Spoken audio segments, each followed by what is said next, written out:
And so it was that we came back to our meeting at Neverland with 12-year-old Gavin. When Gavin was there, he talked about the fact that he shares your bedroom. Yes. Can you understand why people would worry about that? Because they're ignorant. Jackson had even installed an alarm system that would alert him when anyone approached the bedroom. Okay, but now the question arises, why are you as a parent letting your son sleep in the room with Michael Jackson?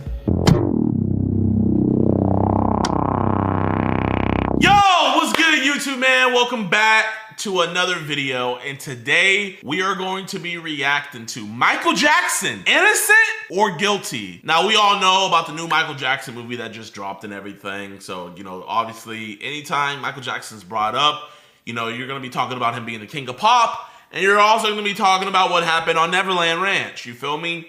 And I'm gonna be honest with you guys, man, I am a big Michael Jackson fan. I've been a fan of him since I was a little kid. I can tell you guys, I remember exactly where I was and what I was doing when he died. That's how impactful he was on my life, and I was just a jit. But the allegations and everything are something that you cannot ignore, especially with me doing what I do. It doesn't matter how famous you are, it has to be exposed. If you are hurting kids, it doesn't matter how talented you are, you need to suffer. But also, we have to look at it as well. We have to see, does the evidence support Michael Jackson being a P3O? We're gonna watch this video here by Elephants in the Room. So without any further ado, make sure you guys hit that like button on this video. Don't get mad at me, y'all. Don't get mad at me. We're just gonna be watching it, okay? So yeah, let's see what it has to say. Was Michael Jackson guilty of crimes against children? For a long time, it was the biggest story in America. Multiple investigations, lawsuits, a massive criminal trial, millions in payouts, and documentary after documentary. And as I watched a few, it was clear that every single one of them had an agenda to either paint him as innocent or guilty. Not one tried to ask and answer the question in a fair way and present evidence in a fair way.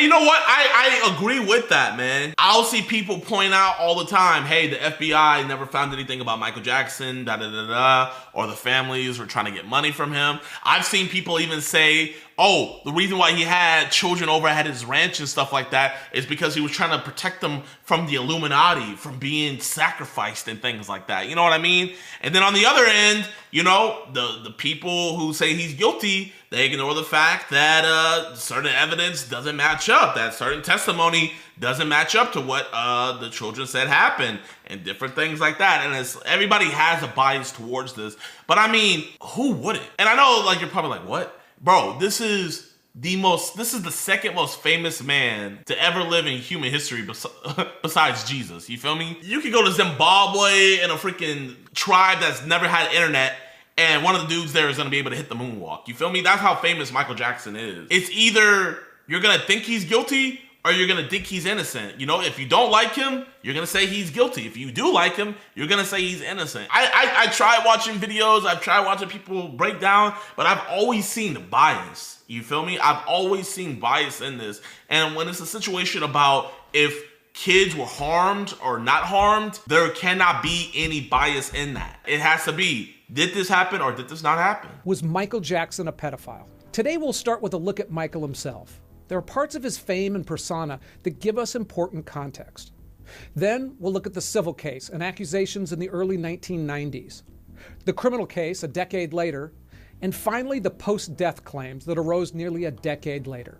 But first, let me go through a bit of the biases I brought into this video and how surprisingly difficult it was to put together. I was curious about where you all stood on this, so I put up a poll in the YouTube post tab, and 13,000 of you voted. For those of you with an opinion on his guilt, 56% thought he was guilty, and 44% thought he was innocent. And most people were undecided, with exactly half of you saying, I really have no idea. That's pretty much where my head was when I started digging into this. I'd obviously been aware of the case for decades, and with a gun to my head, I would have said that he was probably guilty, but with a massive, I don't know, asterisk. And the fascinating thing about this case, how ridiculously complex it was to research. It's the only topic I've tackled where I actually changed my mind several times while putting it together. I mean, you'd think it'd be straightforward. There was a public trial, transcripts, but part of the issue is there's almost too much information. This video could have run for hours.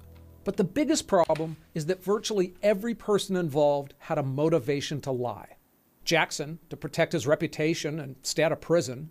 families looking at multi-million-dollar payouts, lawyers, investigators, and a media obsessed with the controversy at all costs. Even after it was over, we still get contradictory interviews, changed stories, books, websites. Everyone's presenting a different reality. And even the true facts of the case can lead reasonable people to opposite conclusions. But there are two things everyone agrees on. One, he was massively successful. And two, he was weird as hell. So, okay, yeah. Yo, man, I said in the beginning, I'm a Michael Jackson fan. I will be very real. You should not be having kids that are not related to you in your bed. But then even then, when you say about the bed, people will be like, well, do you not know that his bed was freaking the size of Texas? Like, you know what I mean? And it's like, it's really one of the hardest things to have a discussion with anybody about, because there's gonna be something anybody can refute. There's always gonna be like something to dispute about whatever you say. But I mean, bro is weird, man. Like, I mean, you know, he was weird. For those of you who are a bit younger, Michael Jackson wasn't just famous. He was literally a global phenomenon who transcended music, race, culture. He was a star when he was 6 years old, outshining his big brothers in the Jackson 5. In the 80s, 90s, and beyond, he was, no exaggeration, the biggest entertainer on the planet, and no one else was close. Thriller is still the best-selling album of all time, with 122 million copies worldwide. His dancing style was... Wait, hold up, chat. 122 million. $9.99 an album, $1.2 billion off of one album. That's not talking about licensing. Someone in chat said it perfectly. You also gotta talk about inflation. So it could be upwards of $2 or $3 billion. When you're talking in the billions, it's sad to say, but it's like you can't even take an allegation about a child. You have to almost look at it from the other side, you know what I mean? Cause like any guy we catch, you know, we're not catching no millionaires or billionaires or nothing like that. So we catch a guy and we're like, yo, that guy was trying to meet up with a minor. Everybody's like, oh yeah, definitely. But now let's say Michael Jackson was around and hypothetically, I was like, yo, we caught Michael Jackson trying to talk to one of our decoys. The first thing everybody's gonna say is, out of all people, Michael Jackson, the Michael Jackson who could have literally any woman in the world, and you're gonna sit up here and tell us that he was going after kids? Like that's the first thing anybody's gonna say. And I'm gonna be real, that's a valid response. But you should always, I say, look at it from the child's perspective first. You feel me? That's just my personal belief. That's my personal bias because of what I do and everything. Because I see too many times where people look at the guy's side, the adult, either the man or the woman's side first, and not the child's side. When he would appear in public at an event or even just shopping, pandemonium would often break out. He was huge. And, as I mentioned, he was also bizarre. Jackson's eccentricities went far beyond typical celebrity quirks. He was next level strange. Take his appearance. Jackson underwent multiple plastic surgeries that transformed his face into something almost unrecognizable from his childhood. He bleached his skin, did weird things with his nose, and transformed his look into a different person. In public, he'd wear surgical masks or disguises that made him look more like a patient than a performer. His clothes were always quirky, military-style jackets covered in medals, his signature sequin glove. And then there were his animals. Bubbles the chimpanzee, who he treated like a close friend. The chimp traveled with Jackson, attending formal tea parties, and ate meals dressed as a human. I mean, Bubbles had his own bedroom at Neverland, and they say he could even use the toilet and eat with utensils. A recording session with Queen's Freddie Mercury even blew apart when Jackson insisted on bringing his pet llama Louie into the studio. Jackson appeared to have it all, but he spoke publicly about the physical and emotional abuse from his father. He also discussed his own loneliness and isolation, even filling his bedroom with life-size mannequins, talking to them like surrogate friends. But bro, man, you know, I hear all that, man, but it's like, how can you be normal when you were famous from the age of 5 years old? I think if anybody in Earth, well, let me rephrase that, you know, I'm not gonna say you're gonna be sleeping in beds with kids and stuff like that, but anybody on the planet Earth, if you just randomly had got Michael Jackson's fame from the age of 5 years old, you are not gonna turn into a normal person. There is no way around that. It is quite literally impossible for you to turn out to be a normal person. Like, you know, at least Justin Bieber, he got to be like 13 when he started popping off and stuff like that. Or like, bro, he was over here doing freaking military style rehearsals with his dad. If you mess up, you get beat.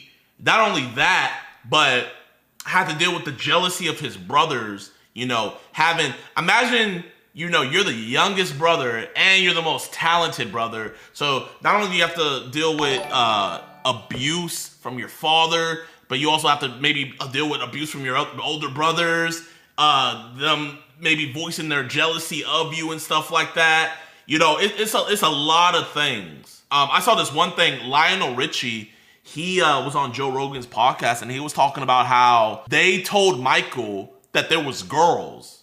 Like, this was when he was still in the Jackson 5. I think he was like in his like teens, right? They told Michael that there was girls outside the hallway. And so Lionel had came to his room and knocked on the door, and Michael like barely opened it. He was like, hurry up in. And so he comes in and he's like, Michael, why are you still inside your hotel room? And he's like, because there's girls outside.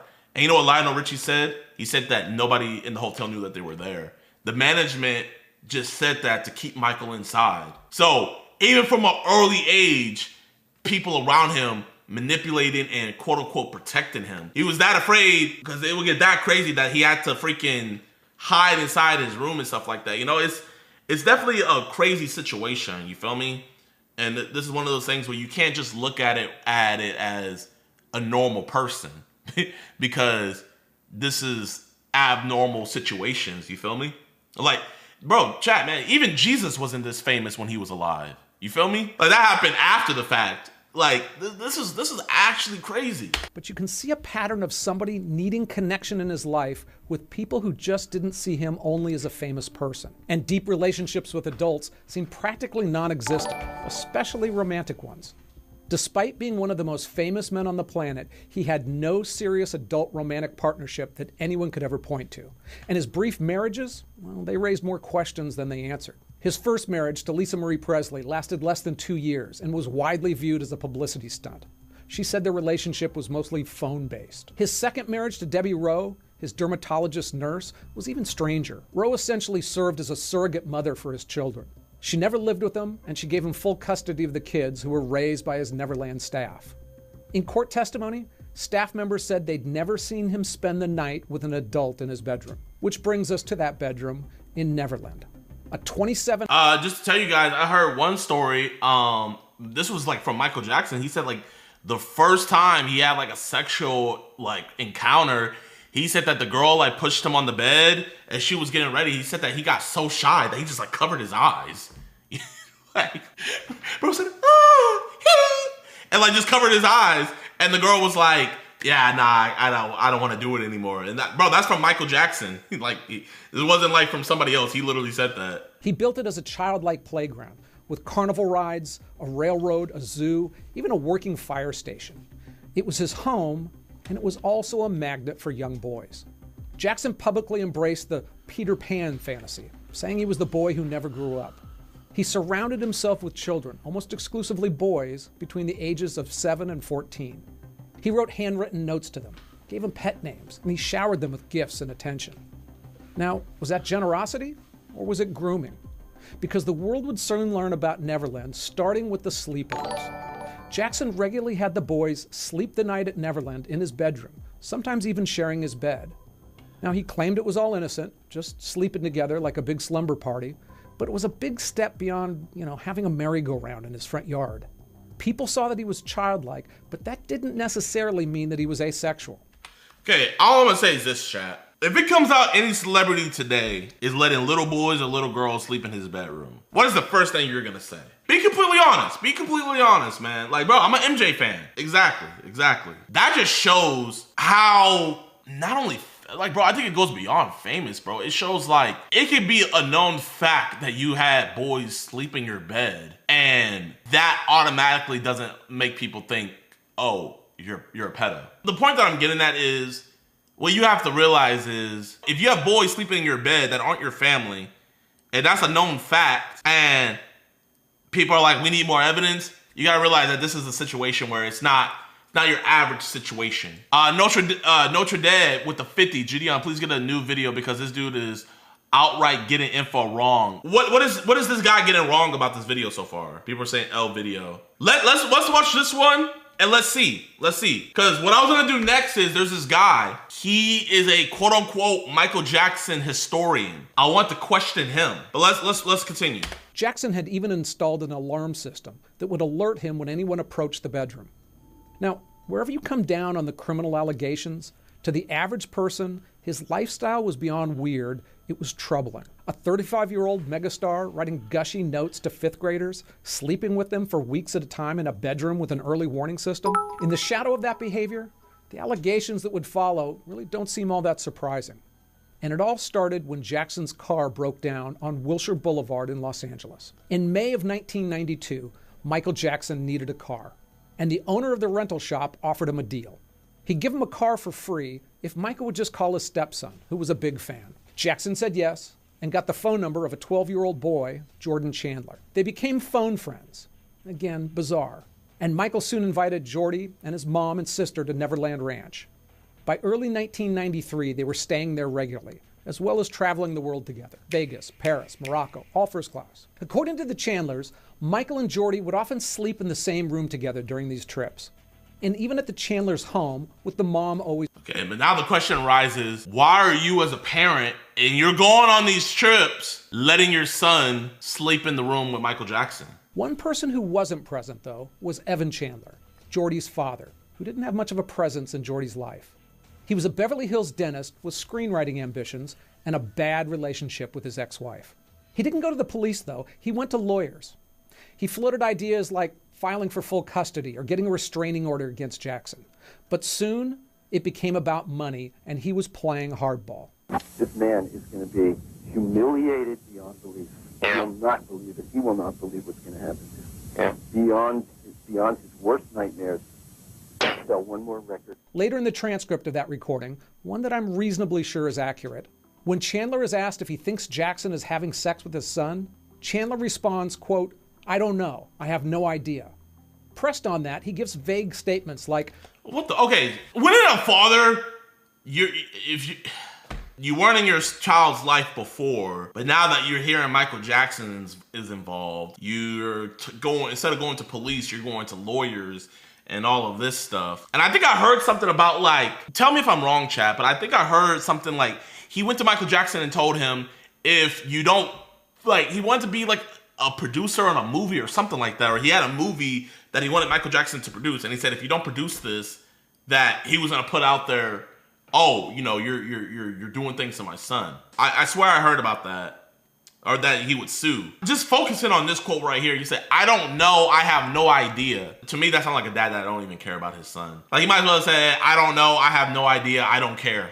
I know Michael's bad for him, and he said his lawyers told him to be quiet about specifics. Much of the discussion on that tape is about how Chandler can get back at his ex-wife, Jordy's mom. Then, Evan Chandler said a month after that tape recording, his son told him the truth. But he did it under sedation. Chandler, again a dentist, claims he extracted a tooth from Jordy, and under serious anesthesia, Jordy admitted that Jackson had molested him. And not for nothing, scientists say that drug can actually contribute to creating false memories. In any event, why would you ask your son if Michael Jackson touched him while he's under sedatives? And not only that, why a month later? Father now demanded $20 million from Jackson to keep quiet. Jackson's attorneys reportedly countered up to $1 million, but there was no deal. So Chandler then arranged for his son to meet with a psychiatrist. And during that session, Jordy described in detail what he said had happened. Kissing, masturbation, oral sex. California law requires accusations like that to be reported to the police. And the next day, the Los Angeles Police Department opened a criminal investigation. On August 24th, the charges went worldwide and the press coverage was massive. Police interviewed Jordy and they searched multiple Jackson properties.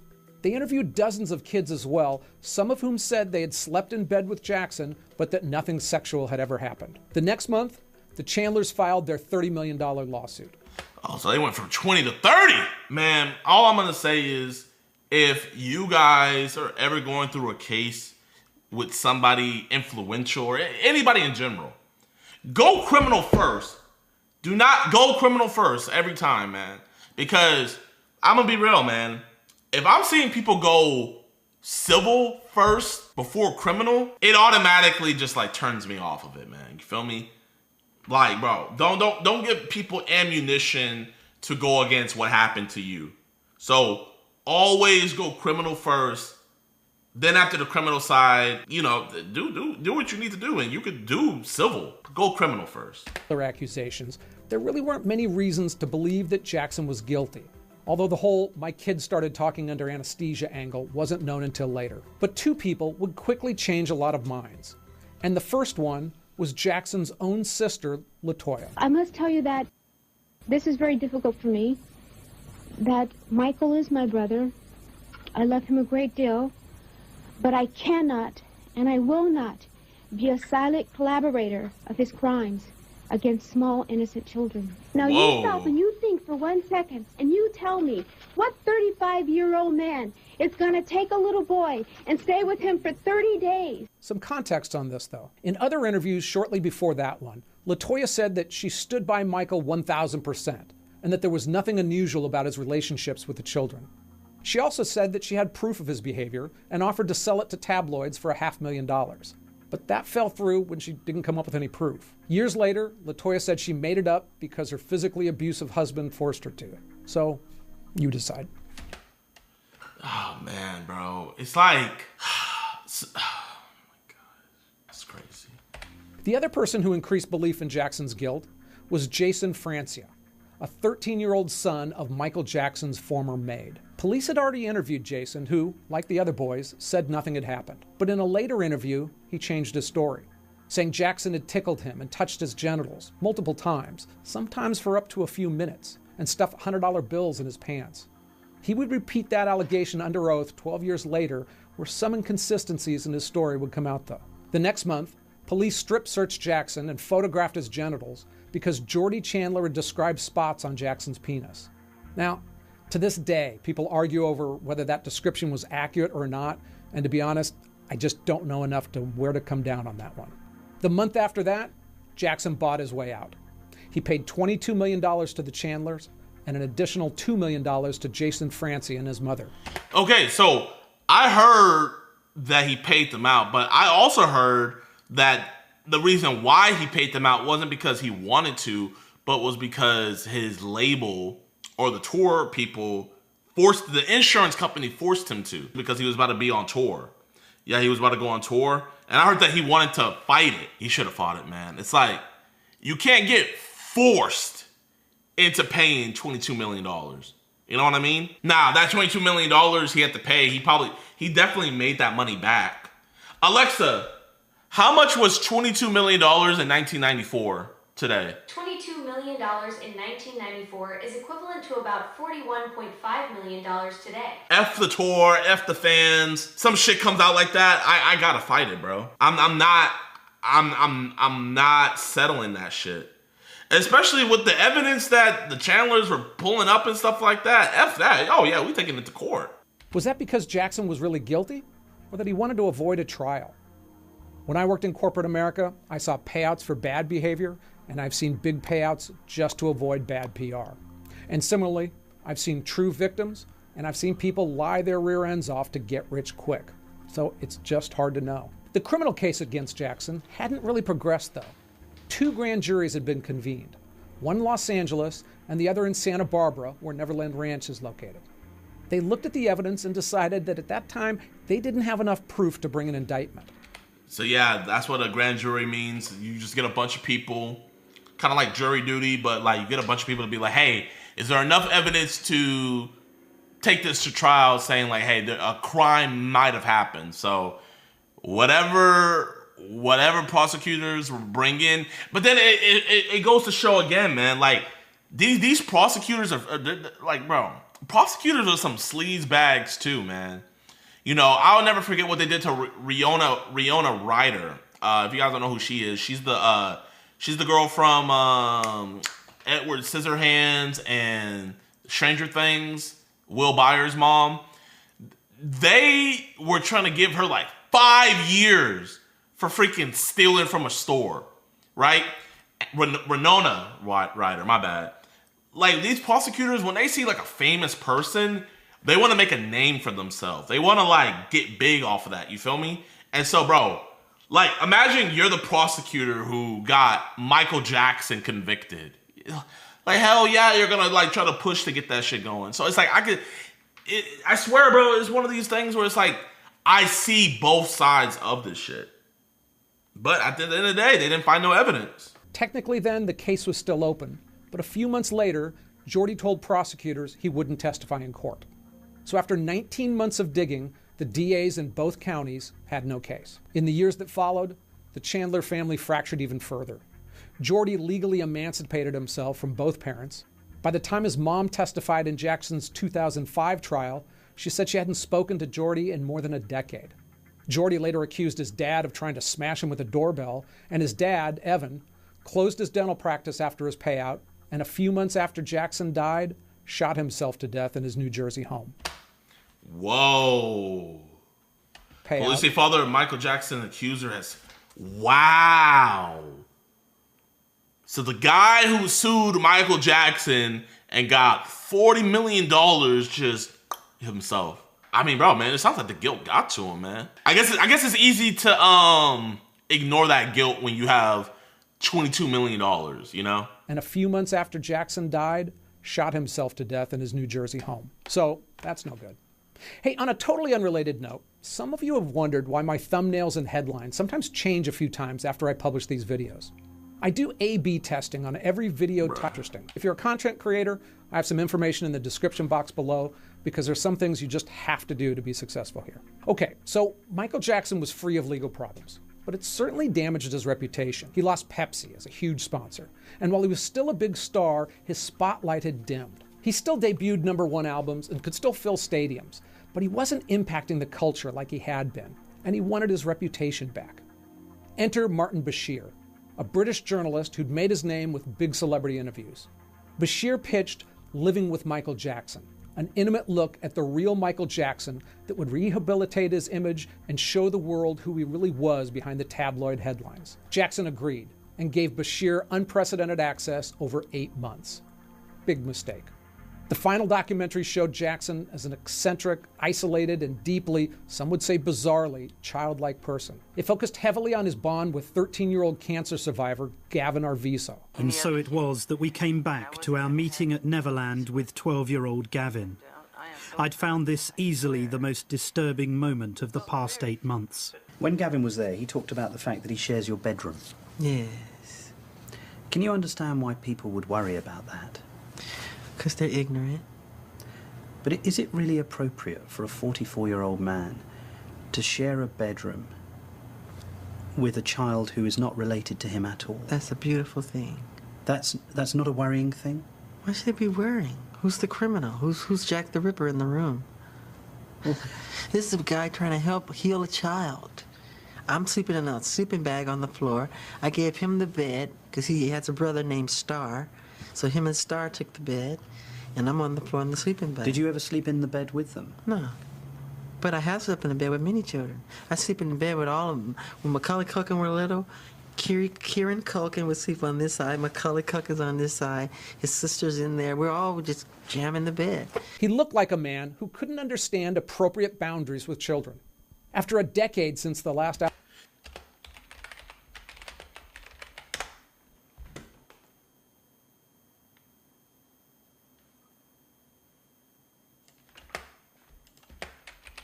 Well, the thing is with that whole thing is that, you know, they go, oh, you slept in the same bedroom as him. It's like, I don't think you understand. Michael Jackson's bedroom is 2 stories. And it has like 3 bathrooms and this and that. So when I slept in his bedroom, yeah, but you have to understand the whole scenario. And the thing is with Michael is that he's not very good at explaining himself. And he never really has been, because he's not a very social person. I mean, you're talking about someone who's been sheltered and sheltering himself also for the last like 30 years or, you know, and so he's not very good at communicating to people and not very good at conveying what he's actually trying to say to you. And so when he says something like that, you know, people, you know, he doesn't quite understand why people react the way that they do.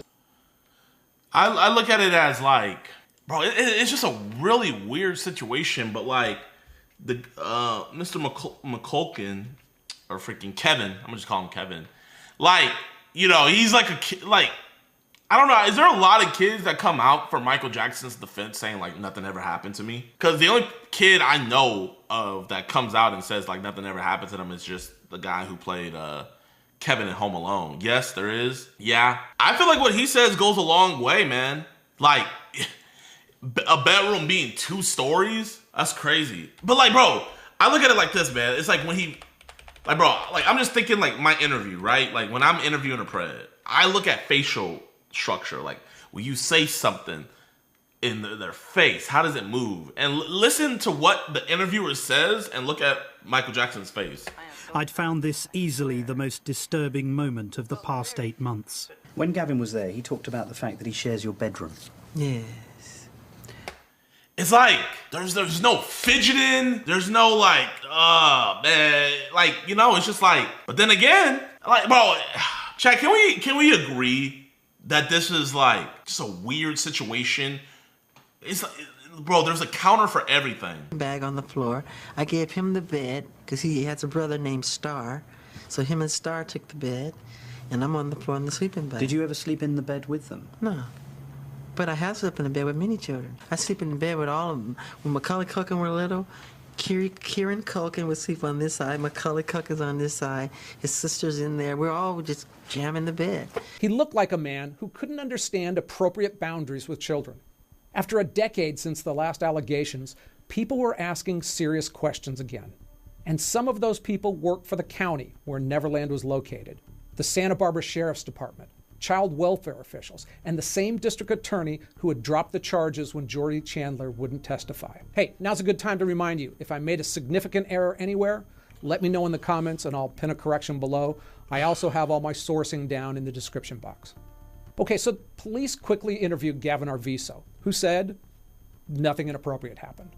But the investigations continued. Then, over the next few months, Michael's relationship with the Arvizo family changed. According to testimony from ranch employees, the Arvizo family became a problem. The kids became unruly, damaging property, and were eventually asked to leave Neverland. And then their stories changed. Within months, the family had gone from uniformly praising him to saying Jackson started molesting Gavin shortly after the documentary. Deputies then raided Neverland Ranch with over 70 officers. They grabbed computers, photographs, and books. They never found any child pornography, which has been wrongly reported, but they did find some, like, kind of standard pornography magazines, some of which had the kids' fingerprints on them. In any event, they arrested Jackson and filed 10, some of which had the kids' fingerprints on them. In any event, they... Oh my gosh. Is that real? He was only 120 pounds? 5'11", 120, oh my gosh. Standard pornography magazines, some of which had the kids' fingerprints on them. In any event, they arrested Jackson and filed 10 felony charges against him, ranging from lewd acts with a child to abduction and extortion. I didn't know he got arrested. The trial was a circus. Hundreds of fans and media outlets outside the courthouse, wall-to-wall television coverage, Jackson impersonators, helicopters hovering, testimony from Jay Leno and Macaulay Culkin, who said Jackson never did anything inappropriate in front of him. Gavin Arvizo and his brother Star testified that Jackson showed them porn, gave them wine he called Jesus juice, speaking graphically and acting lewdly.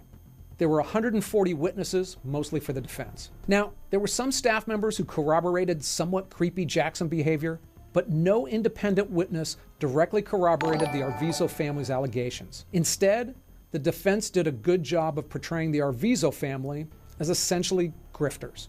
The mom had already pulled off a successful and fake lawsuit against JCPenney, a department store. She claimed that mall security guards beat her and groped her. She won $152,000, but later admitted under oath that her injuries had come from her husband instead. She also admitted coaching her children to lie on the stand in that case, and would later be convicted for welfare fraud and perjury related to it. The defense proved that the family had lied about their finances to get charity. And while the Arvizo family claimed that Jackson's people held them captive at Neverland, they were seen unescorted at restaurants and on shopping sprees during that time. Multiple timelines didn't add up, and the Arvizo kids gave differing stories about key events. And to believe their stories, you had to accept that Jackson hadn't touched Gavin in the 3 years before the Bashir documentary, but started abusing him about a month later. Yeah, that don't make no sense. It's like, So he has all this access to this kid beforehand, doesn't do that, but then, you know, after this documentary comes out, he's like, I want to touch this little boy now. Right in the midst of multiple government investigations. The jury didn't buy it. On June 14th, they found Jackson not guilty on every count. He never lived at Neverland again, saying that the 2003 raid had stripped it of its home status. He spent most of the next 4 years in Bahrain and Ireland, then returned to Los Angeles. Almost exactly 4 years after being acquitted, Jackson died of cardiac arrest at age 50, with a cocktail of prescription drugs in his system, including propofol, a powerful surgical anesthetic that his personal doctor had given him for sleep. That doctor was on site. Everybody in the chat's like, JiDion, let him rest. JiDion, let him rest. Bro, okay, so I'm the problem, okay? You know what? Chat, I want you guys to go to the director of the new Michael movie. I want you guys to go to anybody that's still using his thing. You know, I gotta let him rest, right? I'm just reacting to this. But you know, hey, everybody that's eating off of him, all that. Okay, you know what? We need to go down the food chain. You know, there's a lot of things that people need to go at, but let him rest. Let him rest. Let him, bro. What do you mean he's resting? He is quite literally resting. He has passed away. Fucking talking about, let him rest, bro. Did you let him rest when you went to go see the new Michael movie? Did you?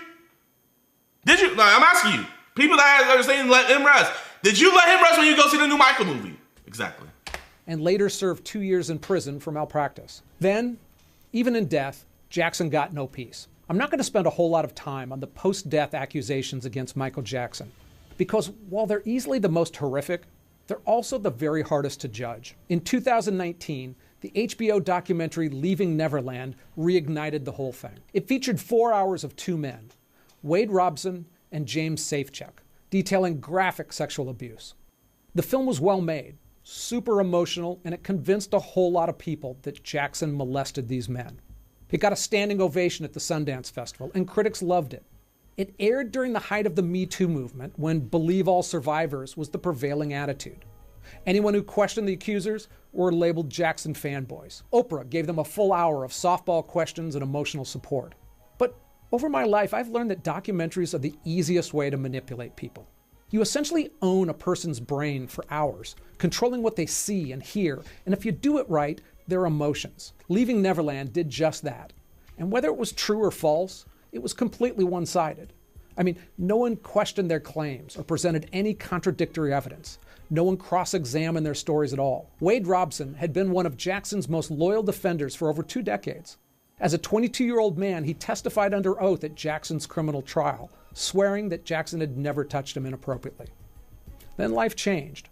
Robson was struggling financially and professionally, and at age 30, he filed a lawsuit against the Jackson estate, saying that he had been molested for years and that the business entities should have protected him from Jackson, because you can't sue individuals after they're dead.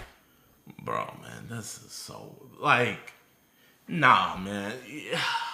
You went under oath saying, hey, he never did anything to me. Had Michael Jackson really harmed a kid, right? We will never really know because of all these people where it's blatant that they're just going after him for his money. You know what I mean? I think that's the real travesty here, is that with so much greed in all of this, we will never really know, hey, did a child actually get hurt when you have these blatant people trying to just get a bag? L take? I mean, how's that an L take? Entities should have protected him from Jackson, because you can't sue individuals after they're dead. Safechuck's story followed a similar pattern. He also defended Jackson for years, even after the singer's death, and after Robson's case started getting media attention, filed a lawsuit of his own. Even without a cross-examination, their stories have had some problems. Safechuck claimed that Jackson abused him in a train station at Neverland that wasn't built until 2 years later. But again, the documentary was powerful, emotional, and effective. I mean, Jackson's music got pulled from the airwaves. The problem with the Robson and Safechuck's allegations isn't just their credibility, it's that they've never been properly challenged. They've essentially been presented by legal documents, a carefully controlled documentary, and supportive interviewers who treated them like confirmed victims rather than accusers making claims. In any event, both men still have outstanding legal cases against Jackson in California since the state extended the statute of limitations for child sexual abuse claims. So there's more to come on that. Look, when I started producing this piece, I had doubts. But as I said, I thought Michael Jackson was guilty. I can't say that anymore. I mean, I'm not confident he's innocent, but it seems the most likely scenario. To me, the accusers look like people shaking down a weird rich guy for millions. And the parents, whether Jackson was innocent or not, they pretty much all deserve jail time. And it's also hard to get past the notion that a whole lot of kids testified that Jackson was actually the childlike man he portrayed himself to be. I mean, it's possible they were abused too and encouraged to lie by Jackson's team and have kept their silence ever since, but that just doesn't seem likely. And finally, there's never been one victim come out against Jackson who wasn't seeking money and whose story was consistent and credible. You know what? Here, I'm gonna put a challenge out there, man. The day a Michael Jackson quote-unquote victim comes out and they're not seeking any money or anything like that, I'll take it seriously then. I'll take it seriously then. You know? If somebody comes out and says, hey, fuck Michael Jackson's money, I don't want a thing to do about his money, just I want the truth out there. Then we can really like, okay, let me hear what you gotta say. But every single person who came out saying something, it's something about money. It's something about money. And like this, the creator of this video, I have the same opinion too, man. Like me personally, I have to say, bro, I just think Michael Jackson was a very weird guy. But do I think he was a pedophile? No, because I would like to assume that no parent would purposely put their child in a position like that to knowing that he's like the way he is to get money. Because what I'm seeing is it's not just him having the parents be away and he has the kids to them. Like, bro, he's bringing the parents along on vacation with them and stuff like that. Yeah, but the real victims deserve money. The real victims deserve justice. Let's be clear. If there is real victims, they deserve justice first. So what here, chat, man? After watching this, what do you guys think, man?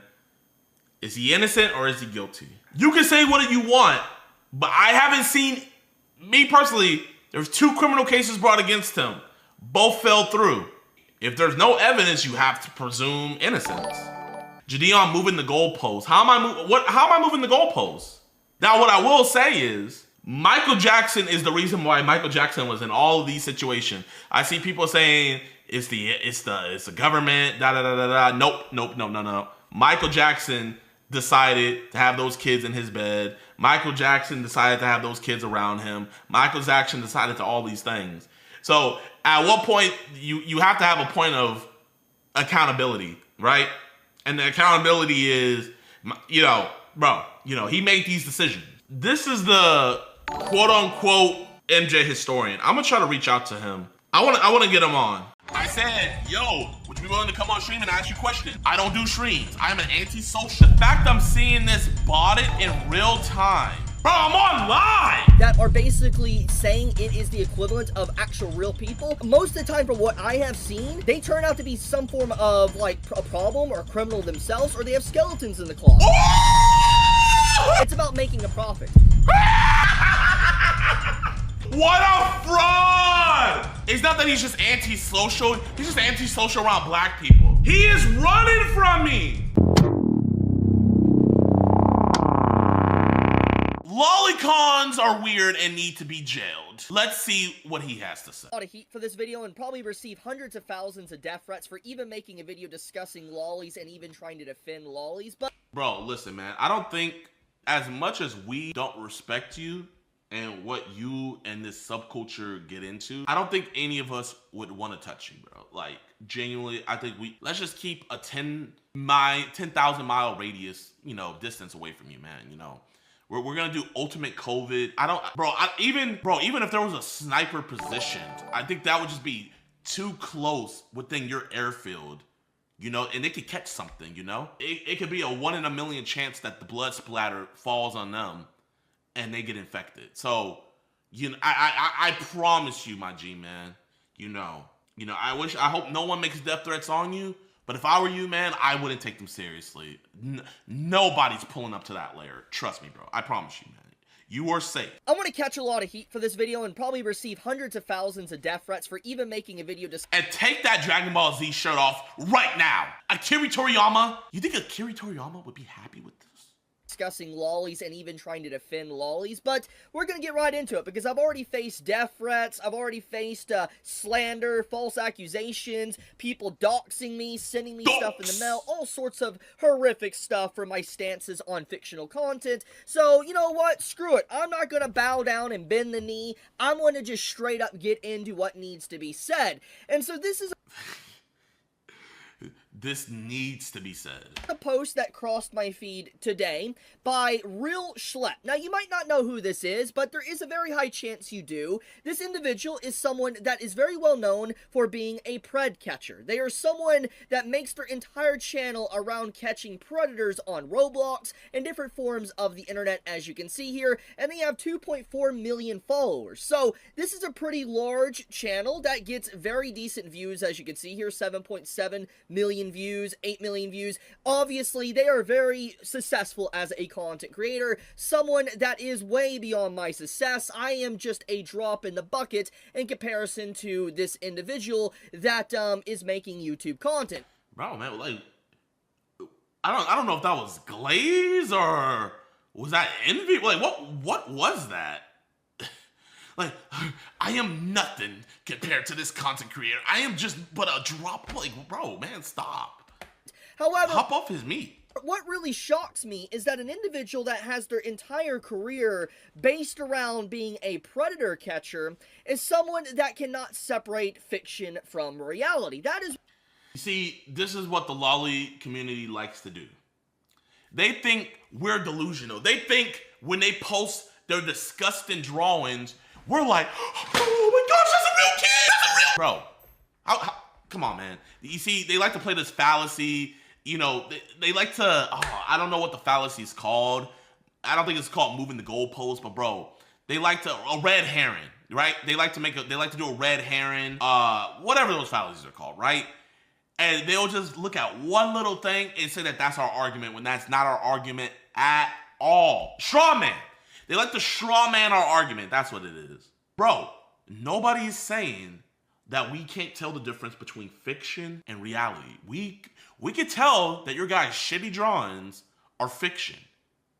But that fiction, what that fiction is depicting is immoral, disgusting, and in my personal opinion, and in the law's opinion, and everybody with a sane mind's opinion, you are drawing children doing sexual things. Yet, you want to say that we don't have a grasp on reality? We don't have a grasp on reality. So, we should be okay with a reality where people not only produce, but goon to pictures of children that they're drawing? We should be okay to live in a reality like that. Okay. What really blew me away when I saw this post today and the amount of damage that this post and this individual is going to cause to actual real people and victims out there. Slep calling out your guys' debauchery. Well, tell me what would do more damage. Tell me what would do more damage. Let's say a child was victimized, right? And the person that victimized recorded it and all that, right? What do you think would be more traumatic for them seeing? Them seeing somebody making posts saying, hey, this is immoral, this is disgusting, this needs to stop? Do you think that would make that victim go into a shell and not want to go outside? Or what do you think would reactivate that trauma? Them going on Twitter and seeing freaks draw pictures of children being brutally victimized. What do you think would be more damaging to a victim? Because Schlep called you guys out, and Schlep is a real life victim. He was groomed as a child. And because he called you guys out, you guys are out here making full-on depictions of him as a kid being violently violated because he called y'all out. But you're on some moral high ground? Explain that, chibi. And allow criminals to actually get away. He also responded... Oh allow criminals twice before I even uploaded this video, and instead of even countering the points I made, he decided to go straight into slandering me, bringing up my personal life that's completely irrelevant to the... How is it slander? It's not slander that your wife cheated on you with your best friend, bruh. That's not slander. That's the truth. I'm sure you would wish it was slander and that it never happened, but I'm sorry, bruh. She didn't want you, G. She left. It's not slander. And he's calling... I find it so funny how he calls out Schlep. But I called him out on Twitter and invited him onto my platform to have a discussion about this. And what did he say, chat? I'm not gonna even say it. Chat, tell me in the chat what he said. You guys know what he said. What did he say, chat? He don't do live. Antisocial. I'm antisocial. I don't do videos. I don't. So, whoa. So, who's the real person running?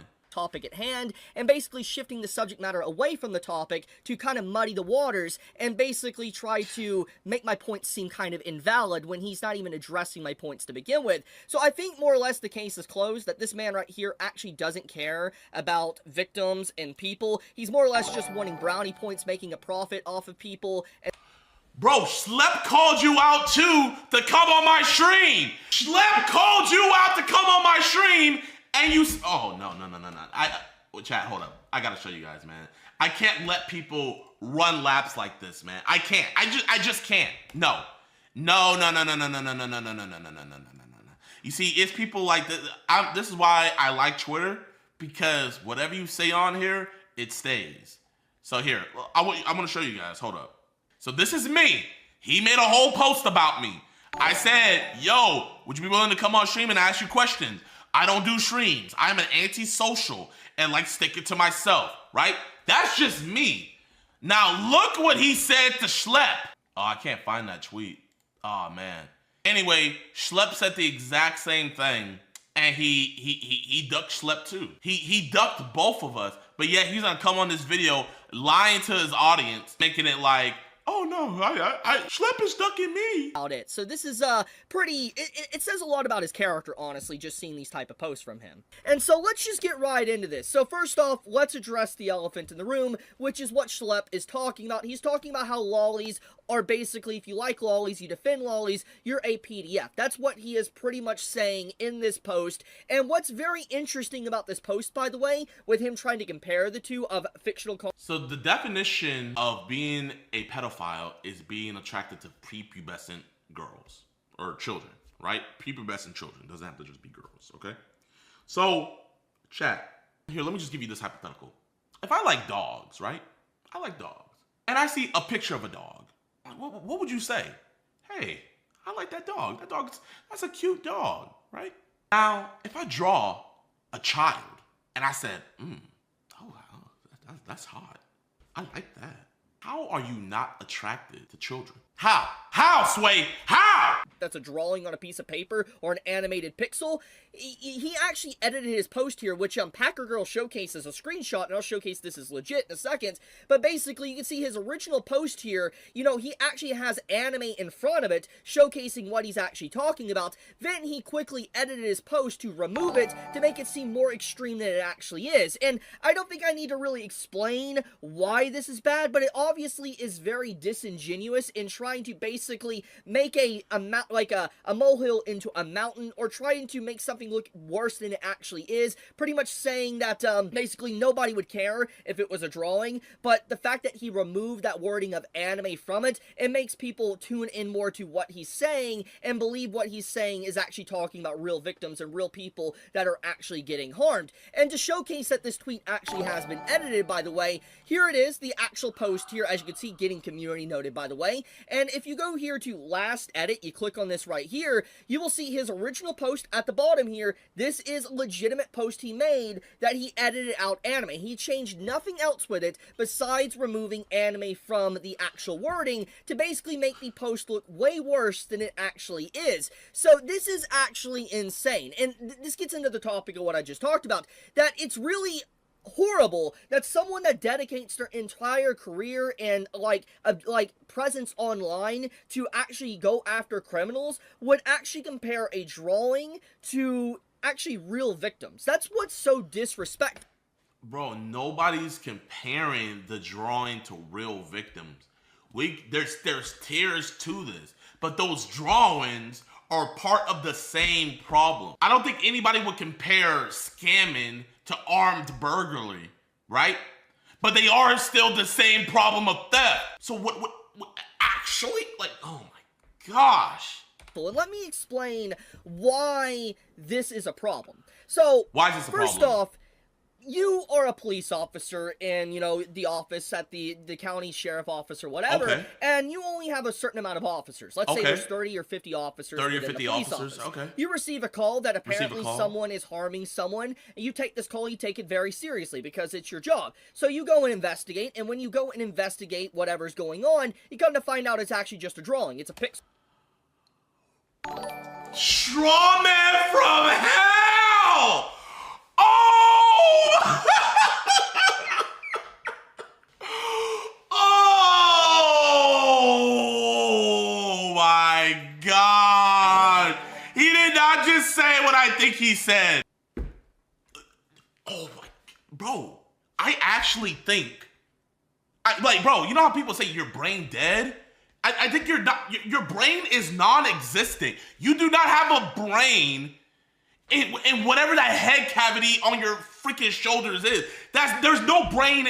You literally just said that we would call the cops on someone drawing lolly, and when we call the cops, we're gonna tell them, oh my gosh, they're actually harming a real child. Oh my gosh, bro.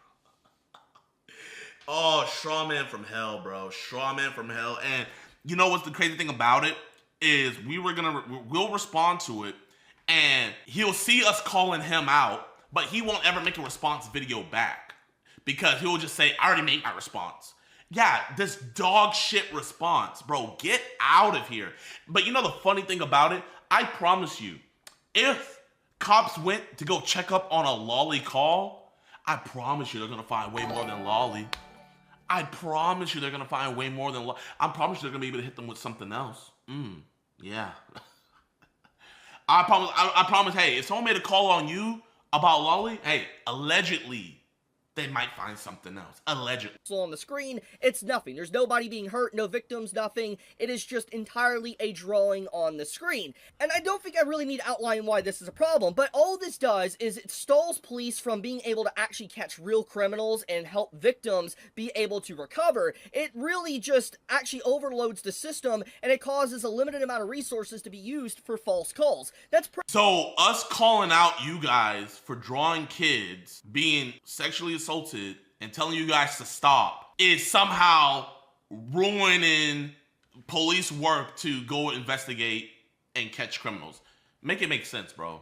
Yo, okay, you made the claim, now show the evidence. Show the evidence of somebody calling in somebody that makes lolly, and show the evidence that someone called in the cops about someone making lolly, and the cops went out there and they wasted their time. Show the evidence, bro. You're making the claim, show the evidence. Show the evidence. What resource do you have? Please, I would love to see it. Pretty much what happens in this case with people that can't separate fiction from reality. And so the fact that you have someone like Schlepp that his entire career is to try to bring people to justice, willing to water down a term and actually cause it to be harder to catch real PDFs is actually insane. You know the crazy thing about it is it actually makes it easier. We just saw recently this dude right here, Lakari, a certified gooner, self-proclaimed gooner, admitted on stream multiple times that he was an avid lolly fan, right? So by your logic, hey, if the cops had to go check him out, it would be a big waste of resources. They wouldn't find anything. What happened on his stream? Bro accidentally leaked his folders showing all of his CP links. Legitimate CP links. But that would be a waste. Okay, that would be a waste. Now, chat, we're gonna go down here. This is Douglas Hogan I caught. This is Douglas Hogan, an avid Lolicon fan. And look what all was on his phone. Okay. You know, just keep it a buck with me. Do you kind of want to be separated from this stuff? Yeah. I don't think this is. I mean, now that's more. That's more. App called Telegram. Asking for. I got rid of those two. You kind of initiated this. because I don't feel comfortable. So he came to meet a 12-year-old boy. But it's just You consuming like young teen stuff. young teen, and when we say young teen, are we talking like 10, 8? Between 13 and 15. So what are they doing in the video? Infants in his phone. They're like, they're sucking them off, and that's why I got rid of the ad. I mean, that's kind of like what you were telling Aaron that you wanted to do with him, you know? Yeah, I feel terrible for you. But like, I would actually feel a lot better if you did have condoms on you, at least lube, because. And look, and then when he lets me go through his phone, I think it was back there. He let me go through his phone, and it was all there, and he got arrested. Look. Because I think there was a. Okay, and you did want to have sex with him at first, right? At first, yes, but then no. Okay, and you brought that lube with him? Yes, sir. Okay. And can I pick up your phone? Is that okay? Okay. Is it okay if I open it? Yes. Okay. So that child pornography that's on your phone, this is all yours, right? But you're gonna delete it though, right? Okay. So you're not gonna ever have this again? No. Is it okay if I show the officer to show that this is gonna be deleted? Yes. So I can show him your phone? Yes. Okay. So this is child pornography that is. This was a waste of police time. And guess what he was into, chat? Lolly. This is the problem with these people that are into lolly, bro. If you're openly saying how much you like, if you're openly posting drawings of children being victimized, right? If you're into that, if you get off to that, if that's what you publicly show, what are you privately doing? If that's what you're publicly doing, what are you privately doing? That is why we're calling for all of it to be done. You know, I'm gonna straight up say this, man. Lolly is the new code word. And it really is now. Lolly is the new code word for cheese pizza. You know how like they use the cheese pizza emoji? Like, hey, if you guys want some cheese pizza, hit me up. Now they use the term lolly. Hey, yo, if you want some lolly, hit me up. They know what's up, man. They know what's up. He knows what's up, but he's gonna make a video defending it. Come on. To me. Now, I do want to talk about something that does need to be acknowledged, and that is lolly in general. Now, look, I'm just gonna outright say it. If you find lollies and stuff weird, completely fine. I think there is nothing wrong with someone thinking it's weird, bizarre, whatever, you don't want to associate with people like that. Fine, that's completely fine. It's well within your right to do that. However, you cross a line when you start calling people accusations that aren't true. For instance, you call... So, it's fine for us to think it's weird, but we cross a line when we say, hey, you're drawing pictures of naked children. You're a pedo. We're wrong for that's crossing the line. You know, so we should just say, hey, that's it's so sad that this lolly is their definition of weird. It's like, oh man, that's you know what's weird? Putting pineapple on your pizza. That's weird. You know what's weird? You know what's weird? You know, taking a shower or taking a dump and not wiping because you're about to go take a shower. That's weird. You know what I mean? Those things are weird. But drawing images of children naked and having sex, that's only weird. We're gonna put that in the connotation of pineapple on pizza? Or you start comparing a drawing or a pixel to an actual living, breathing human. There is... Hey, you know, the same logic they use, this is what dudes into CP use. Oh, bro, I never hurt those kids. I never met those kids. I didn't hurt them.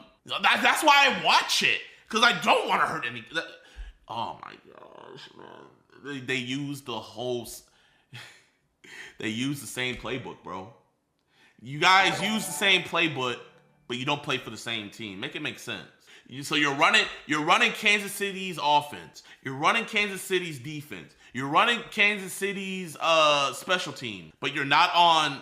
You're not a part of the Kansas City team. Make it make sense.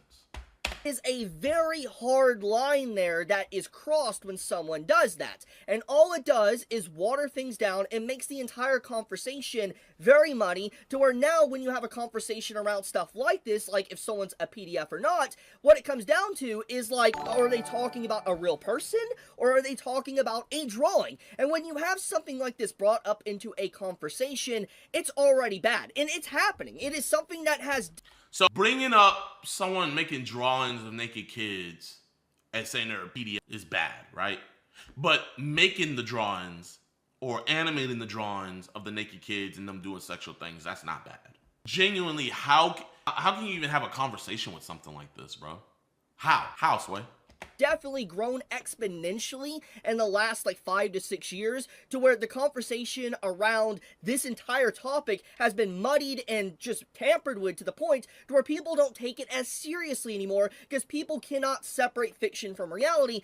You know what? We don't take the Epstein files seriously anymore because we think that Lolly is CP. We don't think Jeffrey Epstein's really a bad guy anymore, man. We don't.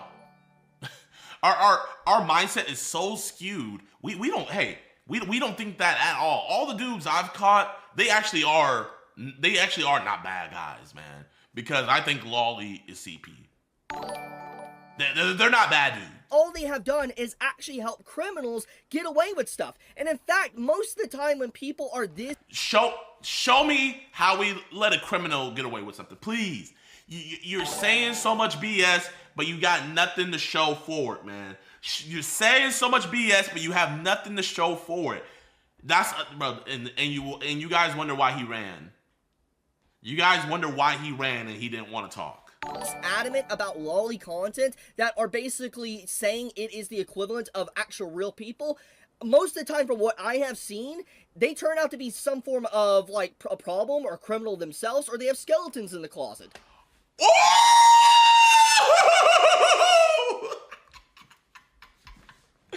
Hey.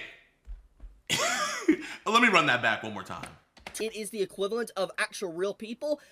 Content that are basically saying it is the equivalent of actual real people. Most of the time, from what I have seen, they turn out to be some form of like a problem or a criminal themselves, or they have skeletons in the closet. Oh, wow. So if someone says, hey, touching kids is bad, and they touch a kid, hey, most of the time, if someone says touching kids is bad, they probably are touching kids themselves. Wow, Chibi, no. Great detective work, man. Great detective work. Oh, amazing. Hey, you think the Epstein file is bad? Hey, you must have a sex island where you traffic minors. That's the only explanation. Something is going on there. And I feel like it's absolutely insane. Like, this is really, I feel like Schlepp should be really ashamed of himself for even making a post like this. Schlepp should be ashamed of himself for saying, hey, let's not make drawings of naked kids. Hey. Ooh, man, Judgment Day can't come no sooner, man. Ooh, Judgment Day can't come no sooner. Schlepp should be ashamed of himself for taking a stand saying, hey, let's not make drawings of kids naked and having sexual interaction. Let's not draw that. So he should be ashamed of himself. What about your community drawing Schlepp as a child? His community is drawing Schlepp as a child being brutally victimized. They're drawing this. They're drawing it right now. Don't go on Twitter, because they're going on his followers and they're sending it to all his followers, and anybody that replies or likes his post, they're sending it to them. But he would say, that's just art. Freedom of speech, baby. Rock on.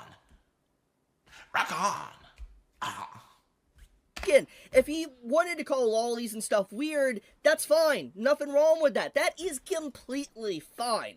But to go this far and then even to change his actual message to remove anime from it because he knows people don't take that seriously because it's not real, because it's not something to take seriously, that's just insane. And once again, you know what this makes me look at, his entire channel? It makes me look at, it's not about actually bringing justice to people to catch actual criminals. It's about making a profit and making money. Oh, because he talked ish about my community. He's not doing this to bring kids, child predators to justice.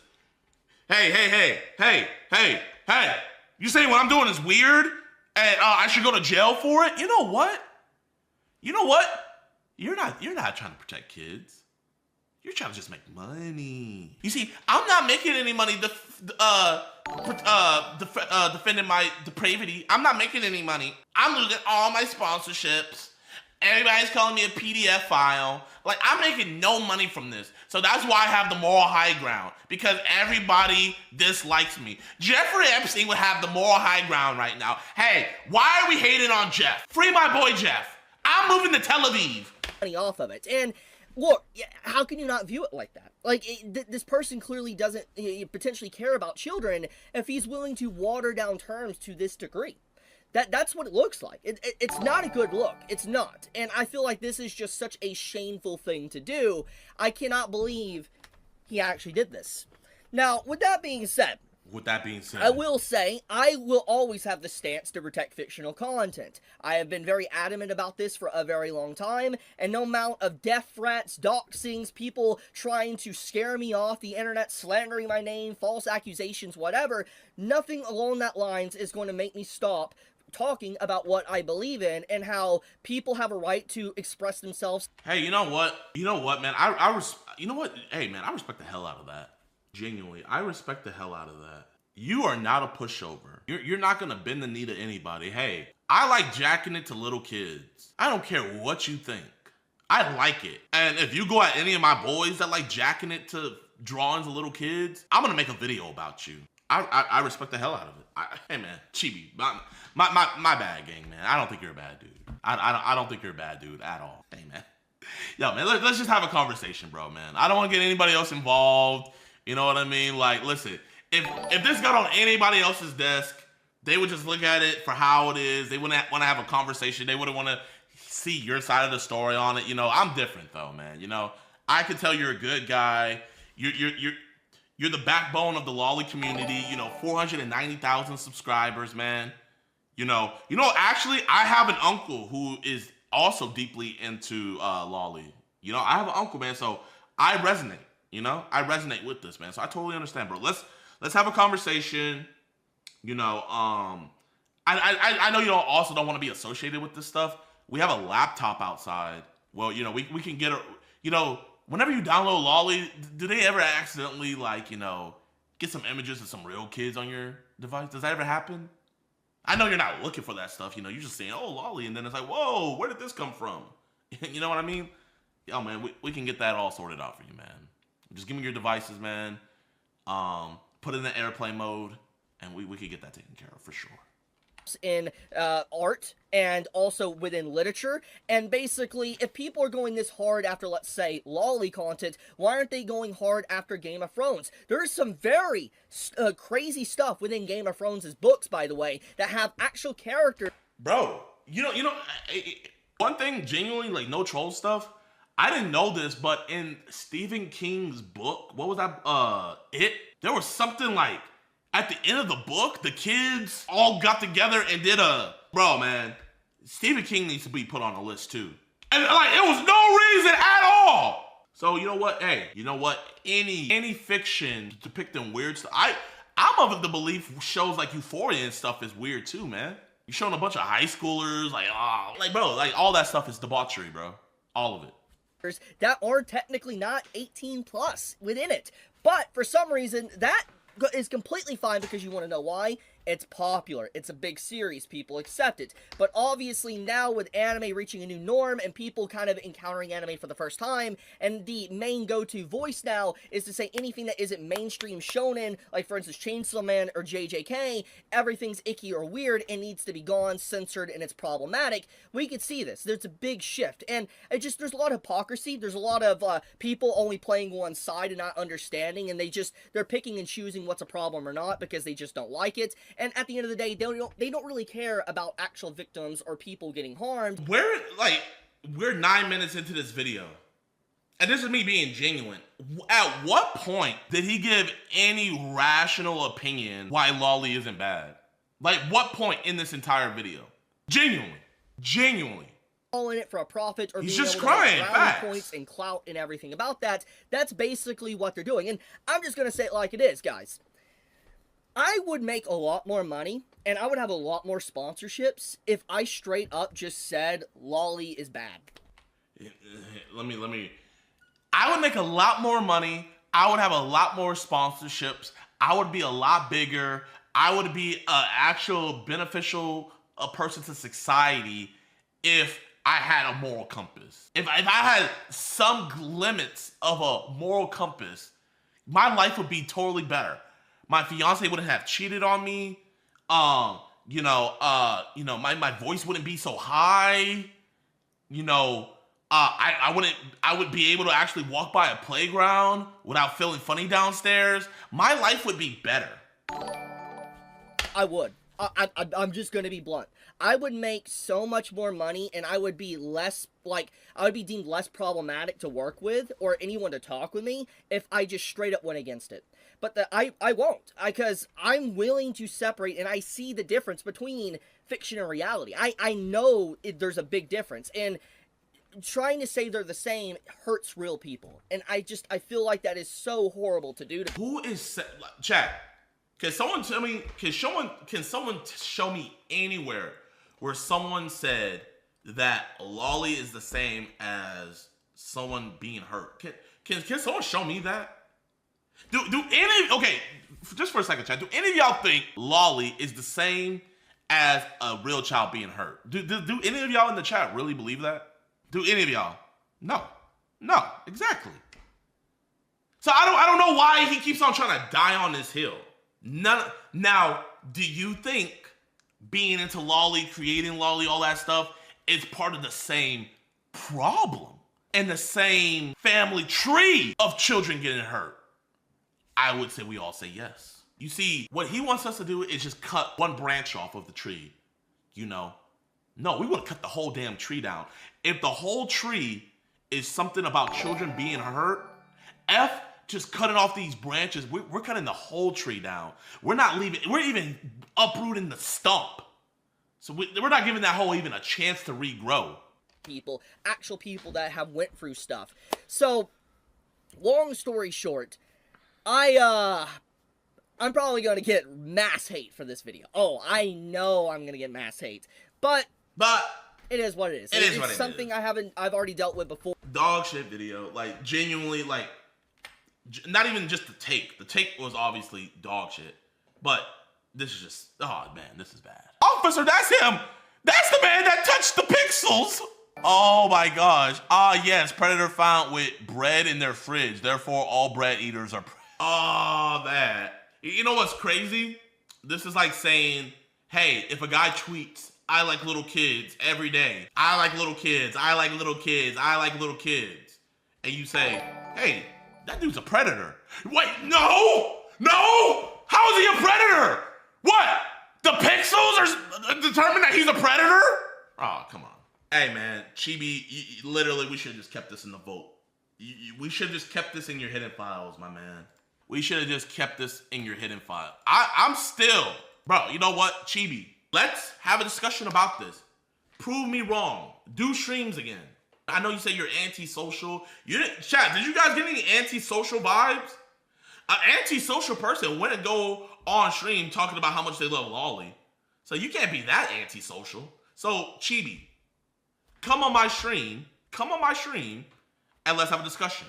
Let's have it. I know. Yeah. I mean, bro, we know we already know what timing he's on. Yes, lolicon, lolly, defined as anime, manga, or other illustrated material depicting characters that appear to be minors in sexually explicit situations, can be illegal in Tennessee. You know what? I'm on his Twitter. Guys, go like my tweet that I'm sending at him, Chibi. I just reacted to your video, Fandom lolly. I know you said you are anti-social, but you seem quite fine to me in your response. I'm extending my offer again since you said Schlep was running away from the convo. Would you have a discussion with me on my platform? All right, discussion. Is it one S? Is it PLATE? Chat. Check. How's the grammar? Oh, it's no E. W's, yes. Okay. We good now? We good now? Go like that, chat. Go like that. Here, I'm gonna drop the link. Let's see if he responds. Go like that up, chat.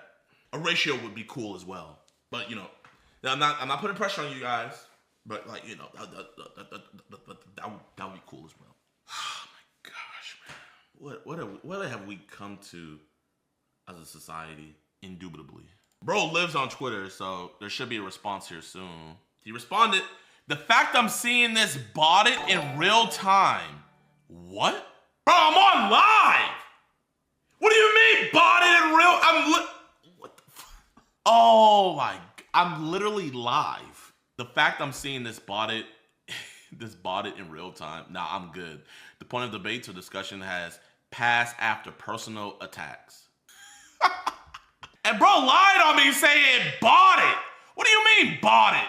The post you're trying to reply to has been deleted. Bro deleted his post before I could even respond. Oh my gosh. What a wuss. Bro, did he block me? What a fraud. Oh my gosh, what a fraud. I guess he wasn't lying, chat.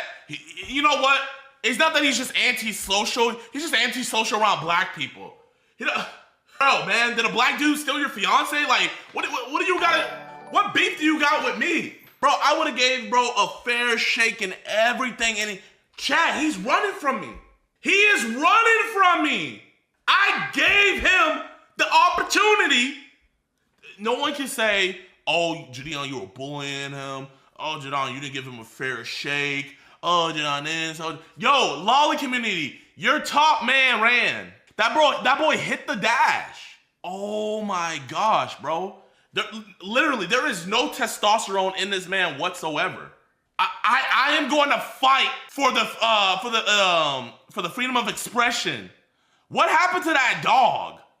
And you know the crazy, bro, he must just be scared of me. He can respond to schlep. Bro, what? Bro, man, I ain't gonna pull up on you, gang. I ain't gonna pull up. Is he blocking you guys too? Oh my gosh, bro. Bro, man. This is like that fraud Andrew Tate freaking blocking me on my other Twitter. Andrew Tate even blocked me, bro. That's so chat, insane. man. Let him know let him know, hey, I'm still here. I'm still down with it. Let him know I'm still down to run it. Yeah, I mean, I am too, man. I am too. I'm more than down to hop on. You know, no problem at all talking with him about it. If he wants to debate this stuff, facts. I can come on stream. I will go on his stream. I'm here. You know, I got nothing to hide. So, bro, I just want to see what the lolly community would have to say about their top defender. Hold up, you know what? Let me call the dude I talked to yesterday. Let me see if he'll answer. Hold up. I'm not gonna even debate the dude I talked to yesterday. I'm gonna just call him. I'm gonna just call the dude I talked to yesterday, and I want to see what he has to say about this. I'm calling Neo right now. Like, so far, Neo is the only person in the lolly community that has balls. The only person. Bro, you guys are calling him out like crazy. A platform you're preaching a serious issue to the community notes you can false claims involving it. Is it just me or using the word child erotica effing weird? CSAM is child abuse and child rape, not erotica. Don't protect real children onto fiction. Don't project real children onto fiction. You aren't helping any. Oh my gosh. Oh, this fraud freaking blocked me, man. Do you like lollies? Yes. Oh no! It's a joke to everybody in this room. Oh my gosh, he's in the lolly! Like, bro, this ain't like My Little Pony, bro. Alright, chat, man, so we're gonna react to the Lakari files. So if you guys don't know, Lakari is a streamer, right? Now, what happened was, I heard about it. I didn't watch any videos about it, so I don't know what all happened. But apparently, he was streaming, and he accidentally showed his viewers his CP files, right? And I don't even know if he got banned. I don't even know if he got arrested yet. But whatever, that's just absolutely crazy, bro. And also, the crazy thing about it is, you wouldn't even believe how many streamers are into this stuff. So let's react to this. On the early morning of January 22nd, 2026, Twitch streamer Lakari went live like normal. At some point during the stream, while navigating his desktop, he opened a notepad file. Inside was a saved link, a link viewers quickly claimed allegedly led to CSAM. That should have been the end of the stream, but it wasn't. He didn't acknowledge what people were saying in chat. He just kept going, acting like nothing had happened. Over the next few hours, word started spreading outside the stream. The fact that he didn't end stream is wild. Acting like nothing had happened. Over the next few hours, word started spreading outside the stream. Viewership jumped from about 1,000 to nearly 10,000 people watching live in just hours. Most of them were there for one reason, to see whether he would address it. By the time 10,000 finally ended, clips were already circulating and the internet had moved on to accusations. Who is Lakari? Is he a pedophile? And how did a normal Twitch stream turn into something like this? Oh my gosh. So he has a link saved. Oh, I thought he opened up a file or something. Oh, you know he's a mega gooner if he has the link saved. Oh, bro. Lakari is one of the OG Twitch streamers. He started posting small gaming clips on YouTube first. Nothing really polished, just him playing games, talking to himself, sometimes rambling. By the mid-2010s, he moved mostly to Twitch. Started playing more competitive games like first-person shooters, but the main one he did play was League of Legends. This guy is a league freak. This is what he lives for.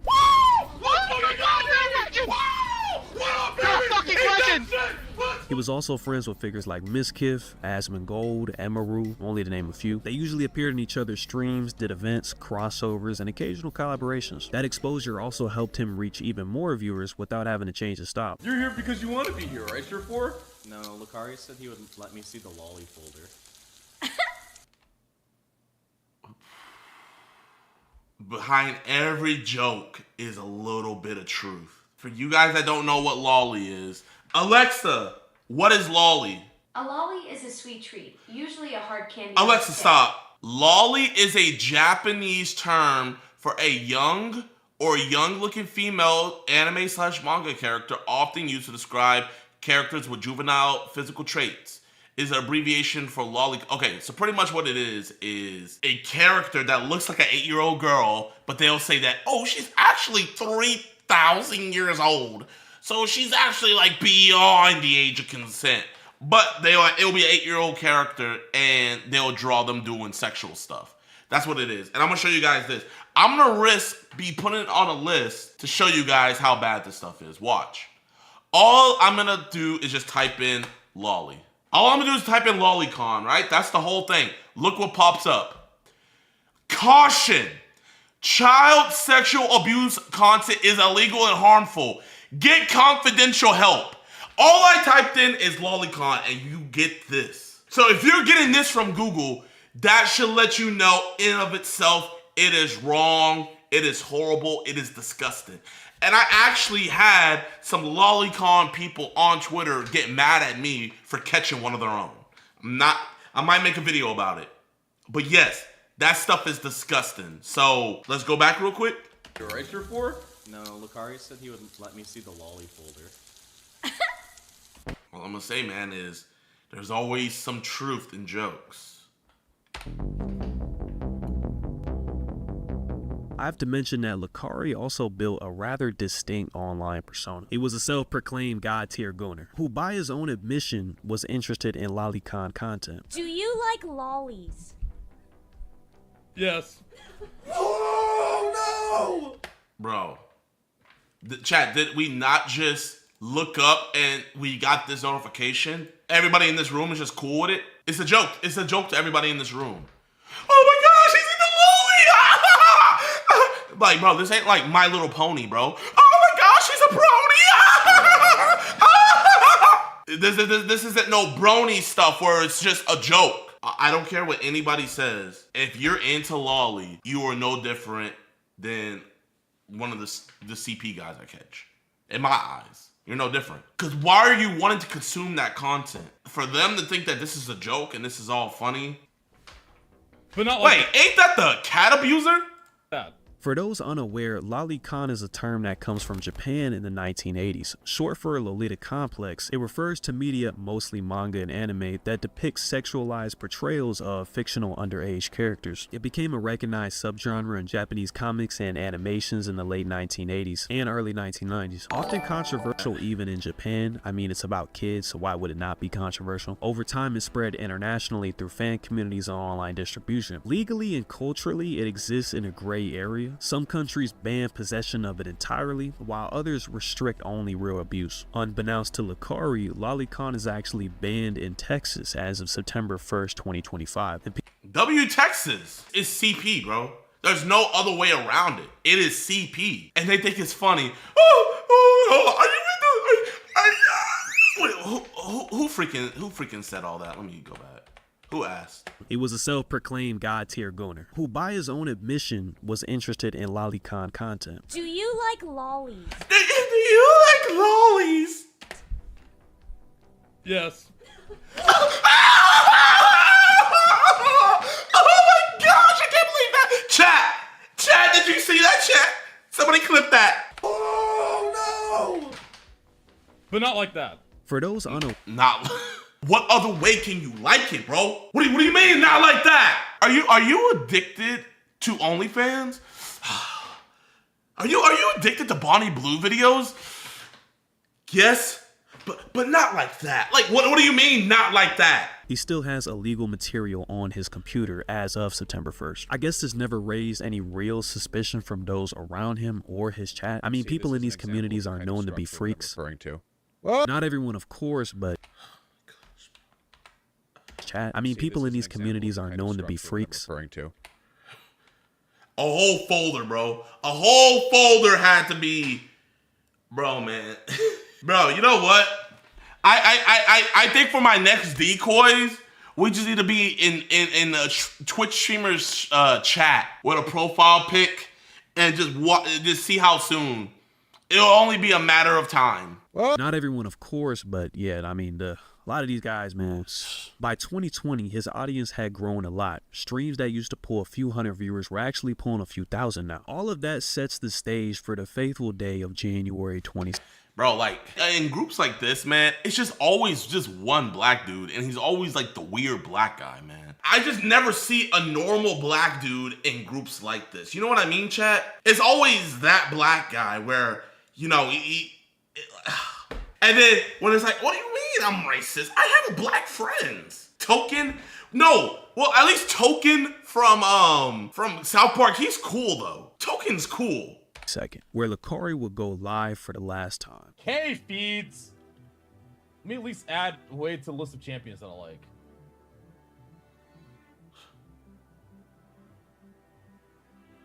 And he just went quiet. And he just went quiet. What the hell was that? What was that tab? What the fuck?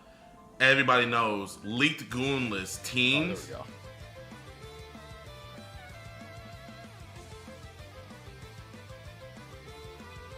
Oh man, what? Just ignoring every chat. I have no idea why the fuck that was there, I'm gonna be honest. Oh.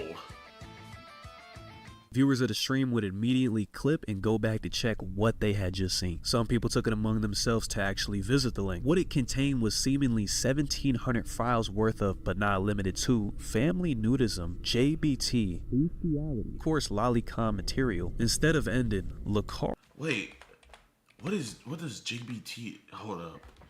What is I've never heard of JBT. Jailbait? What is jailbait? Jailbait is a slang term for a person using a minor who is below the legal age of consent for, oh my god, but appears to be older. I'm gonna have to make a video about that, man. This video is just pissing me off, man. JBT, bestiality, of course, lolicon. I don't know why, bro. Most CP dudes I catch, they're in the bestiality. That's why you should not watch corn, bro. I always say this. I feel like recently every stream, if you get into corn and stuff like that, it will eventually lead you down to this rabbit hole every single time. Material. Instead of ending, Lucari would stream for multiple hours on end after the incident, assuming he could just play it off and stream through it. Meanwhile, his chat for hours was spamming things like release the Lucari files, you're a PDF. Pedophile, pedophile, pedophile, pedophile, pedophile, pedophile, pedo. You hit r/Sean. Every Reddit in America is going to wake up to the undeniable proof that you're a fucking freak-ass pedophile as vile as you look. Pedo, pedo, pedo, pedo. You know he's stressed. Even one of the mods left this message. End your stream, dude. This isn't funny. This isn't a joke or something you can laugh off. I hope that this somehow was a mistake or a virus, but it's looking real bad. You need to get help. I'm unmodding myself and unassociating with you. W mod, man. A mod with actual self-respect. A mod that's not coming up with excuses. Xenoda, W. That is a W mod. That one mod did the smartest thing, and in doing so publicly, they got 5K witnesses showing they aren't complicit with them. As Gold texted Lucari whilst everything was still playing out, saying how he should have had a different PC for that stuff. Asbin messaged me and said, bro, you need a separate PC for that. What the What do you mean by that, Asbin Gold? Asbin Gold's like over here like, rookie mistake. Rookie mistake. Amateur. Supposedly, Zach didn't know. Okay, info just came out, and the clip I saw had the names and everything censored. Obviously, I wouldn't have said this if I knew what the content was. If you didn't know what the content was, why even comment and say you should have a different computer for that? How are you gonna just text somebody, oh, you should have just had a different computer for that, but yet you never knew what the content? You're lying, bro. Like, this is the clearest lie ever. For the severity of the situation, thinking that it was just normal goon material. Your message really bad timing. It was. I didn't even know what it was. Right? I see, like, okay, I thought it was like some random porn, and it's like, then I wake up this morning and I'm like, oh fuck, right? But yeah, that's how it is, right? You should have another computer for just random porn. I'm just trying to think this through. You should have another computer for just random, regular porn, right? If you stream, yeah? I don't know. Yeah, you don't do that on your work setup? I'm gonna give a benefit of a doubt. I'm gonna give it the whole benefit of the doubt, and it was just horrible timing to say something like that. You know what I mean? But I think this should be a lesson of, before you say stuff, you need to know all the angles, because it can make you look either really good or really bad. That's some horrible timing. You know, I'm gonna give it the benefit of the doubt. I'm gonna give benefit of the doubt. And as always, didn't do the research. Well, I guess in this case, maybe I shouldn't have. As the situation escalated, Lucari would eventually offer an explanation. He claimed the link that had been saved to his computer was due to a virus, suggesting the files weren't something he had knowingly downloaded. So a virus just happened to be on a notepad when you were using that same notepad to do whatever tier ranking list you were doing. Okay. Or accessed himself, despite there being multiple tabs open relating to it. He would proceed to crash out even more as the stream went on, going through all stages of grief. Meanwhile, the internet was dragging Lucari all over the place, which definitely was deserved. Moist Critical would drop his response to the drama, debunking Lucari's claims of any virus. I'll open Notepad, brand new, the quick, wow, brown fox jumped over the lazy log. I've never had a link in my notepad. Hold up, chat, let me see. You guys see any links? Have you guys ever opened your notepad on your Windows device and there was a link on there? Even when I had viruses, I never had anything like this happening. I have clearly not saved. I have not done anything here. I have just typed into this, and you can see that the title matches the text in the document. Now, if I was to close out of it, I haven't saved or anything like that, but if I open Notepad again, it's still there. Even though this is not a document or anything that I have saved, because it will save sessions. In Lucari's case, the text didn't match the title, which means he most likely had a separate title for those sections. And also, he said that he deleted it. If I was to, like, delete this, if I told this, don't save, delete it, Notepad would not restore it. At least I don't think there's any way for it to, but maybe Lucari's working with a prototype notepad that refuses to let anything die. It saves all work no matter what you tell it to do. I find it unlikely, but I guess it's possible, potentially. Actually, here, let's play with that idea again real quick. Let's say Lucari went, I'll just go the quick brown fox jumped over the lazy log again. I haven't saved it or anything, but let's just go ahead and pretend that I came here and I said don't save. But once again, to show the whole process, I'm not going to do that. I'm just going to close out of this. I'm going to reopen it, and it's still there, because it does save sessions like that. But if I came over here and I explicitly said don't save, and now I exit out of this, it will no longer open. Same thing happened with the So- Atriox situation. I find his claim very hard to believe. Chuko, Lucari's ex-girlfriend, tweeted, Lucari and I broke up over 1.5 years ago. When we dated, I asked to see his porn folder because I heard allegations. I did my due diligence when I suspected something was amiss. When I couldn't find anything crazy, I stopped suspecting. Clearly, I was wrong. The worst I saw was NTR hentai, but now I know he could have hid the worst of it. I don't know why people keep associating me with him when he has a new GF, and I'm getting rage baited into a response, so here it is. Yeah, man, I mean, if she's the ex, and I know this is gonna sound controversial, right? I think couples should be allowed to look at other couples' devices. I believe that, man. I believe that. I am a big proponent of, if you have nothing to hide, you shouldn't have anything to worry about, man. Because imagine how many children could be saved if the woman or the man, or even the man too, if the woman or man went to their significant other's device and saw big old red flags. If you have nothing to hide. Because, bro, not only that, is so many other things. Like, what if they're cheating on you and the person that they're cheating on you with has an STD or something? You know, it's, bro, if you're going to be in a committed relationship, you should know all ins and out of the person you're going into that relationship with. Because imagine 10 years in, you guys have a family together, all of that, and then old black dude with a do-rag comes knocking on your door telling your husband that, oh, hey, man, I don't think you're a bad guy. Now what? What? I bet you would have wished you looked through his phone and stuff like that. But you know what? Hold up. Wait, hold up. Actually, I'm not. Wait, is that the same girl from earlier, chat? Okay, so that's her there.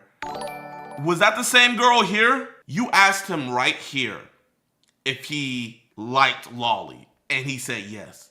That was your red flag right there. You should have known from then on out. This is what you get for looking it up. And she asked him, do you like Lolly? He said yes. And you're still with him? Yeah, buddy. No sob story from me. I don't feel bad. You got your red. I'm the type of guy, when a woman or a guy gets his red flag, when they get their red flag and they don't eject themselves and something bad happens, hey, that's on you, buddy. That's on you. Because I heard he was clip farming. You really think you okay.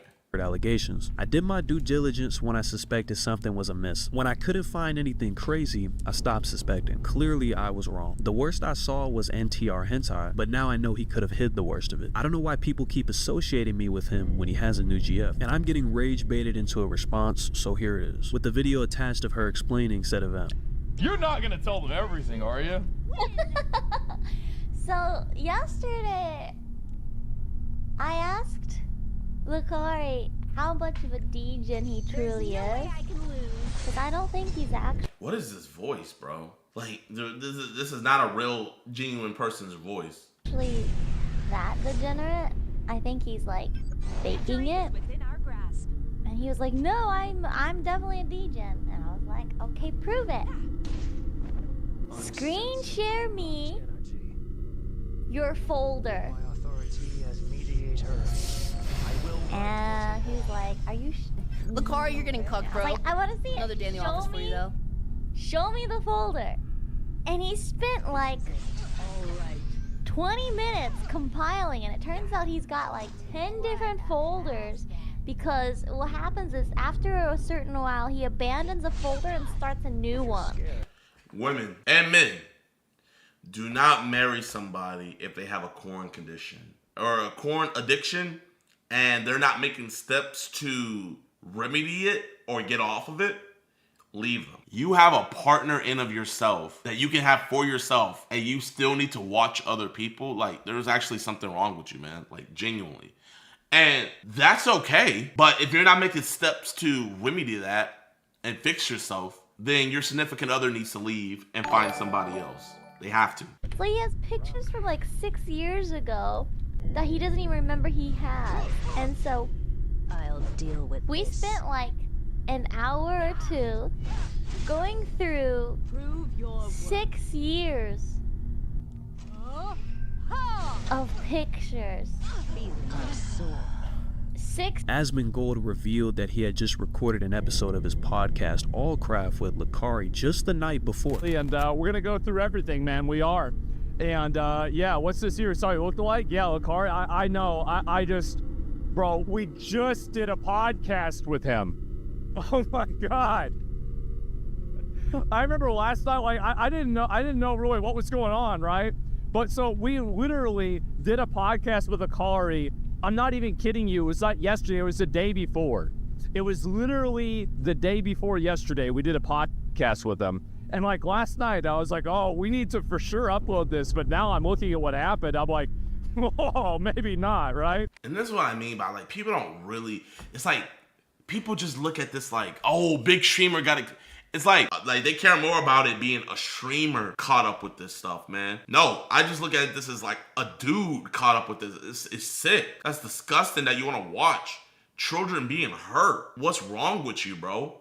Because I look at it like this. If you're watching that, you have no control over yourself. You have no control over your mind nor body. So what's going to happen when you have a kid and you're all alone, nobody's watching? That kid can't verbalize or remember what's going to happen to them. They're not going to be able to control yourself.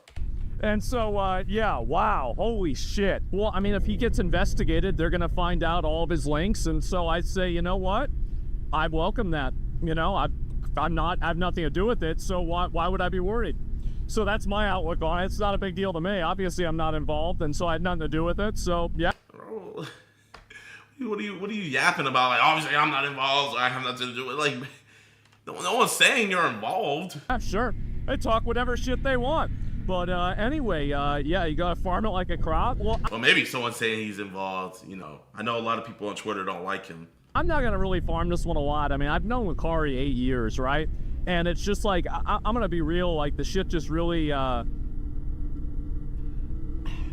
stresses me out, man. No, that's, nah, F all that.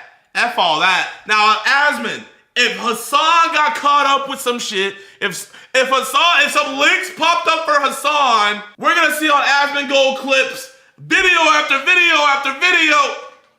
What do you mean I'm not gonna farm this? I'm not gonna really talk about the BS. No. What you mean, bro? Expose that. I want it to just be done with, bro. I look at it like this, man. Like the Bible says, do not be a respecter of person, right? If someone close to me that came up, man, you know what? I'm gonna be real, man. I would probably cry. I would probably cry on stream, cussing them out. That would be me, man. But I ain't gonna just, you know, oh man, I don't want to talk about it. They care about the image of themselves and not the real problem. I feel like the way he is talking about it. It's because bro, people don't care about this stuff, man. It's all a front. It's all a front. People don't care, man. People don't care, bro. It sucks. It does. Really sucks. XQC criticized Asmongold for his response not being bold enough. I don't know what else to say, right? I mean, like, honestly, it does. Like, I don't really fuck. It's heavy. Yeah, it's heavy. Like, and I don't want to get involved in it. I don't want to make. Well, you don't want. Okay, I don't want to get involved with it, but I'm gonna text him while he's on stream, giving him advice. Now that it is a risk to my brand, I don't want to talk about it anymore. Now that it's gonna hurt my pockets, I don't want to talk about it anymore. Now that it was actually somebody that I was cool with, and I actually messed with, and I actually feel bad for, I don't want to talk about it anymore. I'm gonna be real, guys. I've already got one defamation lawsuit in the chamber. I don't need to be double barreling this shit, okay? I don't need to be dual wielding this. So I don't want to talk about whether something is, what happened, what. Check. I don't even have a social. So now, we're worried about getting sued. Okay. Read on this. I can really normally like read people. I don't know what the fuck he's saying. I mean, you're not gonna get sued if you watch a clip for what the clip is and just say, yeah, that's bad. Like, you know, I mean, you know what I mean? Like, didn't happen. You won't be. What's involved? What's not involved? I'm gonna be real. No, now free speech is gone. Now, all of a sudden, now we don't have no more free speech, man. Now we can't speak our minds anymore, chat. Oh. Like, I don't want to have anything to do with this shit. And so, yeah. Now that it's hitting too close to home, why can't it have been Hassan? What the frick? What if it was Hassan? You know, we would have been good. But it hit too close to home, and now I can't talk about it. Anyway, all I'm saying is, you know, I don't want to have anything to do with this shit at all. And it's his friend. I don't give a fuck. Why the fuck would I care, bro? What the fuck? Yeah, you know, I hate this. Like, these people, when people make the defense, like, oh, dude, this is his close friend. This is his girlfriend. This is whatever. Yo, can I be honest with you? I'm not receptive to that at all. You can still hold somebody accountable without like dogpiling like a bitch ass. Based excuses. If you're a bitch ass and you're uncharitable and you assume the worst out of everybody, out of somebody, and it's your friend, yeah, it's weird. But if something is just really bad and you cannot run away, it's just bad. You can say, yeah, this is fucking awful. And that person, that friend would still be wrong if they were mad at you. Because you're being impartial. You know? Like, you can still hold them accountable and want them to do better. But this is like, I hate to say it, guys. Asmongold will respond. Yeah. I don't know what the fuck he's saying. I don't want to get sued for saying somebody committed a crime and then advocating for them to get banned. Because I'm literally getting sued for that right now. I think it should get investigated, of course. Absolutely. Duh. Obviously seeing a link that he has and knowing his prior goonery, like, because you're not unfamiliar with his goonery, it'd be one thing if, like, this dude's like, you know, it'll be one thing if it's like, oh man, bro, I could never see him doing all this. You know, I could get it then. But you like, this is like, you know how they say usual suspect? This is a usual suspect type moment, right? This is a usual suspect where it's like, I'm not even surprised type moment. But now we're worried about getting sued. Of course. If that's not enough, I've got a feeling like, I feel like this is what's happening. I think that some of the people in XQC's chat don't like me. And so... Bro, oh my... I actually like Asmongold, you know what I mean? Funny enough, sometimes I'll watch Asmongold and I'll watch Hassan just to see what they're talking about. But bro, I'm gonna call out BS where I call it, man. And bro, like this is some. Just be honest, man. He's your friend, and you don't want to get onto him. You got a soft spot for him. It is what it is. Like, what was even the point of you responded? You know what? Naturally, now that I think about it, the only reason why he responded is because he had sent him that text. If he didn't send him that text, I promise you, he probably wouldn't have said a word about it. It would have just been like, hey, chat, man, I don't want to talk about that. But since he sent that text, and then low-key was making him look bad, he had to at least address it somewhat, but he didn't want to go too much into it. So they try to send a version of this that's like kind of misleading about what I really said. And I just look at it as how I look at it with everybody else. You are a respecter of person, you know? I get it, you're saying if he did it, he should be locked up. There a video of Asmon gooning after he forgot to close his stream, take that as you will. Like, you're a respecter of person. That's just what it is. And they take it in a way that makes it sound like it's ambiguous. And I think that that's what's really going on. Because I think that really, if he listened to what I said, it would make perfect sense. You what said I'm saying. nothing. Like, it's easy you to said nothing. And why don't he usually always show his chat? Why let me guess. Were we in emote mode in here? I see no chat. yeah, I mean, it's really about whether you had that stuff on your PC or not. I mean, I don't think that a lot of people are going to really accept an apology. It's an actual crime. We're transcending internet drama, right? There's internet drama and then there's crimes, and that needs to be dealt with by the FBI, the police department, or some other type of agency. Like that's 100% what has to be. Knows a friend. Yeah, it's just what happens, right? But either way, I mean, it feels weird. It does feel very weird, but at the end of the day, I mean, you have to have an investigation for something like this. It's not even a question. It's not even an opinion. It's not even anything other than it just being completely obvious, right? If there is any genuine child sexual abuse material, I want to see a punishment for that. I don't want to see it get rolled over, ignored, or anything else. Like, that's the most important thing to me. Not internet drama, not whether he gets banned or not. No.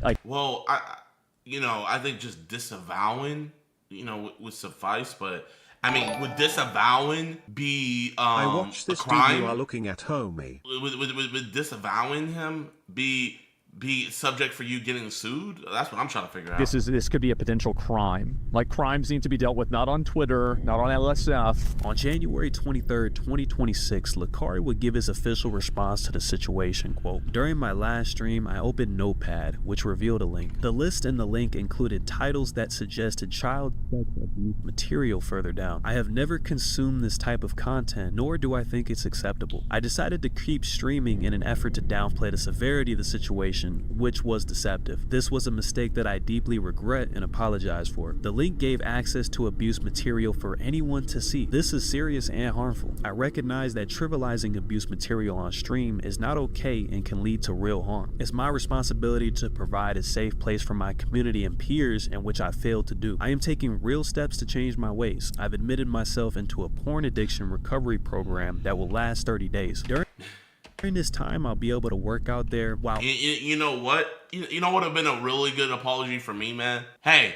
y'all, there was nothing on this. I am going to give my entire PC and my drives to my local police department. I'm going to drop it off here. When they turn it on, they'll see that it's all there. I think that would have sufficed a lot of people. I would have just recorded myself taking my whole system, right? Like, if I was streaming and everybody in my chat was saying that, I would have been like, all right, chat, here, we're going to go IRL mode. All right. I would have unplugged my PC, probably went live on Instagram, let everybody follow me, drop it off at the police station. But we know he's not doing that. Also receiving professional therapy and treatment for my addiction. Browsing hentai and porn websites as an escape has been a serious problem for as long as I can remember. The treatment will come with an indefinite hiatus to my live streams to allow myself to focus on recovery, so I can hopefully contribute a net positive to society. So this is what I'm trying to figure out, man. I'm trying to figure out why now, after we got some links to some CP content, why now do we need to go fix our corn addiction? Out of all times to go fix our corn addiction, why now? There's a growing body of research showing that compulsive porn use affects the brain in a way that is very similar to substance abuse. It's the same reward system, the same dopamine loops. Over time, the brain starts responding less to the same stimulus, which pushes people to seek out more of it, or even more extreme versions of it, just to feel anything. One study published in JAMA Psychiatry found that heavier pornography consumption was linked to reduced activities in the brain tied to reward and motivation. In simpler terms, the more you use it, the less your brain reacts. And when that happens, people escalate. The brain has been trained to need more, which leads you to seeking out even worse material, because the normal stuff no longer satisfies you. It's the same pattern you see with drugs, gambling, or anything. You know how they say weed's a gateway drug? Riley Reid is a gateway drug. Mia Khalifa is a gateway drug. All of these other people, they're gateway drugs to CP. The other thing that hijacks the dopamine in your brain. Tolerance builds, judgment slips, boundaries get pushed, and things that once felt extreme start to feel normal. It doesn't excuse the behavior by any means, but it does explain how people end up getting in these places that they never thought they'd go. With that being said, I hope they throw the book at this nigga. Spin your boy Clancy. There's not gonna be no criminal charges pressed, man. He's gonna just come back, he's gonna stream, he's gonna be having people follow him and still. But hey, at least we know what type of timing he's on. So the lolly community says I'm a predator because I called them out. Aren't you an adult? Don't adults know how to defer fiction from reality? How is this your job? That's lame as F. Aren't you an adult? Aren't you supposed to be attracted to actual other adults? Why are you drawing children? And you guys already know I've been beefing with the lolly community, but after we posted our video a couple days ago, the lolly community has made it their life's mission to not only prove me wrong that lolly isn't actually bad, but also they're out here trying to paint me as a predator for calling out people enjoying lolly, saying that that's not even borderline, it is CP. For me calling them out, they're calling me a predator now, y'all. So I'm the predator for calling out predators. It's absolutely ridiculous. So I had all these huge lolly accounts adding me on Twitter and all of this, blah, blah, blah, blah, blah. And I just hit them with a fair request, man. I was like, hey, let's have a discussion on my stream. You know, instead of this back and forth on Twitter, let's be men about it, because majority of them are men. I'm like, yo, let's be men about this and let's talk on stream. I get anxious on video. Bro, there's a YouTuber with over 400,000 subscribers. We're gonna look at his lolly account. This man has over 9,000 videos on his YouTube channel, and he's gonna tell me, oh no, I don't do video. I don't do video. Like, bro, man, it's getting ridiculous out here. I'm gonna show you guys where this all started. I made a video where I caught a dude into lolly, right? And so my editor posted the video up on Twitter, and the lolly community is absolutely livid. So here, we're just gonna go to the quote tweets. Your boy's been getting ratioed all day. So the real Chunga said, yeah, Epstein killed and raped children, but you're jerking off to lolly, and that's worse. Literally, I never said that ever in this video, but bro, lolly is literally CP. I'm getting ratioed by people trying to defend CP, man. And then I got this dude right here. This dude is a full-on YouTuber, right? He has 500K subs, 10,000 videos. Bro talks nothing but anime, right? Where the creep sat. This is what he had to say about what I had to say. He said, a predator is somebody that exploits or tries to do harm to kids. You are exploiting children by drawing children doing horrible things. Reset the clock. Anytime you see someone compare living, breathing people to a drawing, their grasp on reality is non-existent. Instead of just going back and forth on Twitter, bro, I was a man about it, bro. Man to man, I said, yo, I see a lot of lolly people disagree with my take.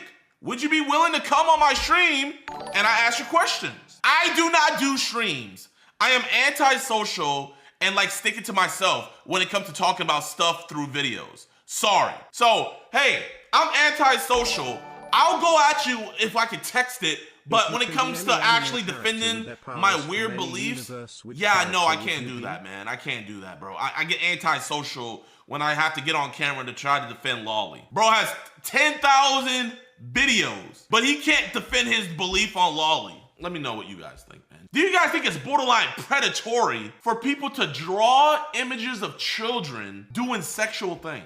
Am I the weirdo? Most states in America have lolly labeled as CSAM, and you could go to jail. But I'm the weird one. I'm the weird one for calling these people out, but I don't have a grasp on reality. What person in their right mind would want to draw children doing sexual things?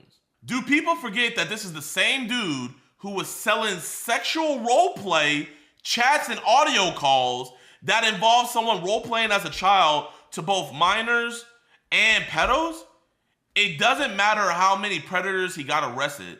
That's just weirdo behavior, period. So me releasing the chat logs of the guys we caught is weirdo behavior. I'm the weirdo, right? But they're not the weirdo for drawing children doing sexual things. But I'm the weirdo. We shall continue. A predator is somebody that exploits or tries to do harm to kids. You are exploiting children by drawing children doing horrible things. That's the thing. They're not drawing children. No one is being They're not drawing children? Am I tripping? No one is being exploited or abused, yet this guy just wants to vilify people. So because they're not real children, nobody's being sexualized. This is what I want to get into, man, okay? Everything is a rabbit hole, right? How long do you think it's gonna be where someone can just draw the image before they want to start seeing the real thing? And then how long do you think it'll be after they start seeing the real thing till they want to do the real thing? You gotta nip this stuff in the bud. I wonder, how would these people feel if they had their kids in daycare and the people watching over them would draw children being sexually abused. Well, they're not real kids. They're okay. So by your logic, people making AI CSAM, they're not real kids, so it shouldn't be a bro. Why are you getting off to kids doing sexual stuff? That's the $1 million question. I'm not gonna get into his personal life, man. But I just find it so funny how he can review my content but can't come and defend. I call him out to a discussion and I don't do streams. I don't do streams. I don't do streams. I don't do streams. I don't do streams. I don't do streams. I don't do streams. I don't do streams. And you know the crazy thing about it is a bunch of the lolly people wanted him to debate me. Let's keep on going over more things they said about me. The irony of a guy who wraps half his account identity on opposing and catching EDP, so the irony, so half my account identity is on opposing and catching EDP, falling into the exact same logical fallacies, appeals to emotion, and incredibly biased surface level research, as him is not lost on me. It is almost one for one how confidently wrong these two are. Con people need to be arrested. How are people defending this disgusting stuff? You should catch the guy after the debate. And this is the crazy thing about it, you know, you call them out on their debauchery and then they turn to racism. Black man calls out people liking drawings of little kids having sex. Oh, I'm an 8 now. Oh, you know what's hilarious, chat? Hold up, let me show you guys this, man. One of them called me, said I'm a low IQ. And you see, I gotta be careful with what I show, man, because a lot of this stuff is just like, man, right? So I said, tomorrow I'm debating someone into lolly. And this dude said he's gonna pick some random dude he found on Twitter that doesn't know how to debate instead of someone that can actually debate for real. Bro, I'm gonna tell you like this, man. There's nobody who is into this stuff that can debate for real. Because you can't debate debauchery. What are you gonna come on here and debate? It's not weird that I jacket to drawings that I make of little kids. It's not weird at all. Like that's gonna be your argument to stand on? So this, and keep in mind, this is the same dude who said, because I'm black, I have sub 60 IQ, right? So if I have sub 60 IQ, I was like, look, he said he's gonna pick some random dude he found from Twitter and doesn't know how to debate instead of someone that can actually debate for real. Either that or he's gonna pick someone who poses as a lolly to make himself look better. Just watch. So I'm like this, I'm like, all your greatest warriors are too scared to defend their debauchery. Actually, Cornball just proving my point by not taking any of this seriously. Yo, why don't you come on? She/her. And look at this. This dude says multiple people on the spot offered to take this debate into threads or DMs. So he's saying multiple people have offered to take this debate on threads and DMs. Bro, how many debates do you guys know are done through text? Can you guys let me know actual formal debates that are done in the DMs or on Twitter threads? Can someone let me know? You see, this is the reason why they want to have this stuff done on threads. They can hide behind their profile anime. Hey, you know what? I'll give him some leeway, man. I'm gonna give Chibi the Lolly some leeway because at least he shows his face, right?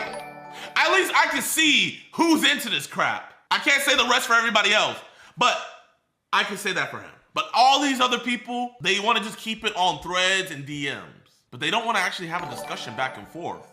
Let's go over more, chat. Guilds of Avalon official, whatever this dude's name is, he said this is virtue signaling.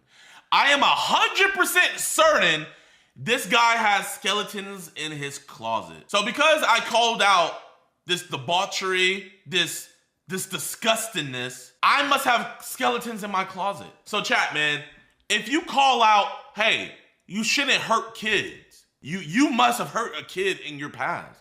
If you go out and say, hey, you shouldn't murder people, you've probably murdered somebody. This is the logic that they're coming through. I do, and it actually amplifies. So I said that you really don't know what I do for a living, do you, you freak? I do, and it amplifies my suspicion. Here, you know what? This amplifies my suspicion. Guilds, let me come over to your house unannounced, and let me just look through your hard drive. Since you're active right now, can you explain why you are friends with Alex Chet is despite all the evidence of him being a creepy pedo. And this is what they do. They try to get you off the fact that they make drawings of little kids and everything, and they try to go left. They try to get everything off of them, right? You know what? Hey, I would gladly look into that evidence if you can admit to me that, hey, I'm trying to see what's more creepy pedo, right? Chat, you tell me. What Alex said, but he caught, what, over 1,000 pedos by now? Or someone drawing pictures of kids being great? Which one do you guys think is more creepy pedo? So the lolly community says, I'm a predator because I caught them out. Crazy, man. Does that mean every cop that does child sex crime work, does that mean your suspicion goes up on them as well? Does that mean every firefighter who goes and takes out a fire, your suspicion of them being a arsonist goes up as well? Grifter. Effing disgusting you people are. So I'm a grifter for saying the lolly community is pissed for me saying making drawings of little kids effing These is people pedo need shit to be on weird. a permanent watch list. The lolly guy. I'm being called out by the lolly guy. And he's anti-AI. So he's not gonna he will never, at least the lolly guy will never make AI CP. Never. He'll never do that. He's anti-AI. So let's give him a round of applause. He'll never make AI CP. He likes his CP drawn. He likes it to be, he likes the sweat to hit the page. Every curve, every detail. He's the lolly guy. This is who I have calling me out. Oh, man. Oh, he has a YouTube channel. The lolly guy is also an aspiring YouTuber. And Clippin' Monster, also known by Monster. I am a Clippin' and VTuber, which I mainly clip lolly V. You know what's crazy, man? Like, it's these people that give VTubers and people into anime a bad name. It is quite literally these people. Me and Alex have a bunch of leads now, chat. We quite literally have unlimited leads. Aren't you an adult? Don't adults know how to defer fiction from reality? How is this your job? That's lame as F. Aren't you an adult? Aren't you supposed to be attracted to actual other adults? Why are you drawing children? So this is what they also did. They got a video that I responded to August the Duck, and they think that video was my kryptonite. They're like, oh crap, August the Duck exposed them. Little do they know that my response literally made August the Duck delete his video, but they're gonna tell me, when you gonna delete video where you try to calm down some allegations regarding myself by very wrong words? Isn't you also covered actions of Chet and called him as a go? Then what's wrong with that suggestion about you? So let's hear said suggestion. But I think we all should always talk about him because we all should remember what he did. Thirdly, it seems like conversations between a predator and what they think is a minor is a really, really strange thing to lock behind a paywall. Like, why would you want to read that? I mean, you want to read the chats between a guy role-playing as a little girl or a little boy and a man who thinks that they are a little girl or a little boy? Why the fuck would you pay for that? Like, that's crazy behavior. Selling it is just as weird. Like, you realize that's what you're doing, right, JiDion? Okay, so they want to use the video that the dude made on me to expose me for being weird. So, you know what I'm going to do, chat? I'm going to give them this. You know what? Yeah, oh, I'm weird. I'm going to grant them this, chat. Okay, I'm weird. I'm weird for selling the chat logs of what these monsters are saying to our decoy and these chat logs that got these monsters set up, you know? Me and Chris Hansen, we're both weird because we showed the chat logs, right? If I'm weird for showing the chat logs of what these dudes are saying to our decoys, what does that make you for drawing literal children having sex? What is if I'm weird, chat, explain it here. Granted, I'm weird. You know what? I'll give them that. Hey, I couldn't pass the allegations, right? I couldn't pass the allegations. I'm weird. What does that make you? What does that make you, UB? And this is another thing that lolly people like to do. They like to move the goalposts. If you like Farron, who is a lolly and also clearly meant to be a petite woman, so really, if you're attracted to women with breasts smaller than DDD, that means you are a pedophile and no different than people who want to rape children. So you see how he brought out his best character he has, his most PG character that he brought out. You know what? If all lolly looks like this, I wouldn't have a problem at all. We know for a fact that it's not like this. Lolly is prepubescent kids that you lie and say is 5,000 years old. Well, yeah, she looks like an 8-year-old, but she's actually 5,000. So it's okay that I get her banged by my bigger character. Like, oh my God. And then now he's saying if you're attracted to petite women, keyword. Wait, chat. If you're attracted to women, wait, hold up, chat. Wait, what does that word say? What does that word say, chat? Women? When was the last time a child has ever been called a woman? They're cooking themselves in their own comments. Oh my gosh, man. By that logic, everyone who watched Family Guy, Simpsons, Rick and Morty, South Park, Happy Tree, Friends, and any movies that include high school romance child predators, because in some way or form it depicts minors in a harmful manner for entertainment. Fiction is fiction. You see how he says high school romance? It's so funny how they don't like to acknowledge the people drawing legit fine. If I could, without getting flagged, I would show you guys the stuff that these weirdos be drawing. But I would be put on the list and I could get arrested. Because, believe it or not, lolly is illegal in my state. So if any of these people live in my state, it's GG's. Harming children by drawing children. Harming by drawing. You're harming people by killing them in a game. That's how retarded you sound. Yo, man, hey, whatever helps these lolly people. You know what's crazy? The same arguments that they come up with, these are the same arguments that child predators and people into CP tell themselves so they can go to sleep at night. No one's ever the villain in their story, chat. Nobody. I just have to give you guys some context of what's been happening. All right, guys, welcome to our first date. Shout out to my date right here. Here's the temple. What do people normally ask on first dates? You want any hobbies? Imagine your kids asking you, Mom, Dad, where did you guys go on your first date? And you tell them, oh, we went to Epstein Island. I made it to Jeffrey Epstein's island. I've dreamed about coming here. Okay, that sounds so weird. I've wanted to come here for a really long time, okay? Why? ASAP, so. We're clip farming Epstein Island. Yo, what's good with you boys and girls, man? Welcome back to another video. And today, I'm gonna talk about something that I see is becoming a big problem on YouTube. And I feel like with me being a big content creator, especially me being in the pred catcher community, with my platform, I need to call it out because this is absolutely disgusting. And that is the content grift of the Epstein Island. If you guys haven't seen this subgenre going on lately, if you want views, if your channel hasn't been doing too good, just make a video of you going to Epstein Island, running around the island for a little bit, and you're gonna get 12 million plus views on your video, right? I'm not gonna just call out the people that are making those type of videos because there's a deeper problem happening, right? There's people seeing those videos and they're saying, how can I one up that? How can I make that better? How can I get everybody talking about me? And so you get great delights like delivering pizza to Epstein Island. You guys have watched my channel long enough. You guys know what it means when we say cheese pizza.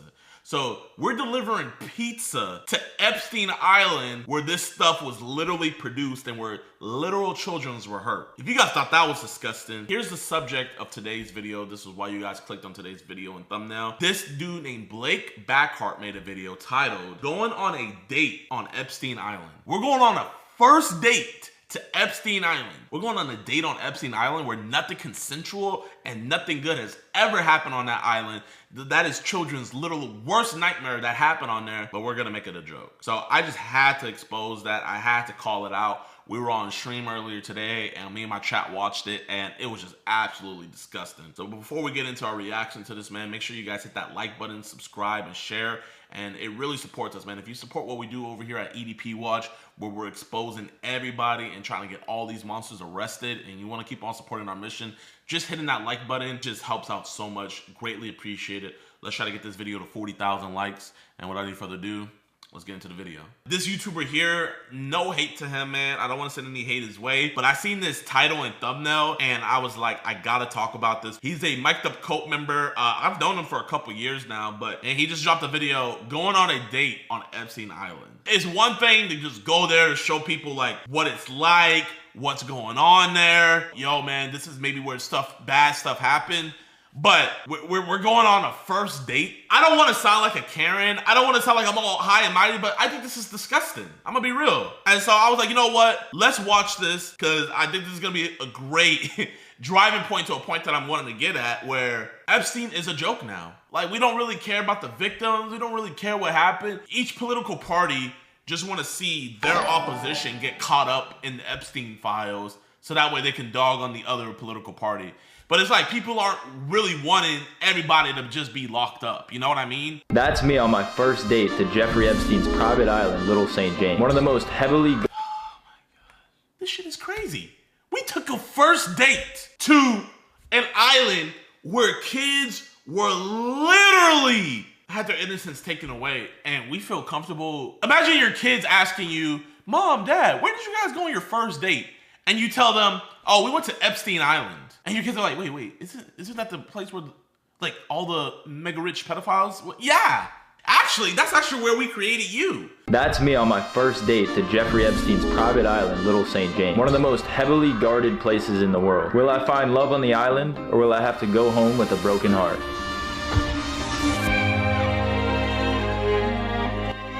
All right, guys.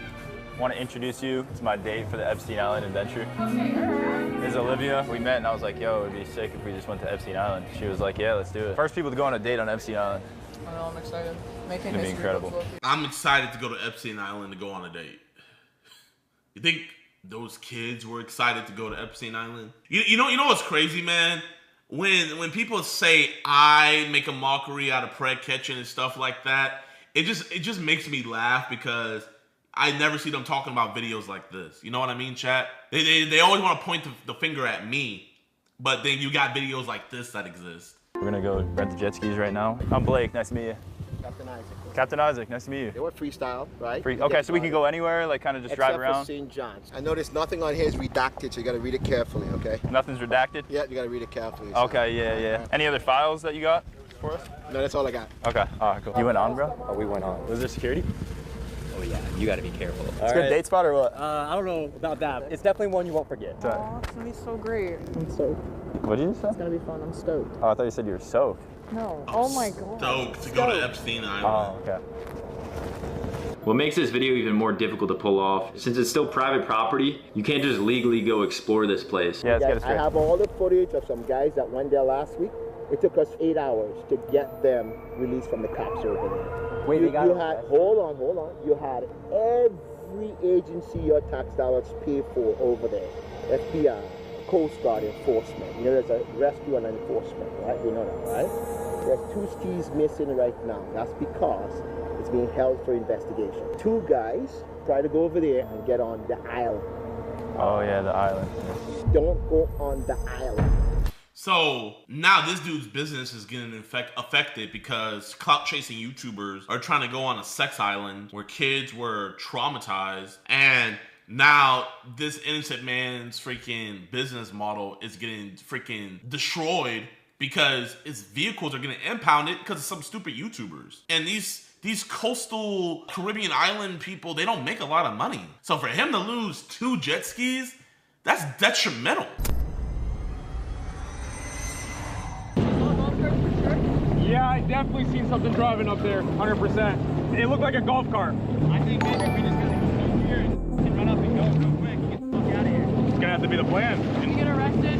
With my sister. It's like, what's the plan? What do you think? Jayoma's gonna take the jet skis, alright? Yeah. We'll go around here, we're gonna get up there real quick, and then we're gonna get the fuck out of here. I'll just check the beach area first. Yeah, before, just keep it the speed a little bit.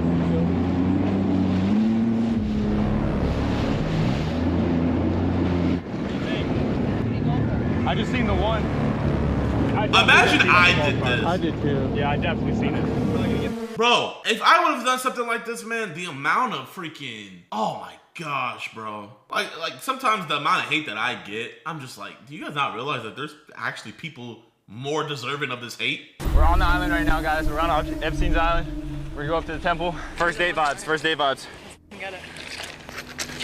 We gotta lay low though. We already saw security, so we gotta be really careful right now. Our goal is to get to the temple. It's right over there. Some Bonnie and Clyde type shit. Here, I'll take this, I'll take this.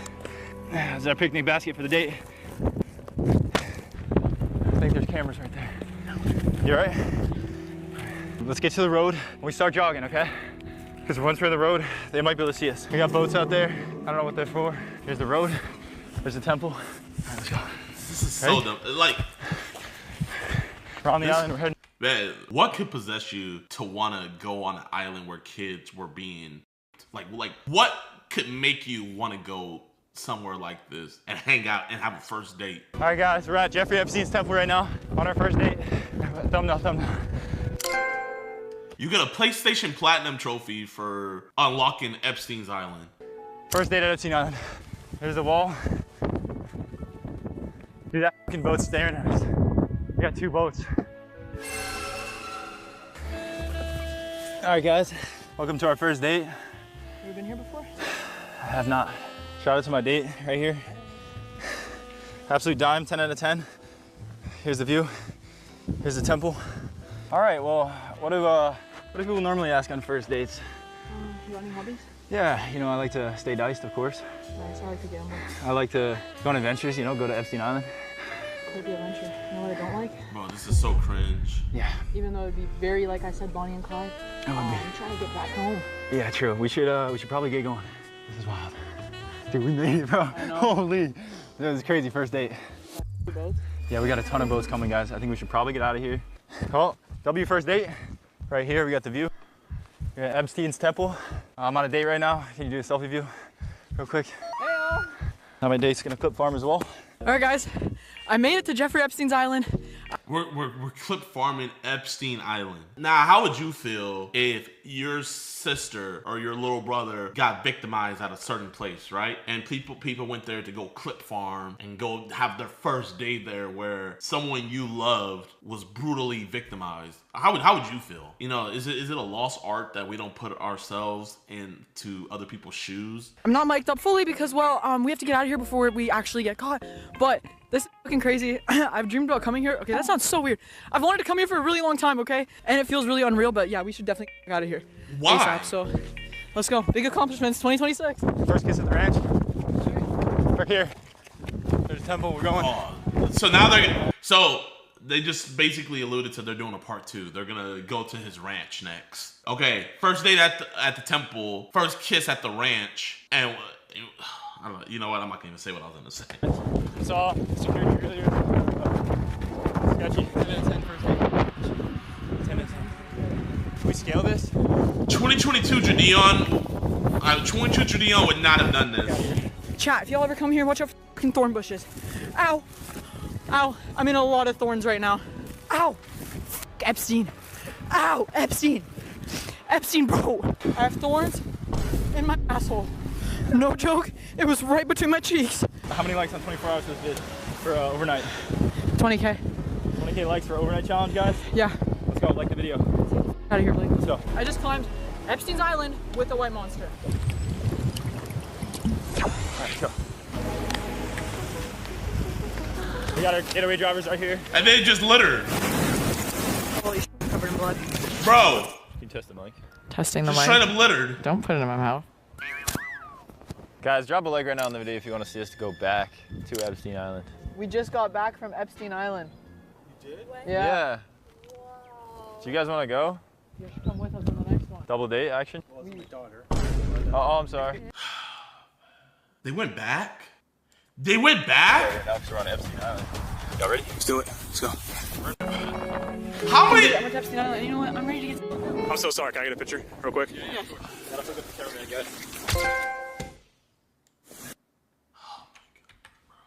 I gotta see what the comments said, chat. This has to be one of the worst videos I've ever seen in my life. You know what's crazy, man? I would venture to say that this was actually crazier than the dude saying that he was gonna DM 100 minors until he met me. I would say this video is worse. You know why? Because you're literally making a mockery of so many kids that actually went through something. Probably the only 2 consenting adults that have a date on that island. Is that something to like? Is that supposed to be a joke? Imagine you go to Epstein's Island to film a YouTube video and there's someone else there filming a YouTube video. Physically unskippable title. I'm telling my kids this is the real Outer Banks cast. Freaking legend. Is no one gonna talk about how weird and disgusting this is? He didn't even get any views on the video. I bet you before he posted that video, he thought like this is gonna go crazy, this is gonna go viral, and it didn't do anything. Why did you hit me up, and what do you wanna come on here to expose? Vitaly, when I came on, they just wanted to make streams for their clips, and he whispers, he's like, okay, so they told this guy that I'm 18, but when he gets here, I'm gonna say, hey, do you also want to hook up with my 15-year-old cousin? And he's like, okay, listen, this guy's legit, but I couldn't get him to come. And so I told him if he doesn't come, I am going to myself. What? Can you hear me? All right, chat. Here is our leaker. We have our Edward Snowden right here, right now, chat. What's good? Introduce yourself. What's up, bro? I'm Raymond McClure. I've been in YouTube a long time, last 6 years. Head of production for MrBeast Vertical, ex-BuzzFeed employee, ex-Vitaly. My man, and also used to work for Law by Mike. Also Law by Mike, where we met. So, yeah, y'all, so you used to be a producer for Vitaly, right? Yes, that's right. And how long were you a producer from and what time frame? It was not that long. It felt like an eternity. Just because of the nature of the work. I think it was maybe 3 or 4 months from August. No, I think September to December. 2024, 2025? 2024. So this is prime Vitaly. This is season 3. He just got off of all of that shit of him doing all those streams with all those rappers and celebrities and Akon. This is the season right after that. Okay. And so how many preg catches did you facilitate with Vitaly? Over 100. 100, damn. Yeah, I know. I have it all documented. And how many of those guys do you know of that were actually arrested and like convicted? Convicted, I want to say 3, where we flew decoys back out to get those arrests. Wait. Arrested, I would say between 12 and 20. Out of 100, only 3? Yeah. Well, you know what the streams are like. Damn. So, would you say? Also keep in mind, what I'll say too is like, this is Los Angeles, where we know this, where it is one of the harder counties to get, as I'm sure you know too. What county were you guys doing it in? Los Angeles. I'm not gonna lie. I'm gonna be honest. Los Angeles County is actually really good when it comes to this stuff. So I think it had more to do with the quality of work than because believe it or not, I know it's hard to believe, but from my experience, Alex and Skeeter, because that's also where chat, Trilogy Media do their things, and they do it in LA County. LA County is really good at prosecuting these cases if it's good cases. So if they only did 3, I mean, that's, no shot, but like that's pretty shit. Yeah, I mean, yeah, you could say what you. I think Orange County and even Ventura, I would say, are better and easier to get convictions. I also think the nature of Vitaly, and then also you're doing these more radicalized shaving heads and blah blah, and you know what I mean. It's more so a lot of these prosecutors don't want to touch anything related to Vitaly with a 10-foot stick. You know what I'm saying? Yeah, no. It's totally understandable. So, why did you hit me up, and what do you want to come on here to expose? Just hit you up because me and my wife, as you know, very, very big fans. As parents ourselves, we love what you do. I have a strong sense for wanting to catch and prosecute these child predators. Vitaly, I don't think he's a bad dude or anything, but what was I gonna say? The team that he hired, season 1, season 2, when I came on, I saw a lot of things where this was not being done the proper way, or with any not with any intention of actually getting this anywhere. They just wanted to make streams for their clips. That's why I let them go, got them out of here, and to see the moment I heard Vitaly was back with Santi and that gang, I knew sooner or later something like this was going to happen. So you hit me up saying that there was some things even worse than what happened with Akash, with him getting accused. You said that there was worse things that you seen happen, and that was on live, that just flew under the radar. What are those worst things? There's some things that I know about, which also scares me on, what do I not know about? You know what I mean? When I first came on, I was just handling logistics and houses and permits and insurance and things like that. There's a whole separate decoy team. But the more catches I did, the more I started asking about, okay, what is the evidence?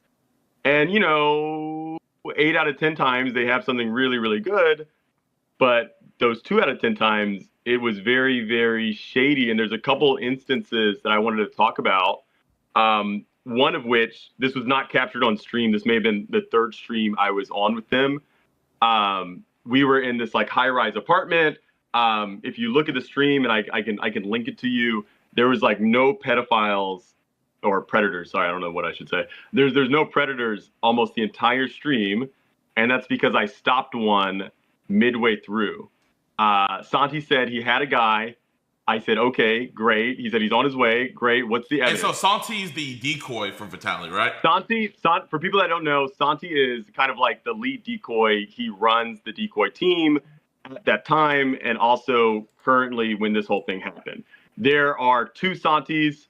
The one I'm referring to is the white Santi. Okay. So you turned a suspected predator away. Why did you turn him away? I turned him away. Well, let me say this. He says he's on his way. I say, Santi, what's the evidence? Santi pulls me away from the cameras, and he whispers, he's like, okay, so I told this guy that I'm 18, but when he gets here, I'm going to say, hey, do you also want to hook up with my 15-year-old cousin? I'm like, dude, you can't do that. You have no evidence at all. He's like, well, it's too late. He's already on his way. So he goes down to meet him. I go, yeah, no, this is serious. This is legit. And this is before I had anything to do with the actual decoy team, where this is just something I happened to catch. I go in behind them. They start talking to the guy. They're smiling and chatting and whatever. I go up right behind him and say, bro, get the fuck out of here. He walks away. He gets all scared. He runs. Where that was just one thing that I knew about. So it's like, what don't you, because I mean, you were only there for season 3. So this wasn't, you weren't there for season 1, season 2. So if they're doing that when you're there, what were they doing when you weren't? So the guy came to meet an 18-year-old, but whenever he got there, they were just going to throw out the fact of, oh, you don't want to talk to this 15-year-old. But I mean, whenever anybody sees him on stream, they're going to think he's there for a kid. Exactly. No, that's exactly right. But I think it's also, what I'll say is like the pressure of every stream they need, they want three predators. Oh, we're going to stream every day. Oh, you only get paid by the catch. When you're working with... So how much would Vitaly pay his decoys per catch when you worked for him? At that time, it was $300 per catch, which to me was the absolute bare minimum. When these catches, as I found out when I took this on myself, it's at least 3 days of work, per predator. So do you think that incentivize the decoys? And let me ask you this. Did Vitaly know that his decoys were cutting corners like that, at least for that particular catch? For that particular catch, I don't think so. But also, these are the people that he's trusting and putting in charge to run this. You know what I'm saying? Yeah. This other one that I want to talk to you about, which I'm on my phone because it has better quality. Let me switch to my laptop. I want to show you a stream that I don't know why it hasn't been more widely covered. Okay. So you're gonna actually show us some evidence here. Yeah. Share your screen. I'm gonna show you. Hold on, one second. Yeah. So chat, he's about to show us a stream clip. All right, hold on. Let me turn it from a stream that Vitali did that did not. It just went under the radar. Context here is it's the end of the night. They want one more predator to show up. And Santi says, once again, I got a guy. And he says, and I say once again, what is the evidence? Because by this time, this is after that first mess up I saw. This might be maybe a few days after that. Okay. And so I say, what's the evidence? And he's like, okay, listen, this guy's legit, but I couldn't get him to come. And so I told him if he doesn't come, I am going to kill myself. What? Can you hear me? He said if he told the predator if he doesn't come, he would kill himself. Yes. He's posing as, I think, it was ridiculous. He's posing as like a 10-year-old boy saying, if this person who has refused to meet up has said he doesn't want to do anything sexual with him, if the potential predator doesn't come, the decoy is going to kill himself. That's what he said. Did the suspect even say anything sexual in the logs? I'm going to be honest with you. This is almost 2 years ago. I cannot. I don't want to say yes or no. You know what I mean? Okay. In my opinion, I think this is a guy who, which just happens, as I'm sure with your catches, getting cold feet, whatever. Santi's so desperate for someone to come. This is how he gets him here. You know what I'm saying? Okay, so can you hit play? Let's watch this. And let me make sure. Yeah, this is the right one. Let me make sure you guys can even hear. And look at that, like a steak. Steak. You gotta make your money, man. Can you guys hear? Yeah. We can hear. If you can. I can't. Full screen? Yeah. I can't be on Safari. Look at my screen time. Look at this. Look at my screen time. Can you help me like hack into my screen time so I can go on things? Can we like? You said you'll give me a back massage. Are you gonna actually give me a back massage? And look, this guy doesn't want to touch him, doesn't want to do anything. He gets up to leave. Come here. Why are you being so mean? You said you're bringing me a Happy Meal. You didn't even bring me a Happy Meal. Don't leave. And so I'm gonna skip ahead. What was I gonna say? It's a video game. The guy's trying to leave. He's trying to convince him to stay. Let me change this to a video game. Am I ugly? I told you. I have a big scar on my head. No. Hold on. No. So here they realize their guy is going to leave. They have no evidence. They have nothing. They're just going to go run out and catch him. So that's why it goes black. They're switching cameras.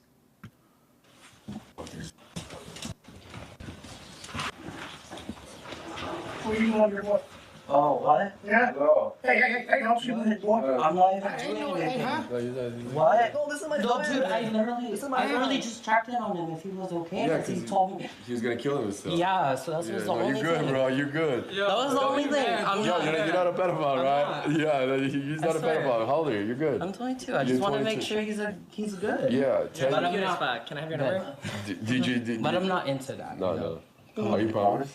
I promise. He said he was 10. He still came over. You should have blocked him right off the bat, though. You should have blocked him right off the bat. I came over because he said he was gonna kill himself. You did say that. Say it to the job. Regardless. So wait, pause it real quick.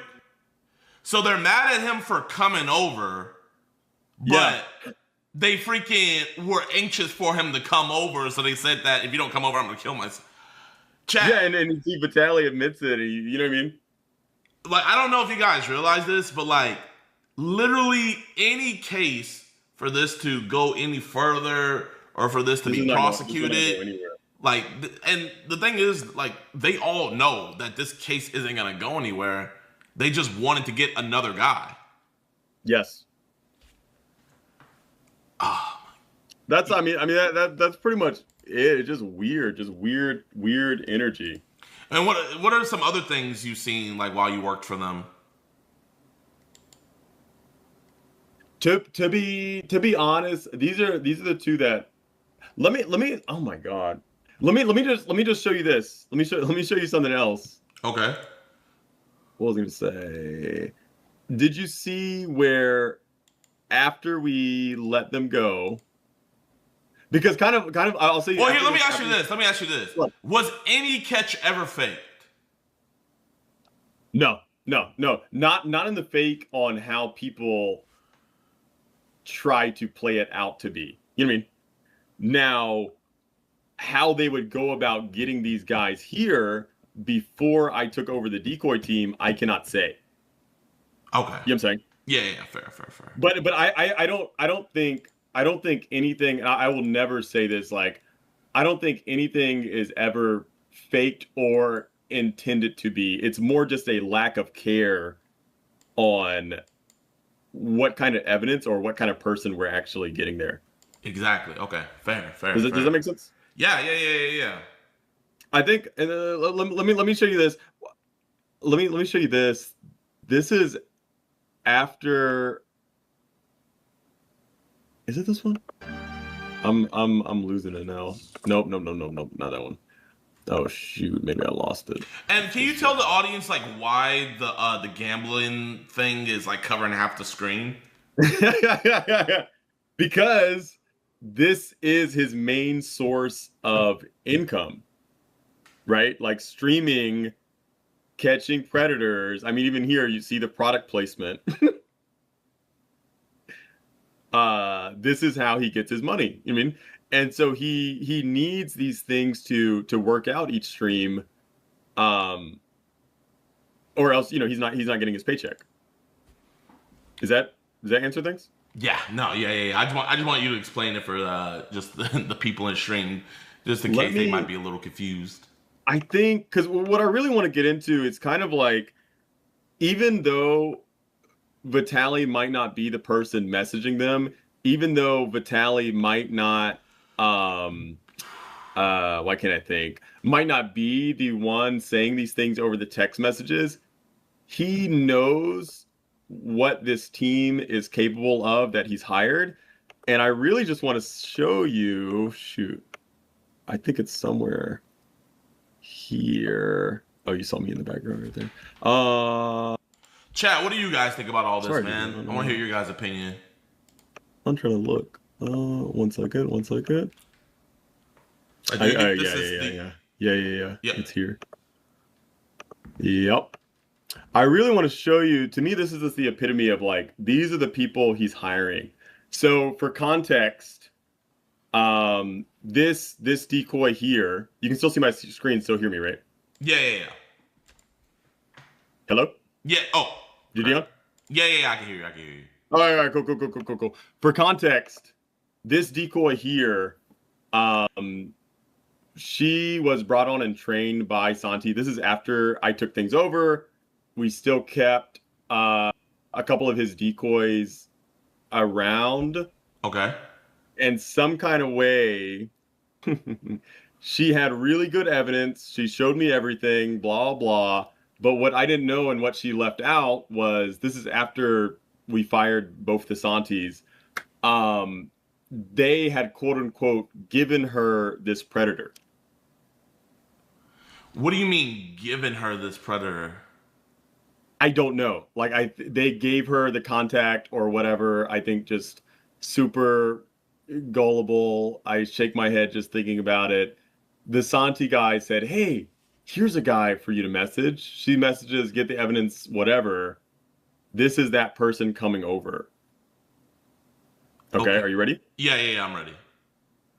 I think this is her waiting. It was like waiting forever, going to the door.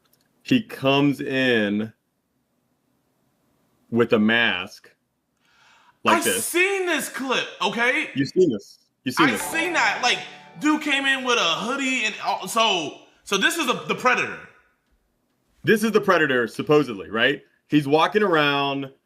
we kind of have to call a security protocol that security needs to bust out, assess the situation, where it turns out to be the Santi boys, his decoy team that we let go.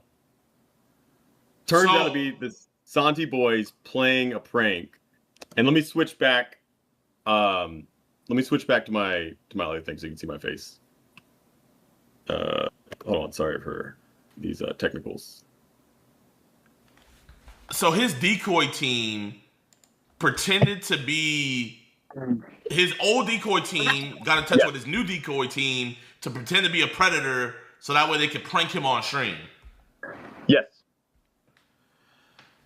And Santi boys end up getting held at gunpoint by our security before revealing, oh, it's a prank, it's a prank, it's a prank. And Vitaly had no idea about this at all. Vitaly? Yeah. No. So I think the point that you're trying to point out the most is that not that Vitaly's doing this maliciously. No. But that Vitaly is hiring incompetent people. Yes. Because I would call for it you guys that don't executive. know, this Santi guy that he's talking about, I don't believe that Santi was in charge of the chat logs with the Thortha girl that did the whole thing that framed a cache. But he was still there, and Vitaly's bringing these people that have done all these things in the past back on his team.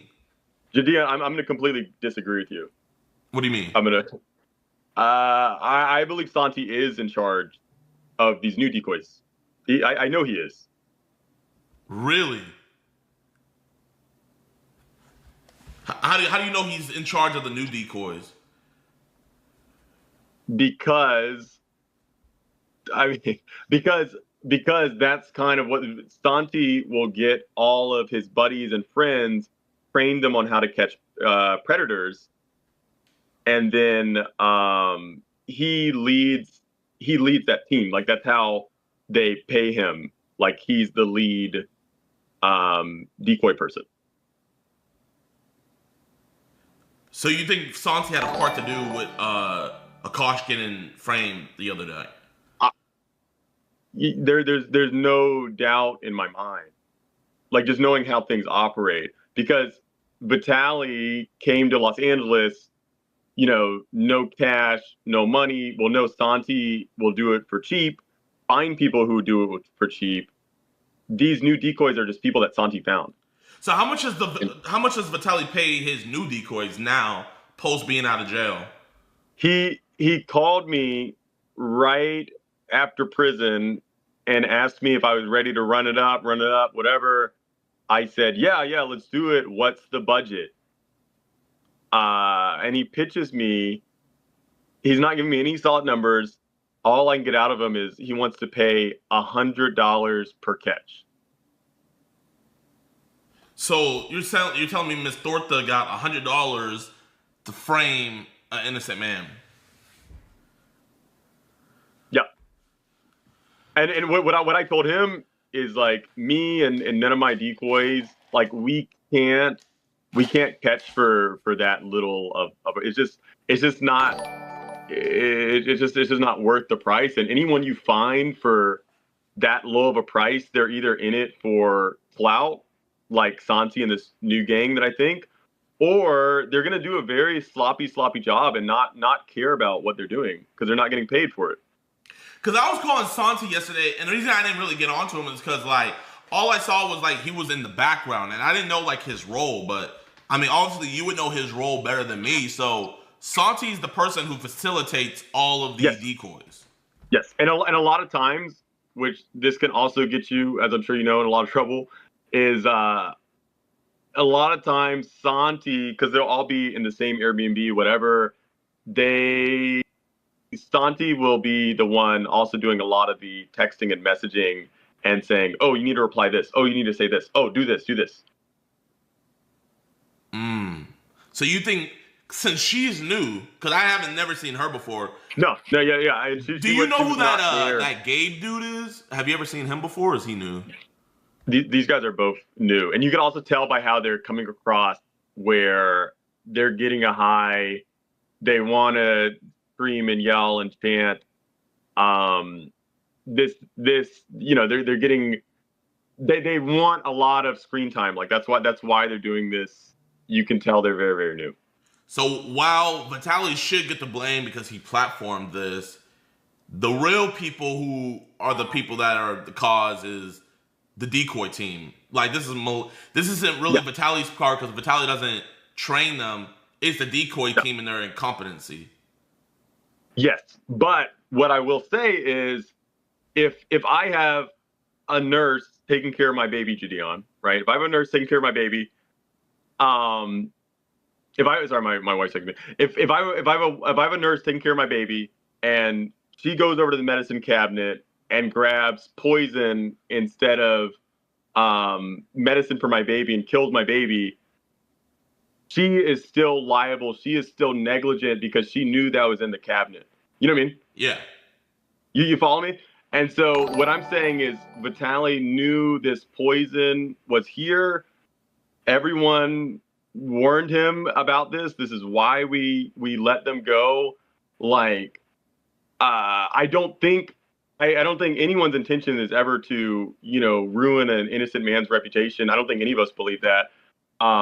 But he is still negligent because he keeps giving chance to these people that have shown time and time again that they can't be trusted. I mean, and I want to see him do better, but this is not the way. Oh my gosh. Yeah, no, like that changes my perspective on this even more. Like, kind of like seeing, because my whole point of view was Vitaly should have read the chat logs and knew that it wasn't the right guy. You know what I mean? Right. And it's clear to see that he didn't read the chat logs before. Would he do that a lot and not read the chat logs before going into prep catches? So here's the thing, is kind of like, I don't think it needs to be Vitaly. Like, Vitaly can be just talent. But like with me, with all of my decoys, one, we would always break age immediately, like within the first couple of messages, you know what I mean? And then the decoys would need to bring me the evidence before me, I'm the lead, before we give out any addresses where we need to see sexually charged conversation. We need to see intent. We need to see not only age break, but we also need to see acknowledgement of that age break over text. And I would go over all that. I'm the trusted person. I would give the okay before we give out any addresses. But with you not there, they don't do that. Yeah. And that's because he doesn't have the team or, the resources or money to have those trusted people. And so he's just like, okay, fuck it. I'll do it without those people. You mean? Yeah. And I'm not saying it has to be me, but we already know that this specific team cannot be trusted and does not do things the right way. So like your analogy earlier, like if let's say a nurse accidentally poisoned your baby and stuff like that. Okay, it was an accident the first time. But if you hire that nurse again to take care of your second child and it happens again, she's to blame and you're to blame now, pretty much. Yeah, I mean, yeah. If you want to go like that, yeah. I completely agree. Chat, man, what do you guys think, bro? Oh man, I'm very disappointed. I feel like this, because now this is gonna hurt us, where we're gonna get generalized and be like, oh, we saw what happened with this Vitaly situation. We don't want to take these cases anymore. Like we just can't. Especially. And it breaks, it genuinely breaks my heart where there's so much good to be done, but we have such a bad reputation, and it only is getting worse and worse. Would you work with Vitaly again going into the future? Right now, I don't know. I think I truthfully would. It's not my favorite job by far. It's very dangerous. Lots of risk. But at my heart, I love catching predators, and I have seen the good that we have done while also putting up with the crazy antics. Yeah, no, I would, but it would have to be under the very right circumstances. Like here, when he's telling me, we have no money, we're going to catch people run and gun, we can barely afford security, we can barely afford decoys. It's just a no for me. No, fair. But fair. even if Sally's not my favorite person, if I get the chance to even help prosecute one guy like that, that makes it for me. Feel that, man. Man, you know what? I am going to give Santi a call. Hopefully he's not watching this stream, but I'm gonna give him a call. I'm gonna see what he has to say, and you know, because I have a lot more hard pressing. Because he was just like, hey, I don't want to get involved in that and stuff. But with this new information, you know, I want to just see like what's going. Because he does. I noticed Santi does follow the girl. Santi follows the guy. So I'm curious if Santi's the one who put them on to this. I'm telling you just for a fact, and let me give you the timelines. Like, Vitaly calls me to catch predators. Vitaly calls me to catch predators right after prison, right? Budget doesn't work out. He goes with Santi Rose, which is the other Santi, the curly-haired one. They catch in Miami. Santi Rose says this is too much, like, I can't do this, we're not getting paid enough. He leaves. Vitaly goes to Los Angeles, starts working with Santi, White Santi, who also in my phone is Suicide Santi because of that terrible catch they have. He starts working with Suicide Santi. Suicide Santi assembles a team, and you expect anyone to believe, JiDion, that Suicide Santi has nothing to do with these new pred catchers when that's all he does? Facts. Do you have those messages from that Unaliven stream? I would love to just look through the chat logs. Like, no, I mean you and me both. I also sent you, which you can go through. There's not that much in there. There's a few weird things. I sent you the decoy Bible that Santi made a few years ago, where a couple of weird things in there is. So what is it? So this is Santi's like how to catch. It's what he gives. Yeah, it's what he gives to his decoys. On this is exactly how you need to catch. Okay, predators. so this is the decoy Bible. This is what Santi made. This is what he gives to new decoys. Yeah. And maybe he might have gave this to the Jocelyn girl who caught or framed Akash. So let's see. How to find any app you can talk to strangers, you can find a predator. Talk to them first on app/website and then move conversation over to fake number, then block them on app/website and break age on phone number. This will avoid getting banned. If you get banned, you need to make another account. If you get banned multiple times, you need to use other apps. If you get banned on those apps, you need a new phone. Before you block them, screenshot the profile and all messages. Okay, all of this seems good. The decoy age is always 15 and below. Okay, but whoa, hold up. So when they were exposing, or when they set up a cache, the decoy age was 16. So I don't know. Would they raise the age whenever they weren't getting that many people to come out? Would you see that? From my, once again, I cut out the Santis because they weren't showing me information. You know what I mean? So they wouldn't even show you their chat logs.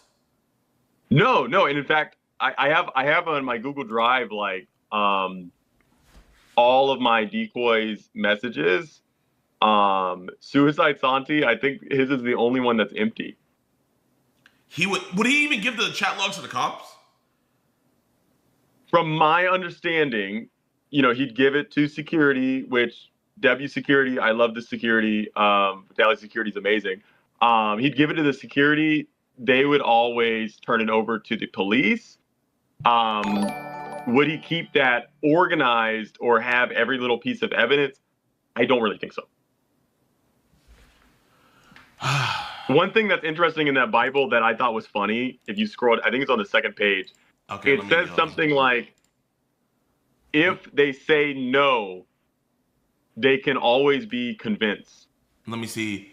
If they ask for a D-pic, say you'll show it in person and you are scared of getting exposed. This part's weird. Try to change subject. Don't rely on this, but you can send other predators deep. Whoa! Yeah. Yeah. What? Yeah. Yo, you can't do that! You can't do that! No! This is part of the reason why they were let go. You can't! You can... Oh my... Chat, you can't do that. You cannot do that. You cannot send them anything sexual. Oh my gosh. And this is what he's telling the decoys to do. Yeah, that's the problem. That's the problem. Don't rely on this, but you can send other predators D-pics when they ask. That's where I'm like, because he would, and I'd seen some where I'm like, Santi, you can't send a dick pic. Whose is this? He's like, I know, but he wouldn't come unless I sent it. So they would send D-pics to get the guys to come. Yes. Yes. Chat, that is beyond illegal. Like, chat, no. No. Bro, and once again, that is automatically thrown out. Like, the moment they sent that, it doesn't matter if everything's thrown out. That is illegal. Oh my God. Bro, you should have led with that, bro. This is just what I know about. There's just so much, dude. This is just what you know about. And is there anything else weird you saw? Schedule time and place to meet. Meeting at their house isn't an option. People who take the bus and Uber are better options because they can't run away. It's easy. Okay.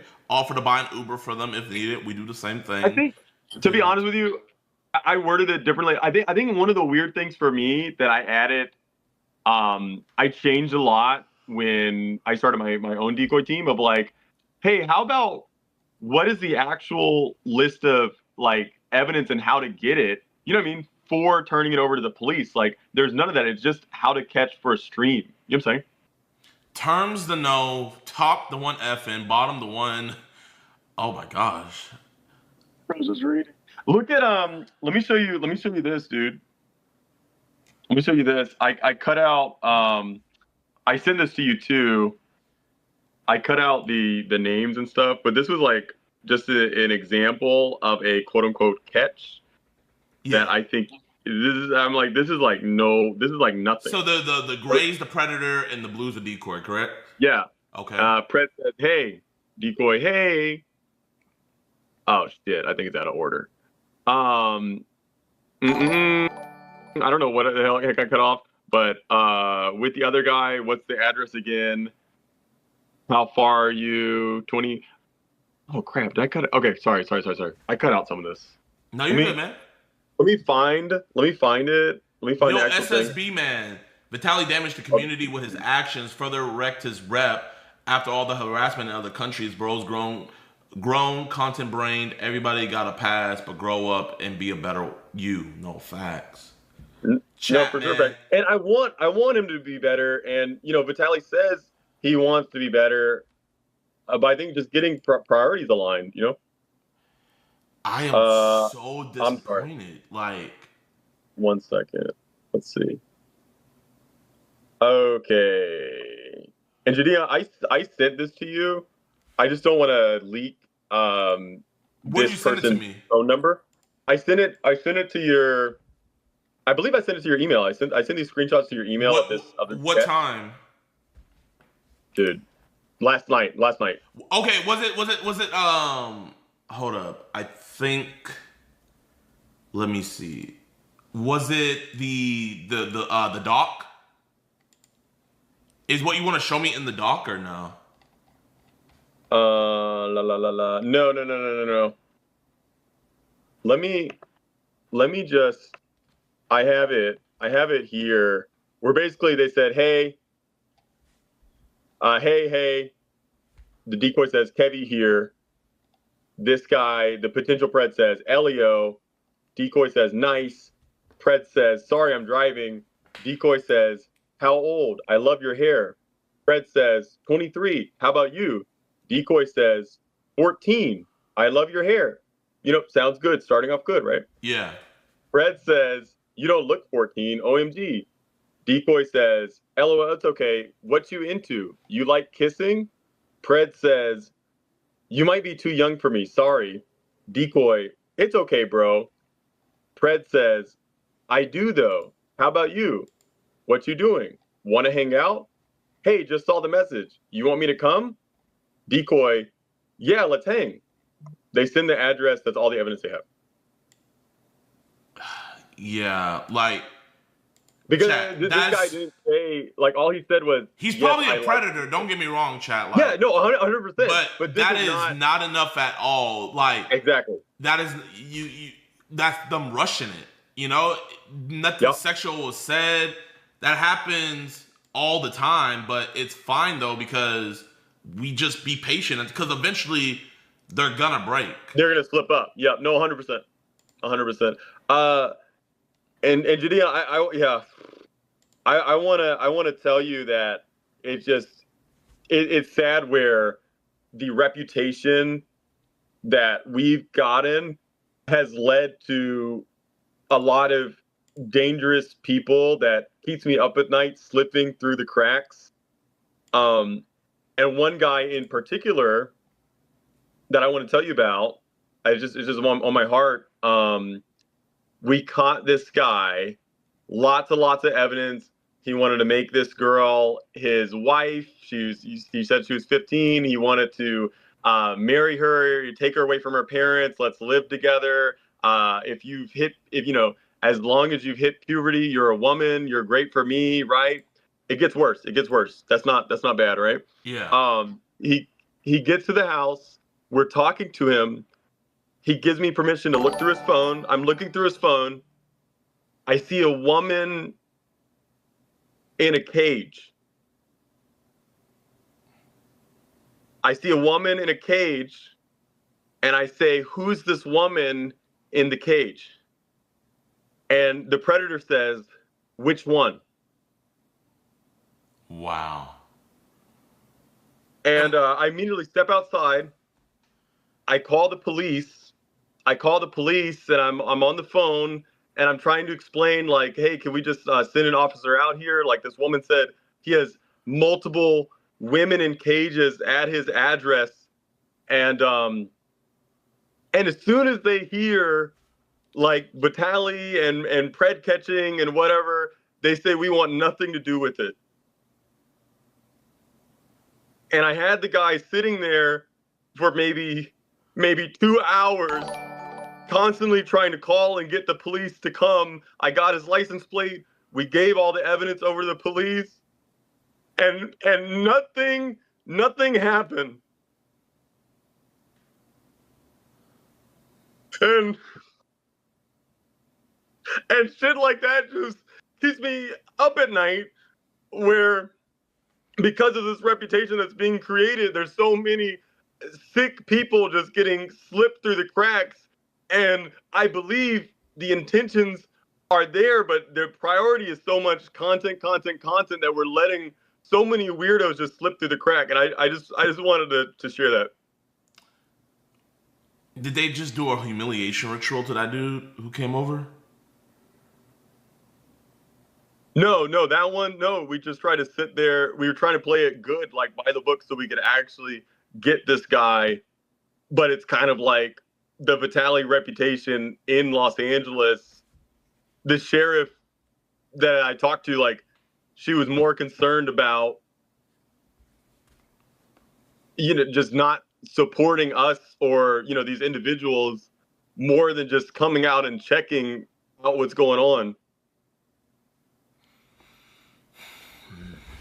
No, man, I know 1,000% where you're coming from, and I know how that hurts, especially like when we get monsters and, you know, they just hear predator catcher and they think the worst instead of it being done by the books and something that can actually be prosecuted. So, man, genuinely, bro, when I say this, you know, like, even though a lot of fuckery happened, like, I will give Vitaly his flowers. I will give the whole team their flowers. And I know you guys have your guys' best intentions, and I know you guys did your best. And that's the thing with Vitaly, man, because, you know, I seen clips where they catch somebody and they were like, oh, you got embarrassed enough. We don't need to call the cops.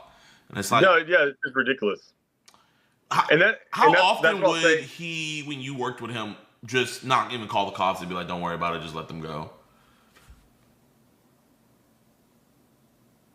It was what it came to, and I'm not joking with you. At first, we were just calling the cops. And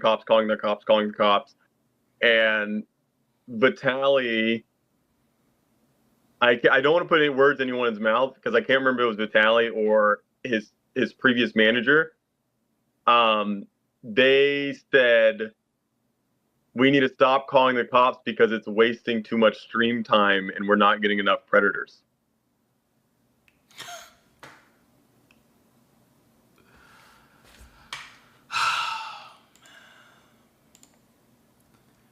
I can believe that. And so I would do what I can of making sure we have all the evidence, and whether we're getting them there that night or me and security are in the at the police department the next day, we'd make sure all evidence we get turned over, do as much diligence as we can, but it's a constant battle of also fighting in between. You know, it's a show first. So, yeah. My man, bro. I mean, one thing I hope is after all this, I hope that Vitaly reevaluates everything, and I think if he wants to be beneficial to this community, you know, genuinely, there's a lot of great people in this community doing great work. I think he would just kind of take a step back because, you know, we get grouped in, and the thing that sucks is like I've had huge streams catching preds doing it the right way, so you can't say it's you got to do it this way to get the most views because I'm the biggest in the community and I get the most views, and I'm doing it the right way, so.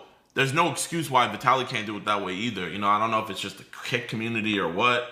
I think what it is. One, I'll say since he's gotten out of prison, I don't know if you've been seeing the streams. It seems like they've toned down a lot.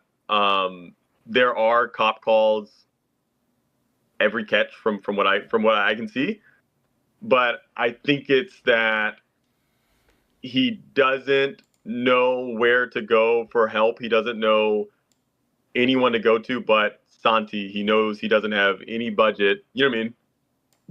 And Santi sucks. Yeah, exactly. So that's all it is. Yeah. Well, bro, listen, man. I do appreciate you telling us your side of the story. I appreciate you for while the time you were there, you know, advocating for it to be done the right way.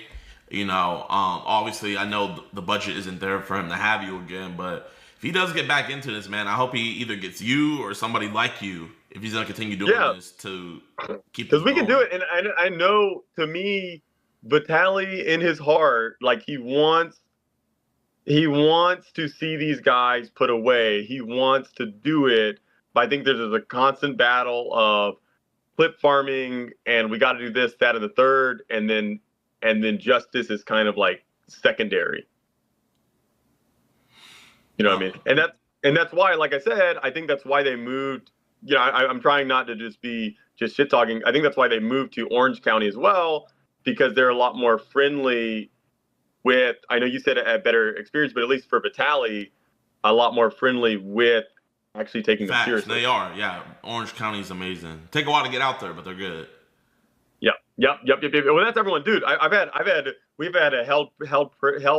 I had one predator we held for 3 hours waiting for the cops to come. I had a suitcase full of every drug you can think of. But anyway, all right. Man, I appreciate you so much for giving me your time, man. You know, genuinely, I know me and Chad appreciate this. And, you know, I know you saw what happened on Vitality's other stream, and you were like, man, this got to be spoken out, man. So I respect the hell out of that. Thank you so much. Oh, no, yeah. talk. Yeah, the floor is No, yours. I was just saying, just action steps. What I want to see happen is if Vitaly is going to continue this, like I know he wants to, it just needs to be done the right way with the right people. And we have to hold him accountable of this is not okay to catch like this. That's it. Man, my brother, man, I appreciate you. Thank you so much for your time, man. God bless. Have a great rest of your day, man. And until next time. Peace out, bye. Peace. Chat. This is crazy. The fact that this is even an option. Don't rely on this, but you can send other predators D-pics when they ask. Because you're basically sending these dudes fake CP. Wow. I did have 1K, but that little ass Marty. Whoa! Whoa! You're trying to interfere in my life, you see this? How do you like that, you ass little ass nigga? You had no right. Why is everybody in?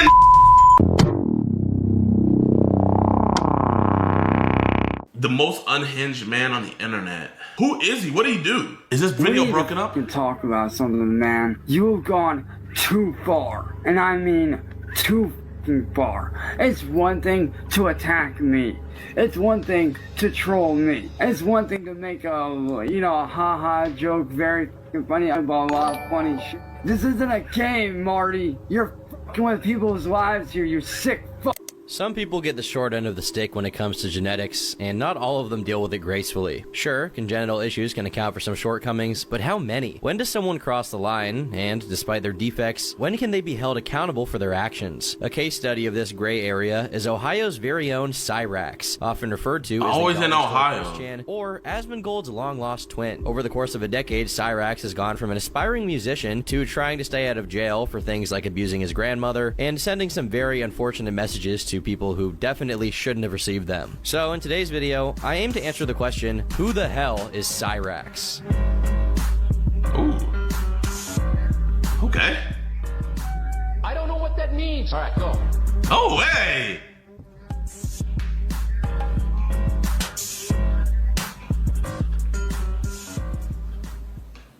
Oh, a banger! Lolcows, Cyrax didn't just come about in a vacuum. If anything, he is the closest we've ever come to a purebred lolcow. Born Patrick Smith on September 20th, 1990, Cyrax claims he was born at just 26 weeks, weighing only 1 pound and 12 ounces, with only 1 kidney and 1.5 lungs, and with 1 blind, lazy eye. At least in part, this is because his mother, Connie Lobdell, was herself challenged to some extent. Cyrax's grandmother, Sally, claimed she was fully disabled, although it's unclear what that means, while his father described her as someone with ADHD and another unnamed condition. He specified that it took him 3 years to teach her how to drive a car, which suggests some degree of intellectual limitation. Many speculate he suffers from fetal alcohol syndrome, though due to Connie's potentially impaired condition, there's hardly any way to hold her accountable for that. His father, on the other hand, is a very different story. In 1994, Rupel Mark Smith, the original legal name of Cyrax Sr., was arrested. While accounts on this vary, with Cyrax himself saying his father went to jail the day he was born, the records available put his arrest at when Cyrax would have been 3 or 4 years old. On July 26, a 14-year-old girl was raped by an unknown man who chased her off a bike path for around 50 feet. According to a person who identified as the unnamed victim, he'd already been stalking her prior to the assault, which meant it was premeditated and suggestive that he'd probably done something like this before. She gave a detailed description of her attacker and his blue 10-speed bike to the police, who prepared a composite sketch. When presented with photo lineups, the victim picked Rupel out of both of them. The sketch was then published in the local newspaper and ended up being seen by Rupel himself just 2 days after the attack. Fortunately, the intellectual acumen of the Smith lineage was already being exhibited, as Rupel decided to call the police himself and identify himself as extremely similar to the man depicted, only to say he wasn't responsible and had an alibi. Regardless, this was enough for the person taking his call to report him to their supervisor, leading an officer to be sent to where Rupel was residing. Upon arriving at the residence, the blue 10-speed bike was seen, an exact match for the one that was at the crime.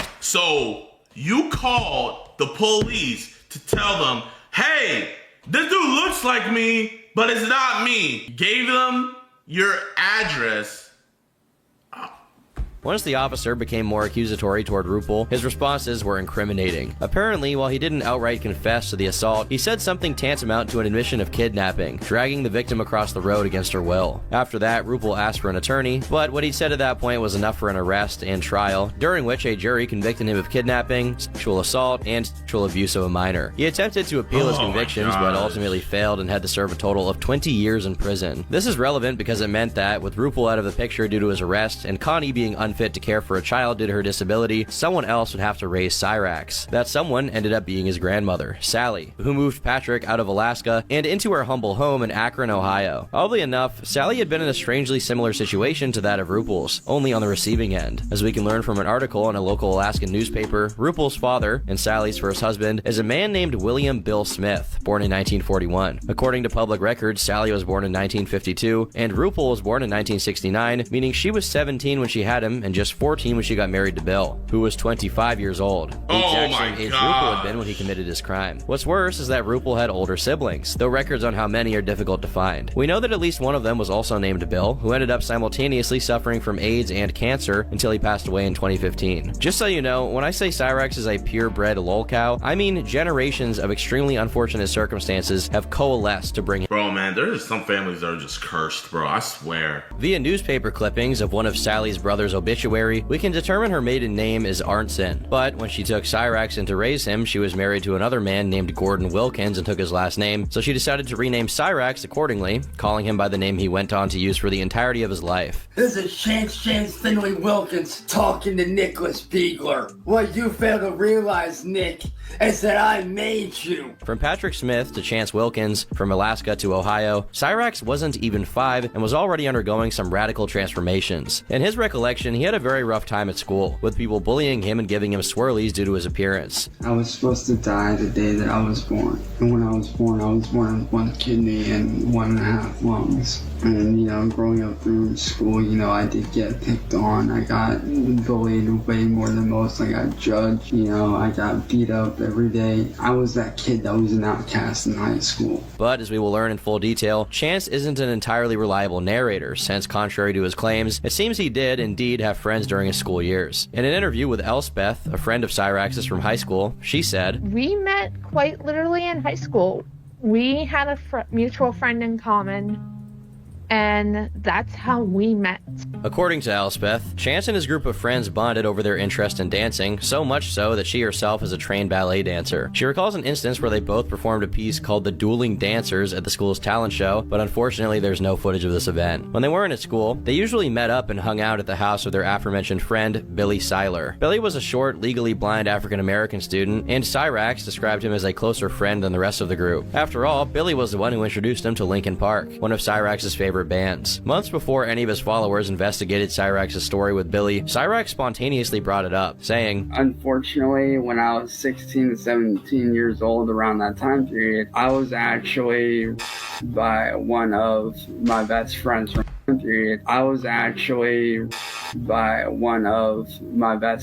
high school. Now, at the time, I didn't know that he was gay. I had actually met this kid. His name was Billy Seiler. We had gone to the same high school together, and me and him grew really, really close. We were super cool with each other." This is quite a claim to make, especially to bring it up as lightly as Cyrax did. This was enough to rouse suspicion, but as time went on, the situation only worsened. In another retelling, Cyrax mentioned that his family spoke to the school about what Billy supposedly did to him, and the school responded by kicking Cyrax out so it wouldn't happen again. "They know what Billy did. That's why they removed me from that school, so it didn't happen to me again." Though this isn't impossible, it sounds unlikely that the victim of such a circumstance would be the one getting kicked out of the school. Worse yet was the fact that Cyrax originally claimed to have been 16 or 17 when this took place, but he only changed high schools after 2009, when he would have been 19, meaning the time frame doesn't really add up. This discrepancy was confirmed by Cyrax himself, who later changed it and said that, while Billy was underage, he himself was not. Cyrax, how are you not so pissed though at that school?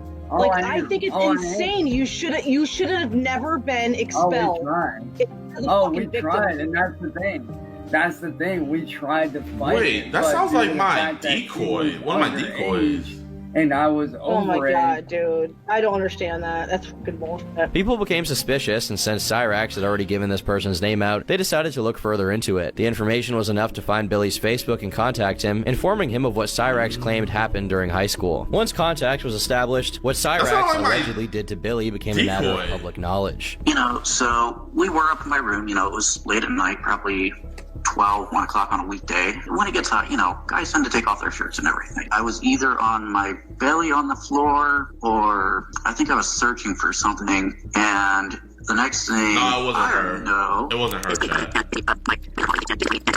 And at this point, I had never given any type of consent whatsoever. This all but confirmed in the eyes of many that at the ripe age of either 18 or 19 years old, Cyrax had assaulted a disabled minor. What a great way to start the story. We have little to no information on what else Chance was up to during the 2000s, but we do know what his family was up to. His mother, Connie, remarried in 2002 and was living with a man named Michael. But just a few years later, in 2007, she tragically passed away while using a wood stove that didn't have proper piping, and because of this, it resulted in a house fire. Perhaps adding to the tragedy was the fact that she passed away on Cyrax's 17th birthday. A little over a year later, the house Sally was living in with Chance was broken into, though there's no way to know if the perpetrator was ever found. In late 2009 to early 2010, Cyrax created his first ever YouTube channel, but it was nothing to write home about besides a few AMVs he made with freeware, and definitely Hey, that's not a bad AMV, low-key. doing so. The years of 2010 and 2011 were mostly uneventful, though Cyrax made a few Facebook posts that contributed to the notion that he wasn't as bullied as he said he was, since he had multiple girlfriends during this period. He also shows his funnier side with jokes such as, Santa, ho ho ho, me. Damn, Santa has 3 hoes? What a man whore. One at a time, and they better get paid extra. You so fat and old, nasty. It's only in 2012 that things get intense with Cyrax abusing his grandmother, Sally, in a document retrieved via the Freedom of Information Act, because yes,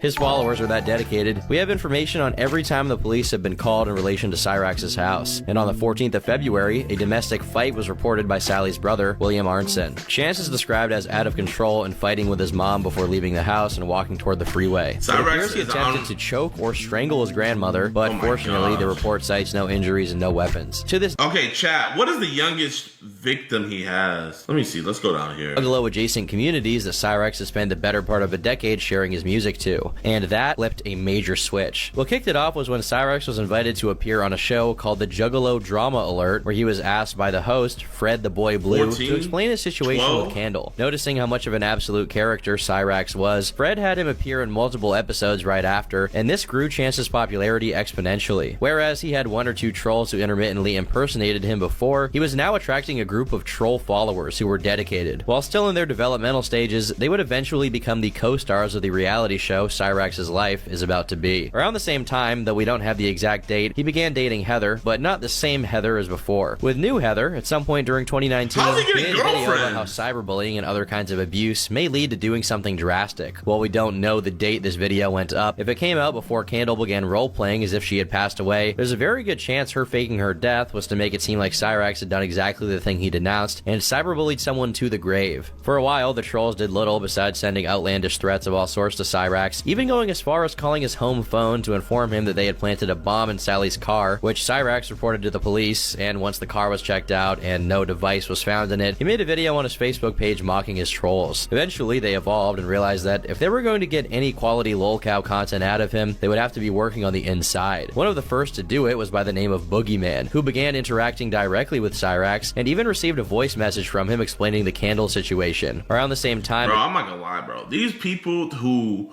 follow these sick people, and do all this extra stuff, man, they're thrown off too, bro. They're like, do all this to this dude. I mean, he's already a sicko, and now you're, oh, no, you're weird. Juggalo act called the Bender Boys also got involved in trolling Cyrax in some unknown fashion, earning the ire of the Madman of Akron. While it gets increasingly difficult to find the exact dates and details for things from around this time, the closest I found was that a channel very tightly associated with the Bender Boys, called Brooklyn Menace, posted a video edit of Cyrax playing around with a samurai sword under the title Cyrax Shaolin. After a month or so of gratuitously terrorizing him, the more sophisticated trolls took a page out of the Daniel Larson textbook, deciding to pose as a record label interested in signing Cyrax. In late October, he posted a video about how he finally made it. See, a lot of people don't realize it, but thanks to the haters over on YouTube on my new channel, I got some exposure got hooked up with a major underground artist who just happens to be working with some big names in the industry. After years of struggling as an independent musician, he finally succeeds. And to follow this poetic note, it appears that the new Heather is spending some time at the Cyrax household, as we have footage of her from around this time, kissing Cyrax and fighting trolls alongside him. It is shocking to see that Heather physically chokes and coughs upon kissing what has been dubbed by the trolls the trench mouth. However, good time. Chokes and coughs upon kissing what has been dubbed by the trolls. She immediately wiped her mouth when she kissed him. Trench mouth. However, good times don't always last. I believe that October of 2019 is the most accurate time frame for the rise of Cyrax's arch nemesis and primary troll, the King of Akron, Music Biz Marty. From what is available online, we can deduce that Music Biz Marty approached Cyrax as someone interested in managing his merch shop, only to proceed to claim control over the merch store and play the role of a cartoonishly greedy corporate record label executive who tricked Cyrax into signing away the rights of all of his merchandise to the evil Ram Ranch Records. In a video from this period, Cyrax can be seen begging for Marty to stop what he's doing and pretending to cry while asking to be left alone. You are degrading me. You're ruining my image as an artist, as a person. You are sick. In order to play Cyrax for a fool more effectively, he creates a false dichotomy between Ram Ranch Records and Bender Boys Records, which he was also indirectly in control of. It becomes very difficult to verify whether this manifestation of the Bender Boys has any direct relation to the previous one, and how exactly Cyrax's relationship with the Juggernaut ended, but in the grand scheme of things, it doesn't matter that much. This period was rife with Cyrax's participations on the Juggalo show, including one where he appears to be freestyling a diss track on Marty, who is also in the call, while a Juggalette and member of IP2 named Gucci's twerks to his bars. You could not make this up if you tried to. In early November, the setup concocted by Marty and the Bender Boys comes into play, as Cyrax is convinced he has successfully escaped the talons of Ram Ranch Records by joining the Bender Boys label. Despite this taking place only a couple of weeks after his supposed signing to Juggernaut, after believing he joined the Bender Boys, he delivered one of, if not the funniest moment during the entirety of the Cyrax story. To celebrate it, he posts a video wearing what looks to be an oversized pleather jacket and sunglasses, all of which is juxtaposed against the regular scenario of his insane asylum white-walled containment zone he calls a bedroom. He begins the video by drinking some kind of clearly non-alcoholic beige fluid, as if it were champagne, before proceeding to give shout-outs to any and every person he's ever interacted with, like he was receiving a Grammy. Another noticeable thing is the change in his affectation. He puts on a slightly New York accent with Ebonics to go with it. I figured I'd come in, celebrate, kick it, chill. Got a brand new dope track dropping with some of the homies. Cyrax can also be seen visibly calculating the best moments for him to take off his sunglasses dramatically, and he does it when he decides to talk about how the deal with BBR will help him take care of his kids. He obviously does not have, and I'm not even sure he's physiologically capable of having, kids, and what he's referring to here are new Heather's kids, but we'll explain that part in a little bit. Eventually, he's joined on a stream by someone with whom he's planning to drop a song, and we later learn that dropping a song and music video was a part of his contract with BBR. The song comes out, and it sounds like you'd expect it to.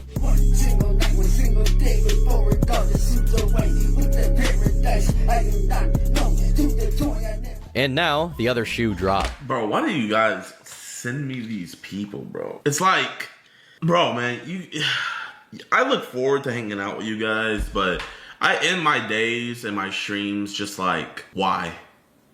Like I'm gonna be stuck the rest of my day and my night just thinking about this.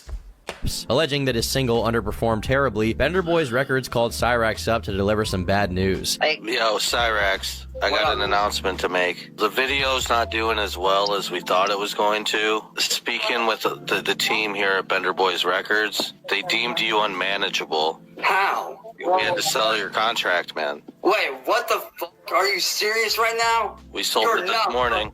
Are you fucking serious? I put in all that hard work for nothing? Are you serious right now? Bro, you're fucking stupid. I put in all that hard work for you and the crew for what? Do you want to know who we sold it to? I already know. Music. You already fucking come back. As of that day onward, Cyrax and his music were the intellectual property of none other than Music Biz Marty, and things can only get worse from there. Due to Heather's very close involvement with Cyrax's online presence, she was often seen alongside him during his live streams, which was Cyrax's main vehicle of communication at this point. While it didn't look like she was very interested in Chance as a romantic partner, perhaps the attention he got online, even if negative, was her motive. And if it was attention she was after, she definitely got it. On November 22nd, one of Cyrax's anonymous trolls makes a phone phone call reporting that Chance was being mean and violent to Heather, taking her phone by force and refusing to give it back. The results of this call have been archived since the police showed up at the house during another one of the Juggalo congregations, prompting Cyrax to immediately tell Heather to follow him upstairs, also known as the Goblin Hideout, for whenever someone visits his house. The police were told that they were sleeping and that the call was a prank. However, 3 days later, that call prophetically came true, as on the 25th another police report was filed, this time by someone named Mike. In it, Chance is described as hitting his girlfriend during a live stream on YouTube, but I haven't managed to find any video to match that specific date. When the police arrived at the location, the two were spoken with and claimed there was no occurrence. Given the lack of hard evidence, we can presume that Chance did no such thing. I mean, just months before posting, he was posting videos to his Facebook about how a man that lays his hands on a woman is a coward. There's no way he was projecting, right? Well, a day after, during a live stream Heather was a part of where she was talking to one of the people following the Cyrax story, Cyrax himself eventually intervenes and is seen attempting to yank the phone out of Heather's hand violently, which some saw as an overly aggressive action. The same day, a troll once again made a call to Akron PD to report what had happened, and they conducted a welfare check. Not only do we have what was on the police report, which claimed Heather was acknowledging Chance's abuse to the person she was live streaming with, we also have the phone call made by the troll. Chance J. Wilkins,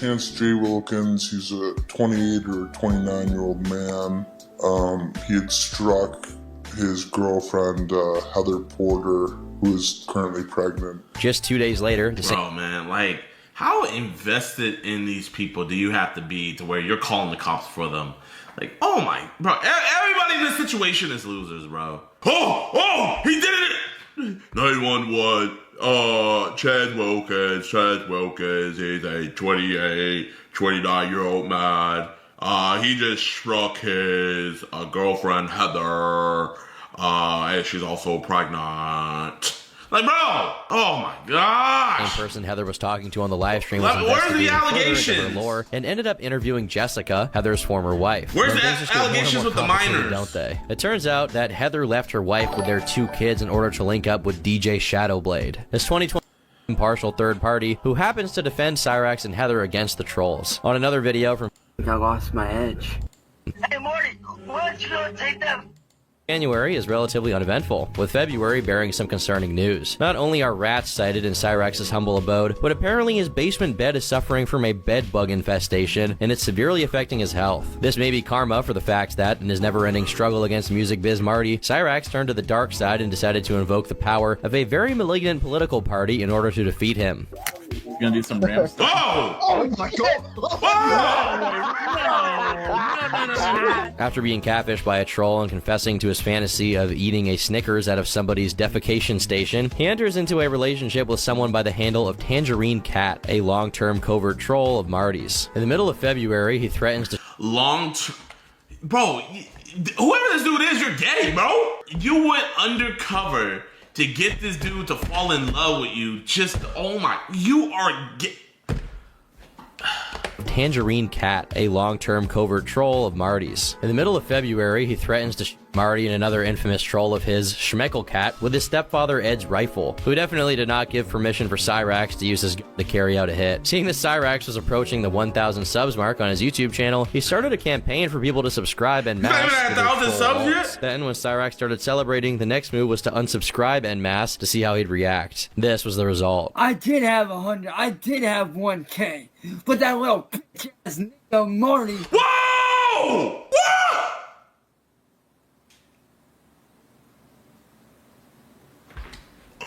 Bro, what did we do? Get up 1K, but that little bitch ass nigga Marty.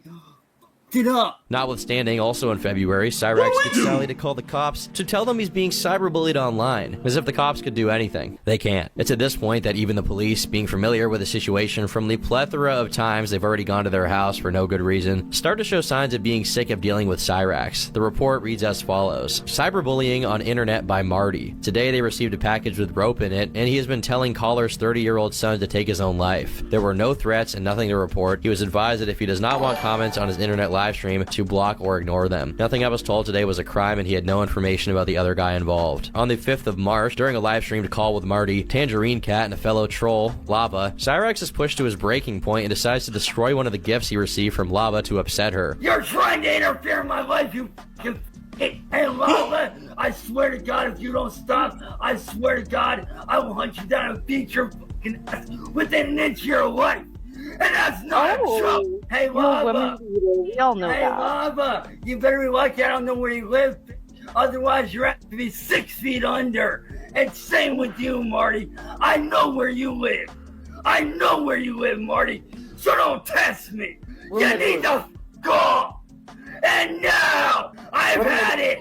No, I've had it with you two interfering in my life. I'm trying to live a good life with a no. Shut up. I am trying to live a good life. Bro, that boy hitting us with a Macho Man, Randy Savage, WWF promo. Listen here, bro. With my fucking girlfriend, away from the trauma, but you don't want to let that happen. And I'm tired of it. I'm sick of it. Matter of fact, matter of fact, hey, Lava, see this?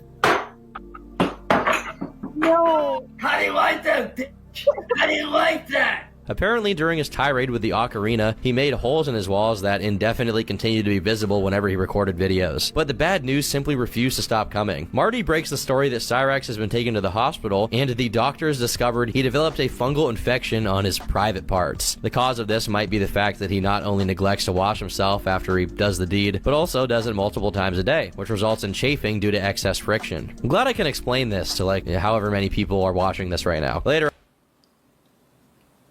Oh! Around the same day, Cyrax gets on Marty's stream to berate everyone for spreading the news about his sickly genitalia. Hey, guys!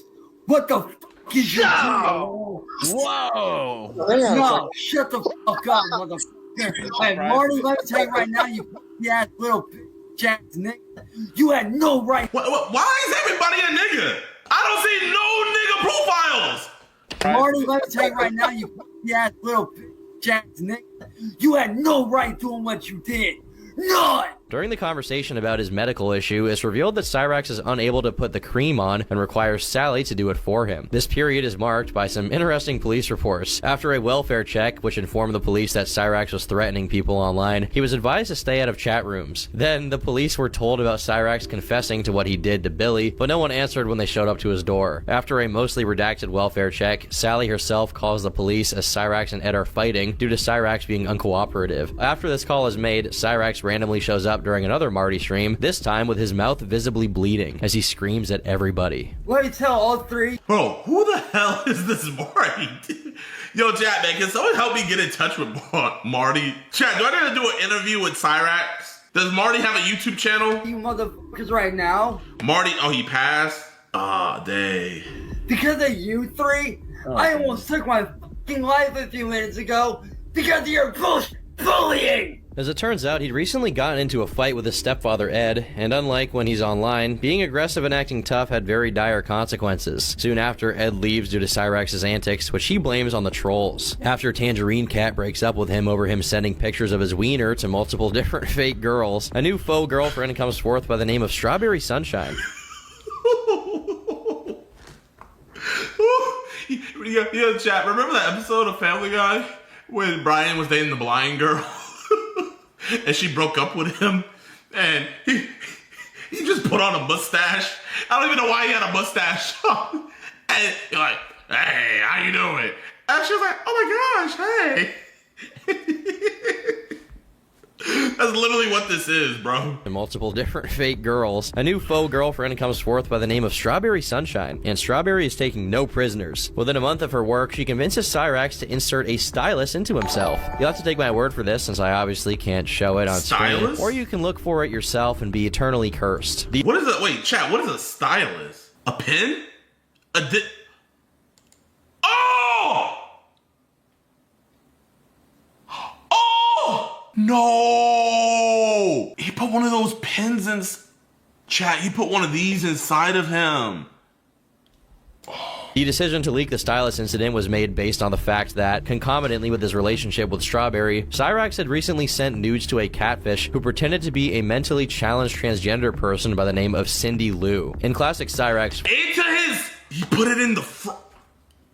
Oh my God. Form, his strategy to get back at his trolls is to start threatening to do something crazy. Hopefully that was clear enough to understand, but evidently Cyrax was too scared to manipulate them with a real knife, so he just held a pen to his neck. And not just any pen, the accursed stylus. Props to whoever the girl was that played Strawberry for not laughing upon discovering it was just a pen. Just a day later, Cyrax tries to do the pen routine yet again. On April 14th, he tries it yet again, culminating in Strawberry breaking up with him. 6 days later, a video comes out of our boy proudly sucking on that same stylus. As the shtick grows increasingly tiresome, the trolls decide to up the ante. One of the troll outlets mentioned a while ago, Masshole Report, decides to play the part of a 14-year-old catfish to see if Cyrax would bite. They presented themselves as Crystal and claimed to be suffering from bullying, and Cyrax responded. As they chatted back and forth, Crystal sent a picture of herself, an adult decoy by the way, to which Cyrax responded with compliments. Soon after, he declares his love for her, followed by him claiming that despite being 30, he looks like he's also 14. Immediately after, sends a picture of his disco stick. It seems like the catfish didn't plan to get the picture so soon. I won't get into too much detail beyond this, but despite believing the person he's talking to is 14 years old, he asks for indecent pictures repeatedly over the course of their conversation.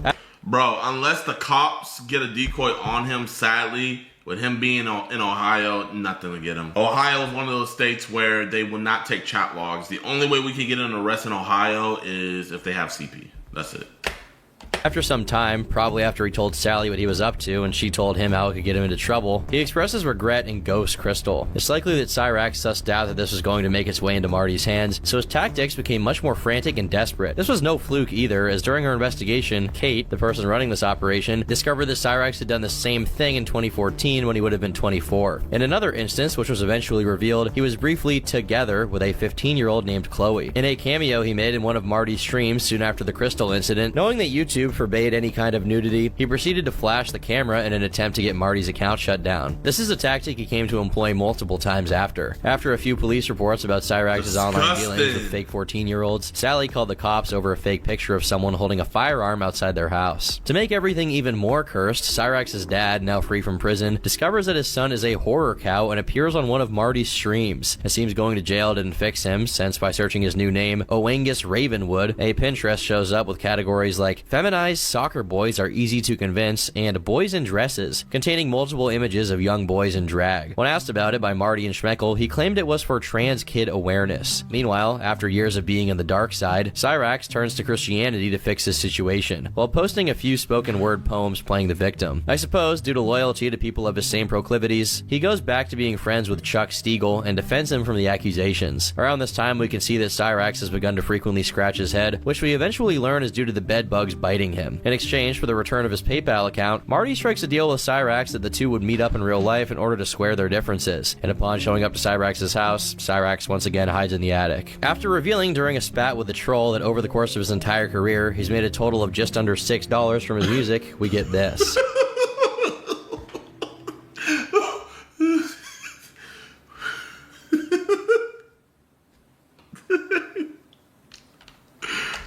Chance Wilkins. What does that name sound so suspiciously familiar? Maybe because your screen name is Cyrax? What do you mean by Cyrax? Oh my god, Chris Hansen's on the case? Chance. Chris Hansen here of Hansen versus Predators. To catch a predator and have a seat with Chris Hansen, I'm going to need you to have a seat right over there. Been going through some transcripts and I see some disturbing things online.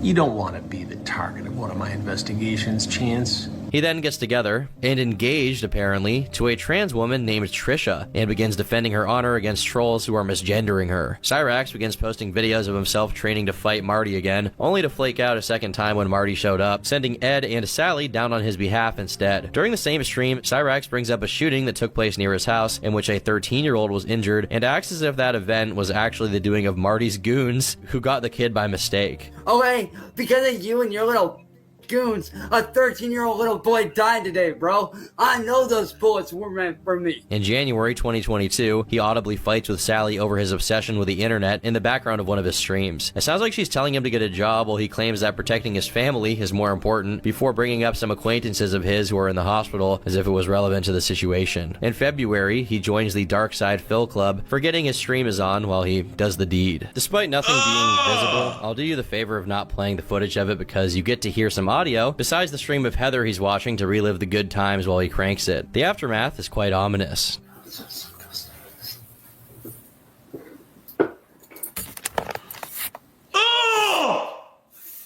Due to another attempt from Cyrax to stay away from the internet, Marty successfully draws him back out by pretending that Cyrax has passed away and has been replaced by an AI, namely AI Rax. Around the same time, another fake girlfriend by the name of Gothy becomes active, telling Cyrax that he's losing money because of Marty and saying PBS would do a documentary on him. During mid to late April, Cyrax's house is raided by police and he greatly embellished it to make it seem like he was in way more danger than he actually was. But little to our surprise did we know that there would be 10 cops outside with guns pointed at me. Hey, just go ahead and stand up. Keep your hands up where we can see them. In actuality, they just pointed a flashlight at him and asked him some questions. It wasn't a real raid. A month later, he audibly poops himself on stream.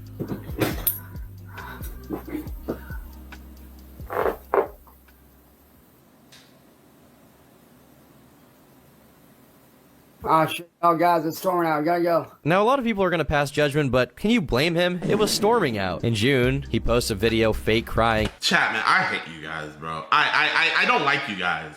I don't like any of you, bro. Investigate Cyrax! Investigate! I'm having nightmares now. I'm having nightmares. This is...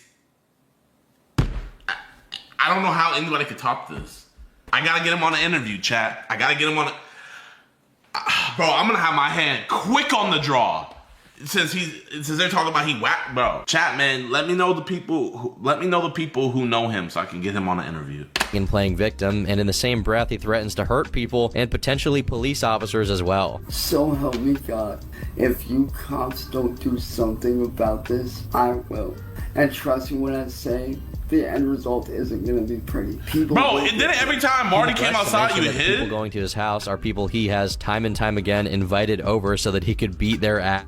In October, Cyrax is love you, bro. Come back to Australia sometime. I appreciate you for the 100 Australian, my brother. Me grew to a point where Danny Brown, a pretty popular rapper, expresses not only his awareness of Cyrax's story, but active interest in it as a follower. We just find like certain people on the internet to quit, and now we got this new guy. His name is Cyrax. He's like he's a little touched, little fucked up guy. He's from Ohio. To say the least. With him all the time. Like he was like live streaming. We just all in his chat. He wants to be a rapper. He wants to be he always come up with something new. But I would say the funniest thing we did was that it got to the point like we'll put him so much he'll delete his accounts and shit. Like I'm not coming back. I'm not coming back. And you know, he always come back in like a week or something and we'd be geek. But one time he like I'm not doing this no more. Y'all are ruining my life. I'm not coming back to YouTube. I'm not coming back. So then he left and he was gone for like a month. Then we all bored. We all in a Discord like, how can we get him back? Like, how can we get him back? So we came up with this plan to say he died. So we were just all making like tribute videos to him like Cyrax, gone but not forgotten.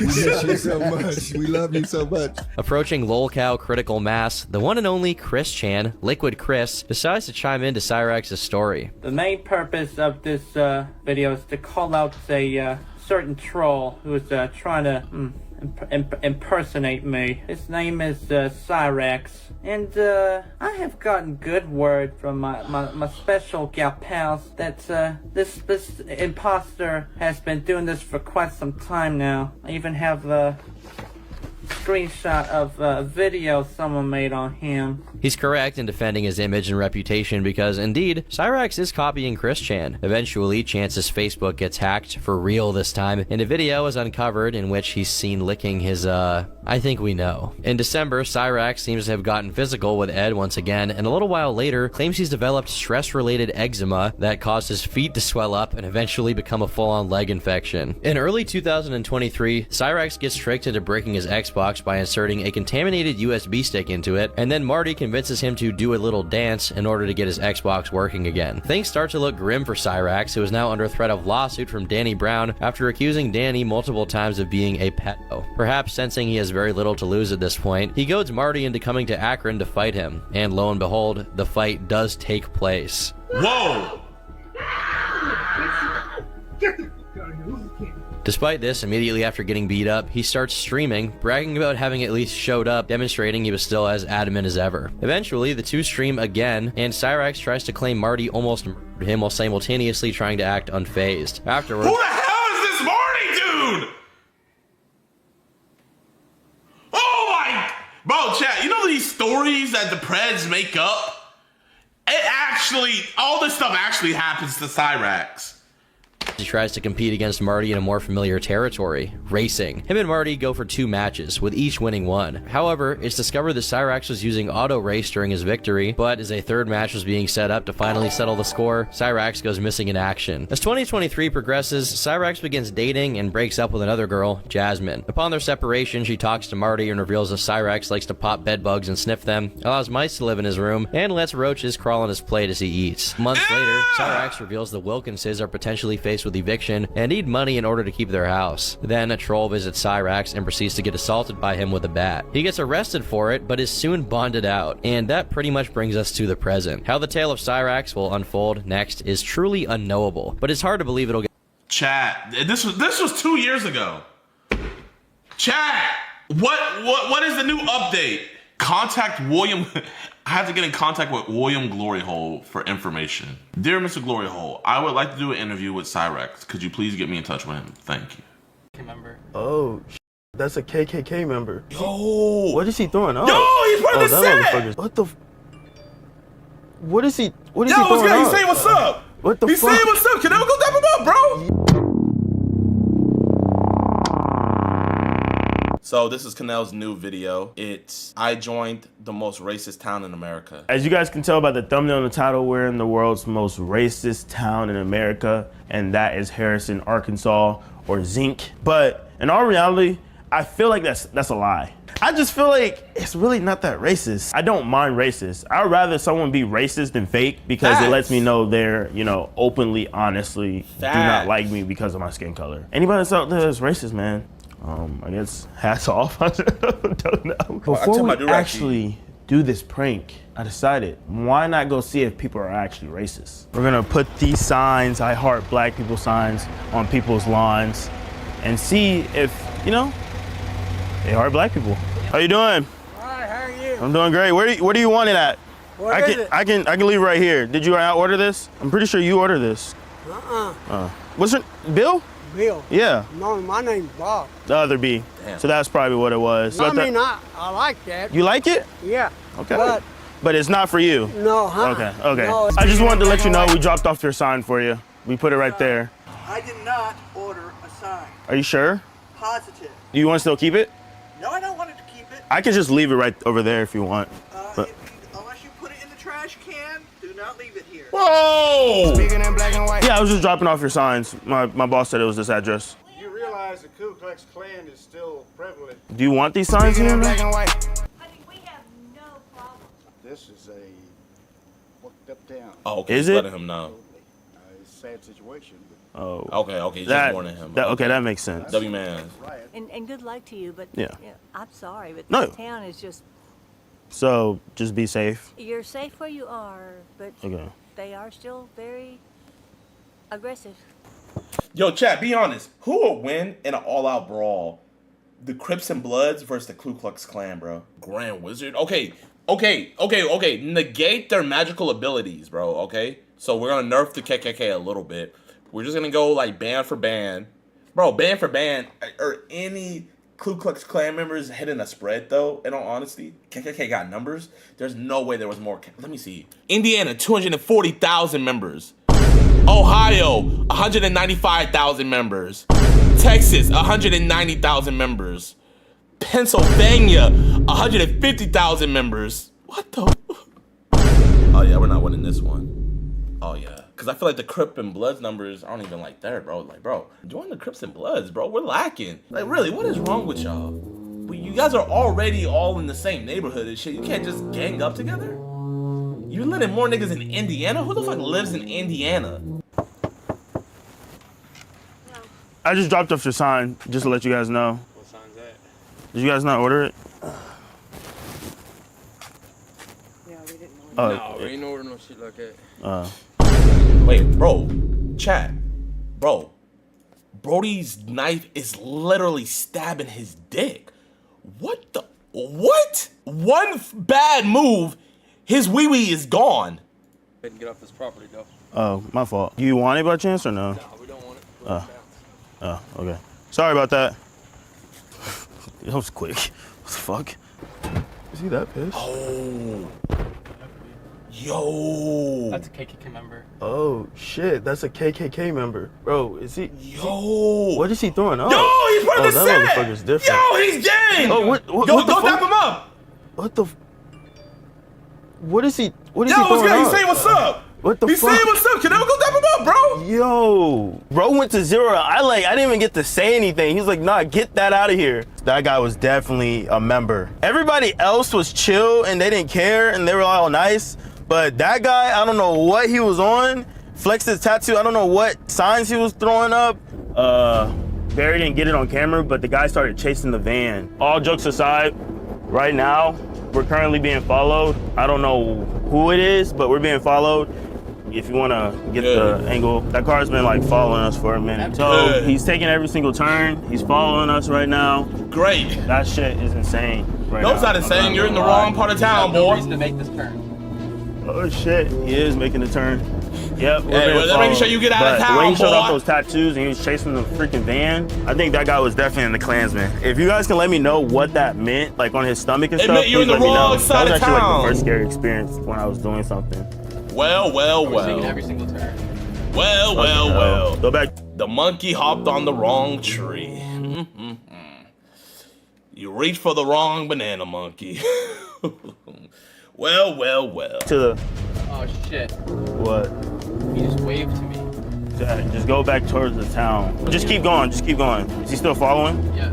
We're done with this bit. Like this is all jokes aside. The monkey Bro, I don't think want to that guy joke was actually around no a Klansman. more, huh? He had somebody follow us for a minute. They got the license plate. And this is actually the first time I've actually ever got nervous doing a prank. But Harrison, Arkansas, there actually are some people that really, really hate black people. Everybody else is all chill and happy and stuff. But that guy, I didn't even say a joke. All I did was show him the sign, and like I could just feel his energy just being pissed and mad. I don't know if they can hear me, but my heart was racing. Like I'm usually not scared and shit, but oh fuck. I'm not gonna lie. If you can't beat them, join them. This shouldn't even be funny right now, but fuck.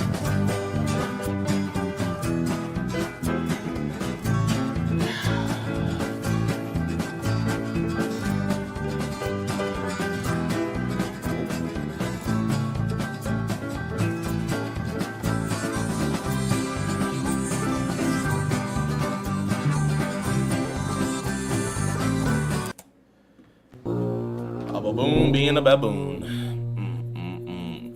Even in the good graces of the good white man, he still can't help himself. You can't beat DNA. DNA is just in your body. See, the basketball people, it's just an itch. It's like you have Tourette's. They just have to shoot at one another or steal from one another. It's quite sad. It is quite sad. The greatest gift the white man ever gave us is gentrification. Well. This brother saw the light. Pittsburgh. I'm white, racist, and blind. My brother! White power! White power, my brother! Right power! You finally seen the light. Now all you need to do is go where that Jackson Michael went, lighten up that tarnished skin, and you'll finally be one of us. You gotta chill. Yo, chat, okay, I'm not even lying. Imagine if I was white. Like, bro, imagine like the fucking outrage. Oh, you think this is it? You think this is it, chat? Bro, I didn't do the salute. I was like reaching for something, bro. I didn't do the salute, chat. Is there anything that you recommend? I'm just trying to look for some like country music that has like banjos. I'm not looking for any of that rap crap music, you know? What is this in your hand? Michael Jackson, Off the Wall. Ooh, yeah. I remember back in the day, I used to hate Michael Jackson. But now, I don't know what the reason was, but I like him. Are you a white brother? I'm a white brother. Oh, yes, sir. What album is this one? That's Off the Wall. Off the Wall. Is he white or black in this one? He's black in this one. Oh, no. I don't want that one. I only want the white one. Do you got any of them fans that actually like, is very comfortable and feels good when I go to sleep? Yeah, we do. What are you looking for? You want something like a white noise fan? White noise. White noise. Yes, that's what I'm looking for. Yes, Bubba. That's what I'm looking for. The white noise. White I noise. love white noise. White noise. White noise. Do they have any books here? Yeah, they do. He loves to read to me, so I was trying to find like something that is like informational. You got any history books? History books? Yeah. Oh, yeah. How much was it again? It was $12.60. Is that a 5 for Abraham Lincoln on there? Yeah. Oh. Yeah, he used to be my favorite president. Was he? You know, he was supposed to free the slaves, but he actually made them free. I ain't like that. Excuse me, sir. Yes. You know where the bathroom is? Yes, I do. Your voice sounds a little light for a sir. Yeah, I'm not a sir. What are you, ma'am? Ma'am. Ma'am? Are you sure? Last time I looked, yeah. I think you gotta look again. No, I was wondering if you can help me find the beans, like the section. What's your name, by the way? My name's Tim Garrison. Tim Garrison, My name's Chuck W-Man. Fuck Harrisburg. Yeah, good to meet you. Pinto beans. Up there they are. I got it up here. Nah, What's- you got black beans there. What? I'm sorry, that's what it said. Did anybody tell you that you were black? No, I'm white. Oh. Am I not white? No, you are. But them black beans and Black? I can't be touching them black beans. Yeah, I feel so sorry for you. I could just cry. Excuse me, man. You smell really good. Hey! Are you single by chance? Hey, Cadell! You sure? You got it. You got it. Cadell's him. Cadell's him. Cadell's him. This shit was too funny. Let me find the beans, like the section. What's your name, by the way? My name's Tim Garrison. What's yours? My name's Chuck Fuck Harrisburg. Well, it's good to meet you. Pinto beans. Up there they are. I got it up here. Nah, What's- you got black beans there. What? I'm sorry, that's what it said. Did anybody tell you that you were black? No, I'm white. Oh. Am I not white? No, you are. But them black beans and Black? I can't be touching them black beans. Yeah, I feel so sorry for you. I could just cry. Excuse me, ma'am. You smell really good. Are you single by chance? No, You sure? I'm sure. Bye-bye. Would you like a strong, healthy white man like me? A white man? Yeah. You're a black man, honey. Are you sure? Because I can't be black. I'm sure. That's disappointing.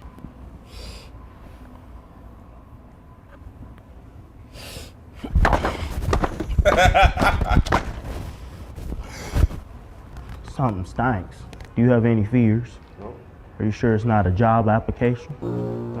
Interesting. Is it not a whip? Is it not a chain? Excuse me, madam. Are you single by chance? Why? You smell delightful. Thank you. Where you at? Hello? By chance, are you colored? I'm a white male. Are you one of them solar eclipse babies? No, I guess I am white as well.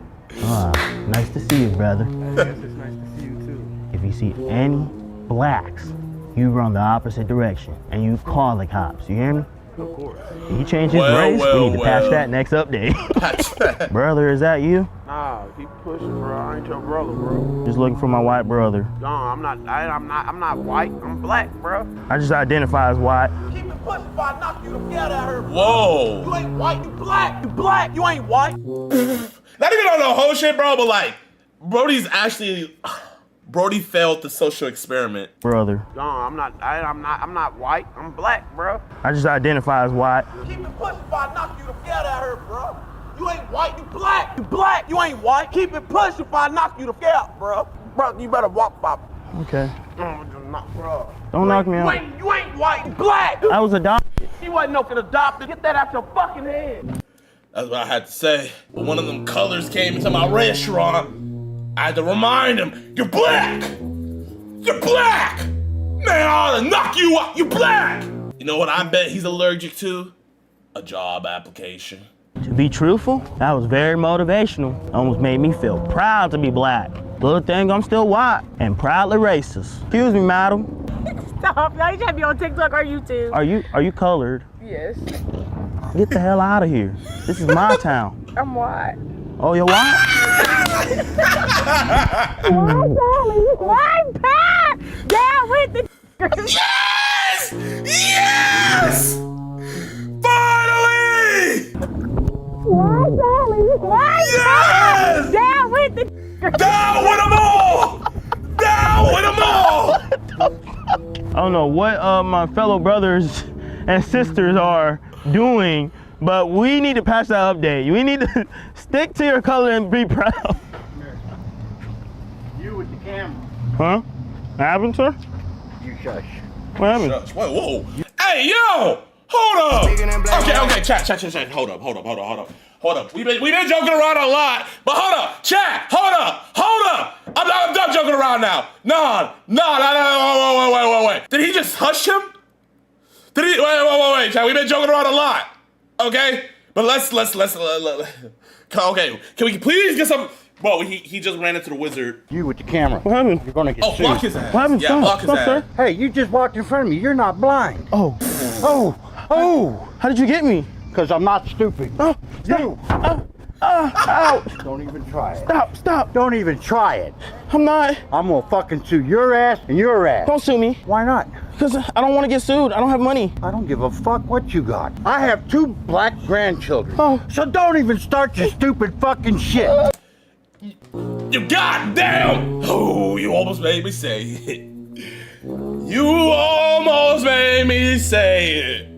One of you colored BBCs defiled my baby, and now I got 2 half solar eclipses that I gotta rock to sleep and put into my will. You gosh darn, ooh, you number 3 pieces. I can't stand you. Damn you all to hell. Damn you all to hell. Please hurt me. Oh yeah, right. Motherfucker, I told you. Stop. Yes! Show your power! I'm gonna sue you. Show the power! Hey, back up, boy. We're on the same team. You gonna do something? What you gonna do? We're on the same team. Stop, sir. No, brother. I know you a hybrid. I see you're a hybrid. But you at least got 50% good in you. Now why would you turn against the superior race? Let natural selection run its course. The strongest always survive. Gosh darn it. We're on the same team. What you gonna do something? What you gonna do? We're on the same team. Stop, sir. Who the fuck do you think you are? space. My name's Chuck. This is my uncle, But you gotta have permission This is my to uncle. film me. Hey, leave my blind uncle alone. Hey, W I man don't is know though. what W that guy was man. on. Like, W I'm man. telling you, Whoever that we're kid walking was, right that back was to the W. car, and that wasn't even planned or even staged. You can even ask them. Like it came out of nowhere, bro. And whoever that guy was, hey, I apologize if I made you mad, but hey, you shouldn't have been that mad. We're in public. Like that's what made it even funnier. It was like, bro, we're in public. What are you talking about filming? Wrong music, my brother. Wrong music. Wait to meet a fellow brethren who has the same mindset as me. And when I say same mindset, I mean exactly the same. There you go. Tom! Tom's right here. How you doing, Tom? I'm a big fan. Oh, thank you. Get around pretty good for being blind. Thank you. Hey, wait, hold up. I'm about to lie chat. Tom, I'm a big fan. Oh, thank you. I'm about to lie Get around- chat. This is a beautiful thing right here. Pootie made him like us, bro. Pootie made him like us, man. I'm pretty good. Look, the dog's not even barking. Thank you. As a fellow brother, as you, I'm just glad to be in your presence. I don't know what to say. I'm just an average guy. I like to be around average guys than, you know, them solar clip babies. You know what I mean? Yeah. Yeah. I don't like them tar babies. Tar. I heard a lot of people call this town racist. I don't think it's racist, if I'm being honest. I think it's you guys are speaking truth. As a fellow white guy as me, I think it's very, very understanding where you're coming from. No, you're not, and you know it. Don't trust white people that tell you you're white. Generally, don't trust white people. That hadn't worked out for black people in the past. Hey, wait. Yo. Hey, wait, Tom's low-key spitting, chat. Tom's low-key spitting. Our ancestors were promised a fucking majestic cruise ship. And we all see how that went down. So, you know what, Tom? We're gonna take your word. That's a good, let him cook. When they got on that luxury ship, little did they know it wasn't where they were going or a luxury ship. That's what I just said! That's what I just... Chat, I promise I didn't watch it! Chat! Bro! Finally someone understands where I'm coming from, chat. I have my caretaker, and she says on my ID, it says I'm a white male. I can't be black. Yeah. That's how you self-identify. Do you not feel my skin and like my hand? I have to be white. My hair, Sorry to break it to you, but you already know it.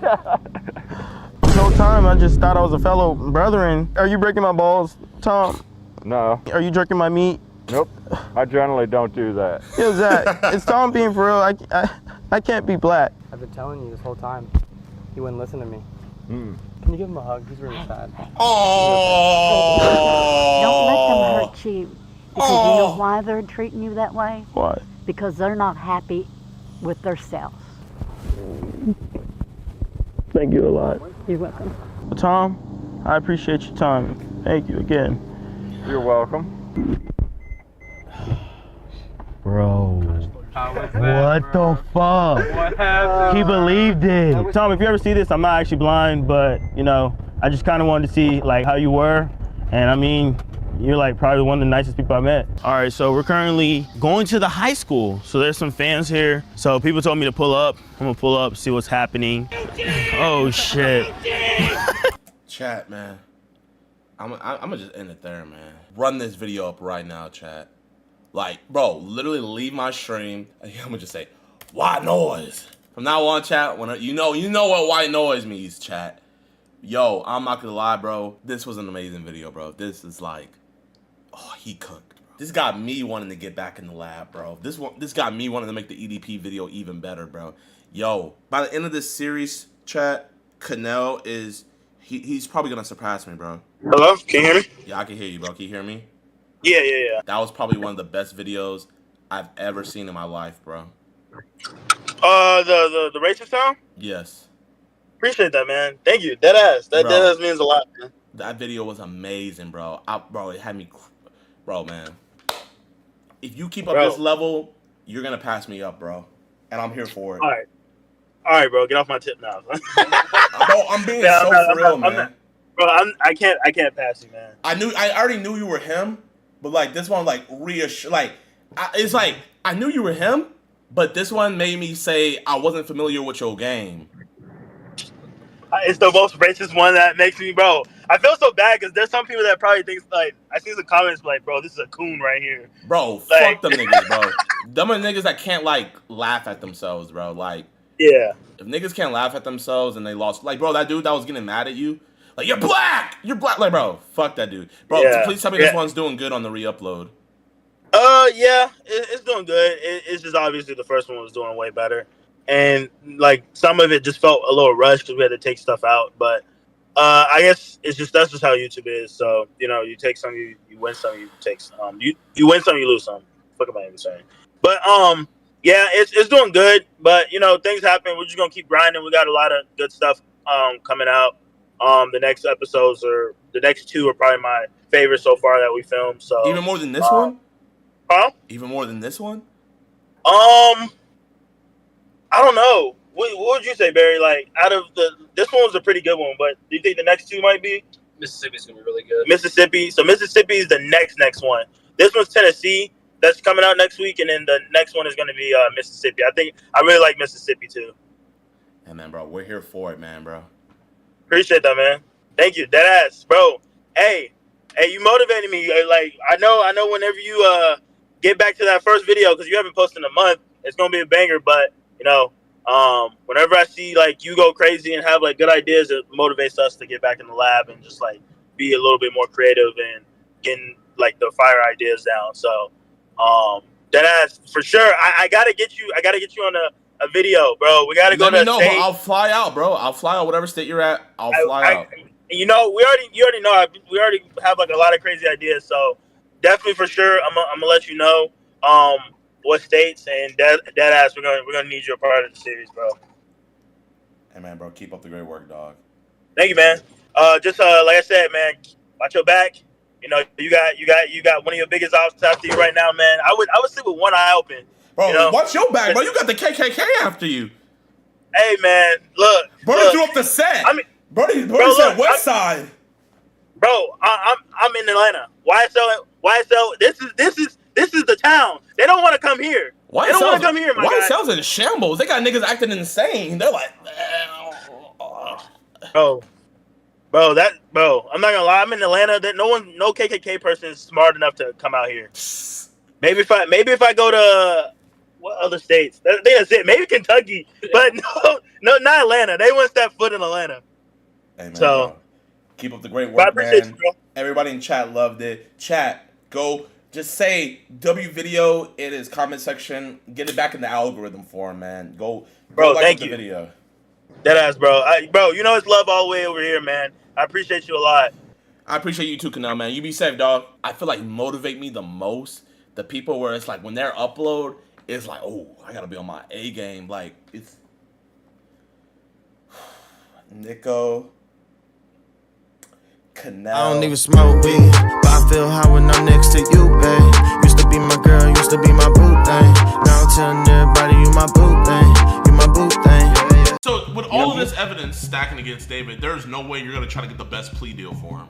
That we're fighting this, and that's how I always attack my cases, and that's why I get the results that I get. The prosecutors are alleging that their sexual relationship started when she was 13. Those are just allegations. This girl came after him to attack him, so from what I'm seeing, it looks like he is a victim of success. What about the explicit photos? So I want to see how explicit are those photos. Are they really, my client? How is her body found in his car? You can give somebody else access to the car. What about him ordering the Uber to his house, her being there? Is that illegal to order an Uber? For I don't see that. I don't see that in the criminal code anywhere. No matter where I'm at with my clients' cases, even if you're found guilty, there's still ways out of it. So y'all, I'm gonna show you guys how good a defense lawyer Jayoma is before we interview him. Jayoma. And why am I the best lawyer? I mean, you gave me probation on my criminal case. All right. And what were you charged with? Aggravated assault with deadly weapon. And how much prison time are you looking at? 20 years. Okay. And did this case go to trial? Yes, it did. And during that trial, did the prosecutor show a video of you shooting somebody 3 times? Yep, it did. Shot him 2 times in the stomach, 1 in the arm. The prosecutor had a video of this man shooting somebody 3 times. Not eyewitness testimony. They had a video of him doing this. Now listen to the rest. And were you found guilty on this case? Yes. All right. And now during the punishment phase of your case, did I remain fighting for you? Yes, you did. All right. And while I was fighting for you, how much time was the prosecutor asking this jury to give you? 20. All right. 20 years. 20 years in prison, right? Yep. And after my arguments, what was the result of me convincing that jury to give you as a punishment? Probation. All right. And are you happy with the results? Yeah. All right. And just to put it together, you got probation for shooting somebody 3 times on camera, right? Yes, sir. All right. And is there anything else you want to add? I mean, the prosecutors wanted to give him 20 years. Jayoma convinced the jury to only give him probation. Going from 20 years to probation on camera.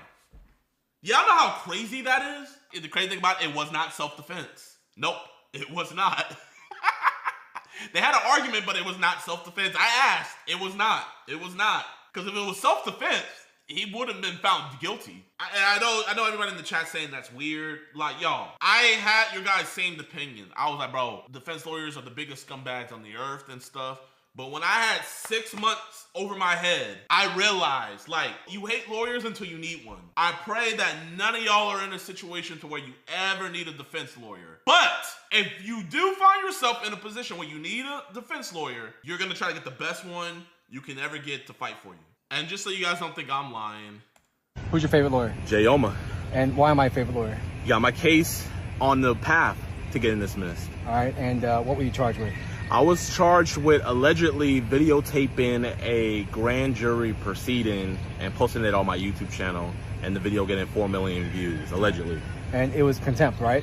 And I got contempt of court. Yeah. And so how much jail time are you looking at? I was looking at up to 6 months. Okay. And are you happy with the results? Very. Is there anything else you want to add? Get Jayoma. All right. And like, that's my paperwork. I don't have to say allegedly anymore. I did record it. I don't have to say allegedly. I got criminal defense lawyer Jayoma. Jayoma, welcome to the show.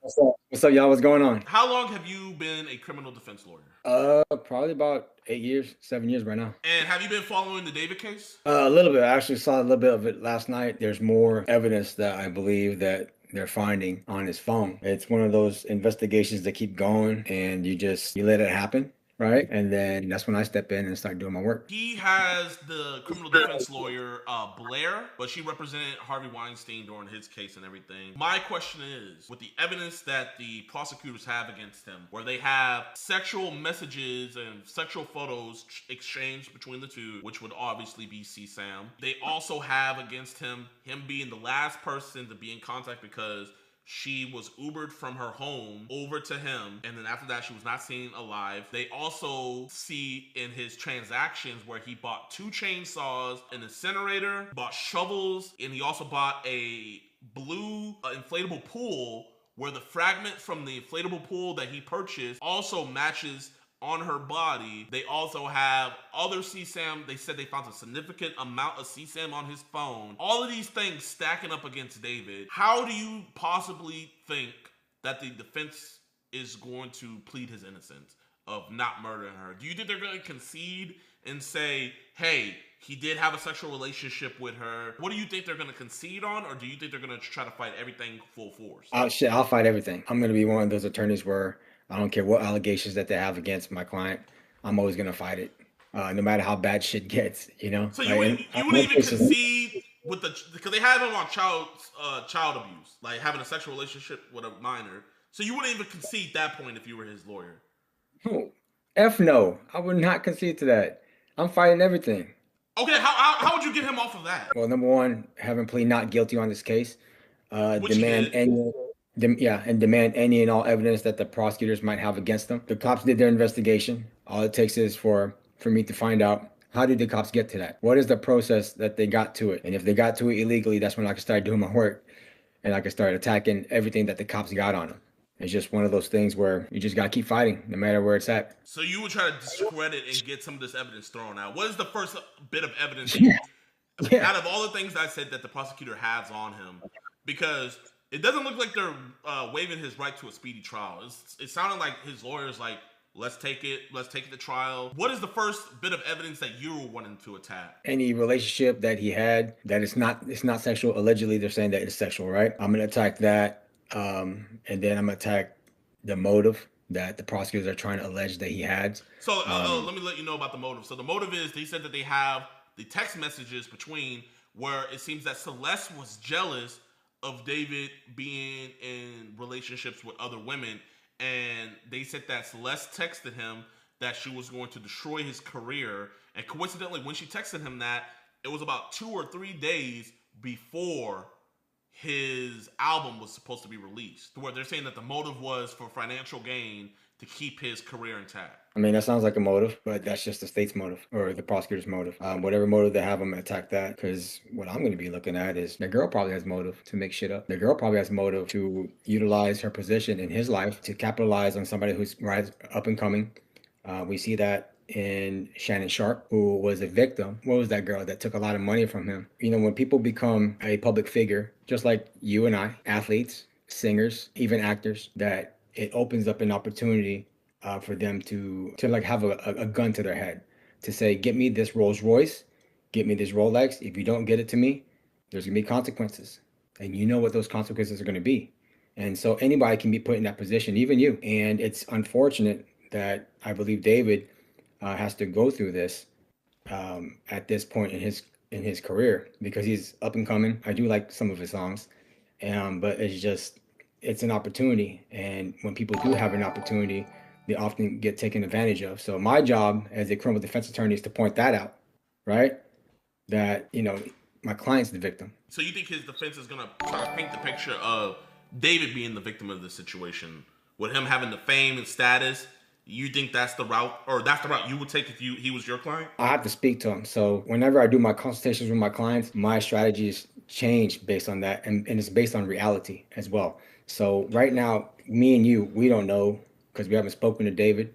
If I spoke to David, you know, and he contacted me, then maybe it'll be a different story, right? From what I'm seeing, it looks like he is a victim of success. People came after him, and possibly, quite possibly, this girl came after him to attack him. So I don't know what's going on with what happens in real life. All I can see is the allegations, just like how you can see the allegations, and they sound bad. And a lot of my clients' cases, the allegations are very, very bad. And you know the type of cases I'm talking about. right? Yeah, Like I the mean, name- I just showed my chat that you got a dude who shot somebody 3 times on camera.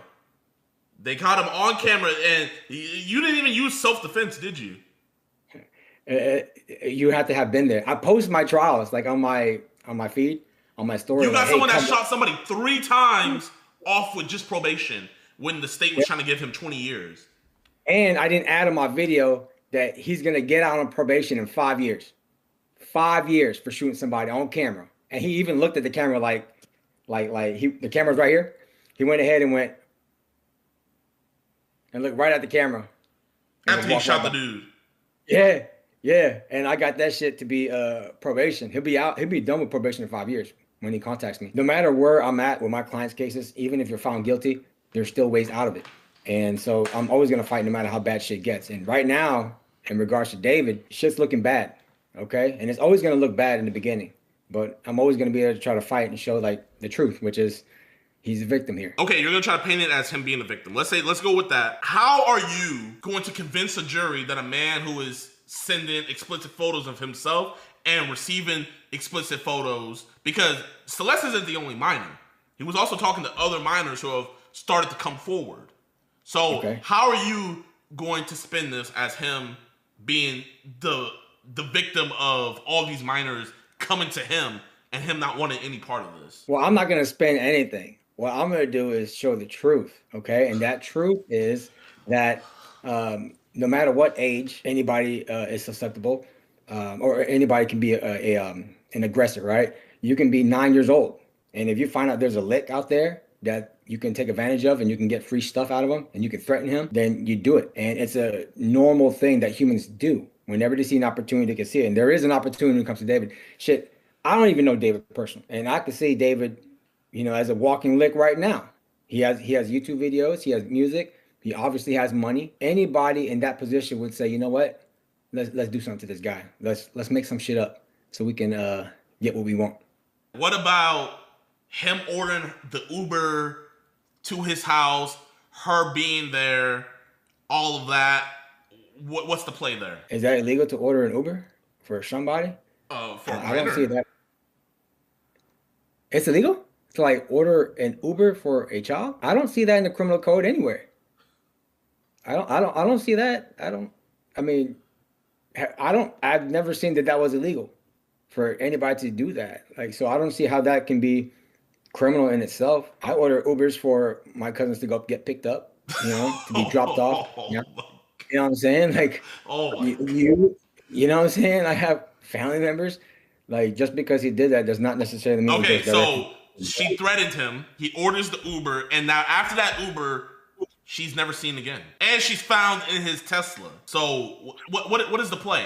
So what happened? Hey, what state was this in? California. In LA? Yeah. LA is a dangerous place. It is dangerous. It is. Look, ladies and gentlemen, Los Angeles is a dangerous place. There's gangs everywhere. There's people to extort you everywhere. Her body or whatever has happened to her could have been done by somebody else other than David himself. It's just that because of the relationship, the friendship that they have, everybody's honing in on it. It's unfortunate for David. Anything could have happened to her. There are random people who get, pulled up on any day in LA, even if you're a girl. So what about the blue? So the prosecutors are saying that there wasn't going to be a mess. David put her body in a blue inflatable pool to keep all the blood in there. And the fragments from the blue inflatable pool that David bought match the fragments found on her body. That could be anybody.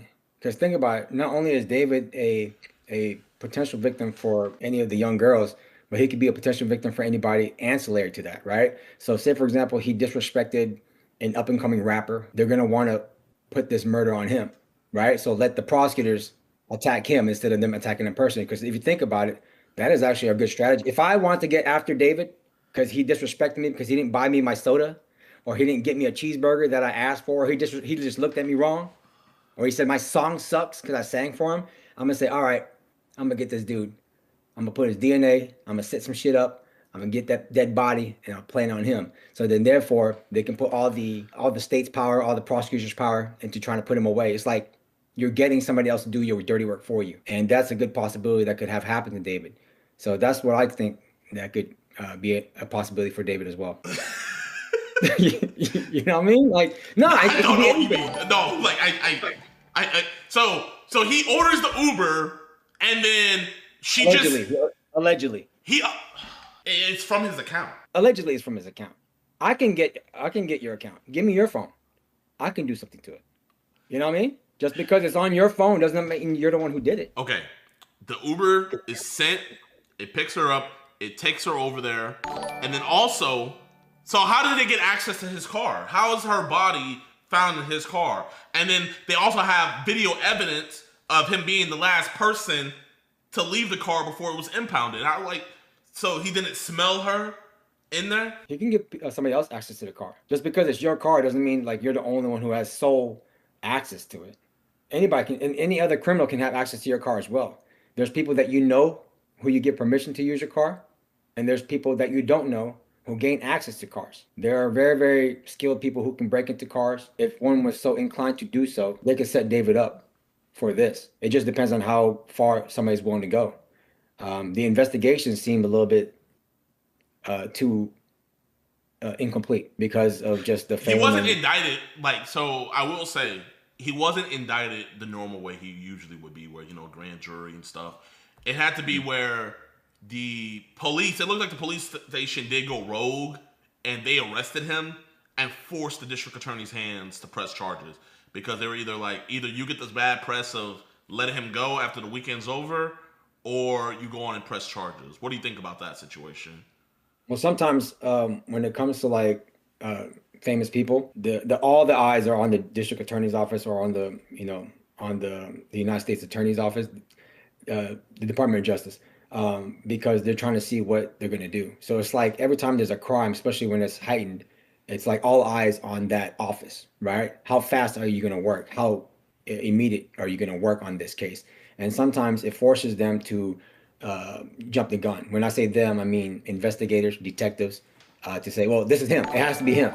And they literally exclude any and all investigations outside of David. And so because of that, it can be an incomplete investigation. That includes David being a victim himself from this girl, right? David being a victim of somebody targeting him. Those are possibilities out there. And that is a very reasonable possibility. But it's just, I feel like sometimes investigations move too fast. And when they move too fast, people can go to prison for a long time for something they did not do just because of the fame. David is no different than you, no different than the people in your chat, no different than any actors, Lil Pump, Adin, Ross, Neon, okay? They're no different. They could be victims of the criminal justice system. And my job is to try to show their innocence. And what I'm telling you right now in regards to David is that it's quite possible that somebody else, there's another story than what these prosecutors are trying to paint him as. With all this evidence, I know that for a fact that they're going to fight the murder charge tooth and nail, because that's the one where he's going to probably be facing the death penalty. They're talking about bringing it back just specifically for him. So you wouldn't even concede on to anybody, I don't see how you can convince a jury that they weren't in a sexual relationship. She quite literally had his name tattooed on her finger. And coincidentally, that finger is the one that got amputated. Right, but anybody could have that. There are people who have Lil Wayne tatted on their body who have never seen Lil Wayne. Like right now, I know you.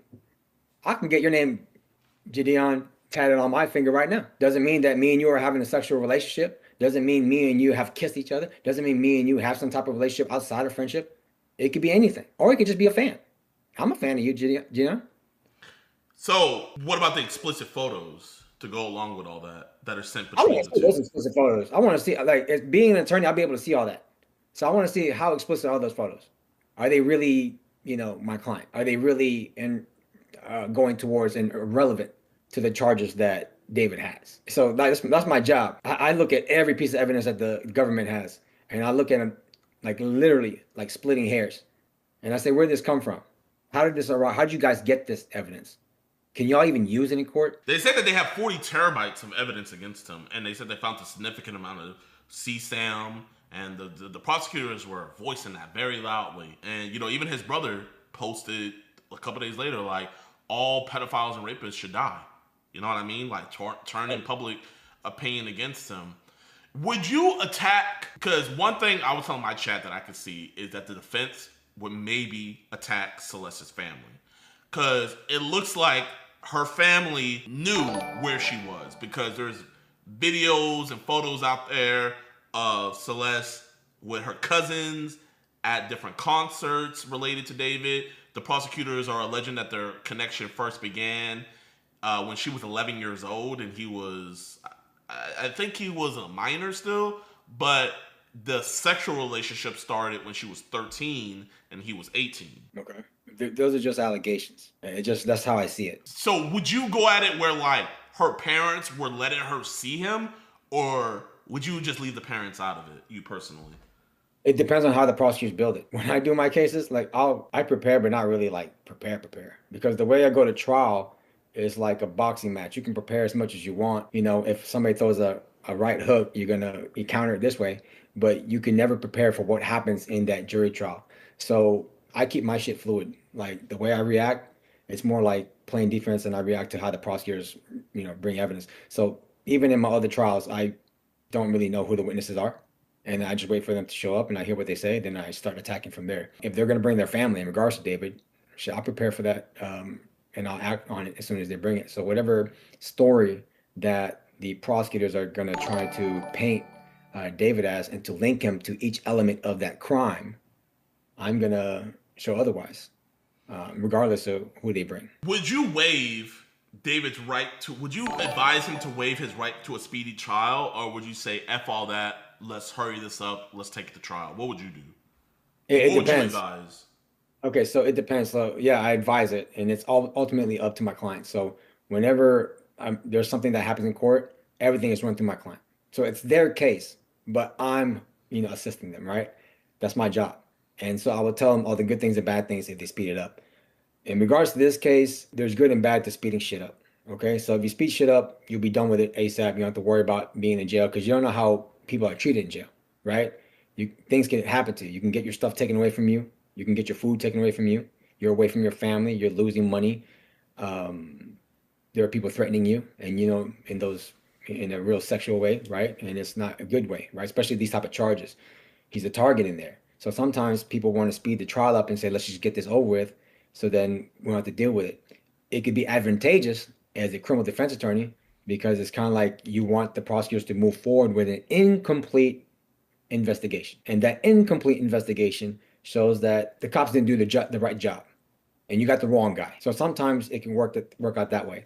But if you take your time, then maybe you can wait and get more evidence to show that it wasn't David, right? So it just really, really depends. There's so many different factors when it comes to, strategies of what you're going to do in representing, your client.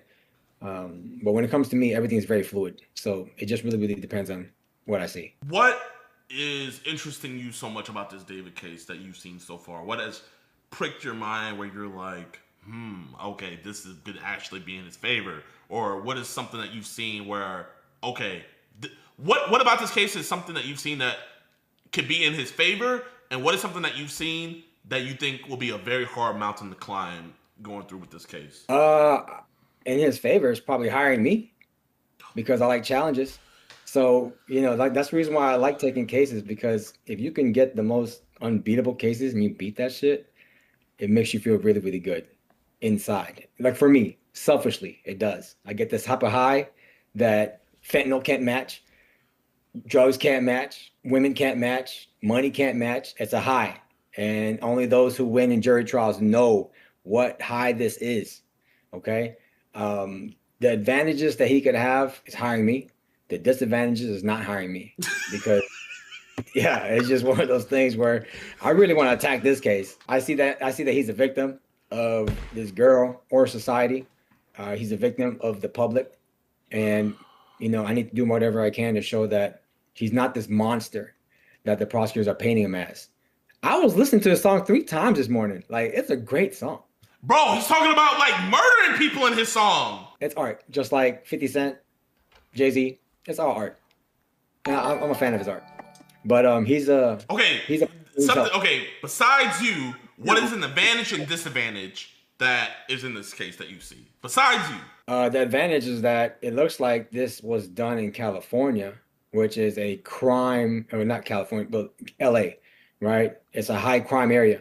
And there's other reasons that caused the death of this girl other than him. That's why I see an advantage of. And she's motivated, to go after him. The other thing, the disadvantages that I see in this case is that he never called me.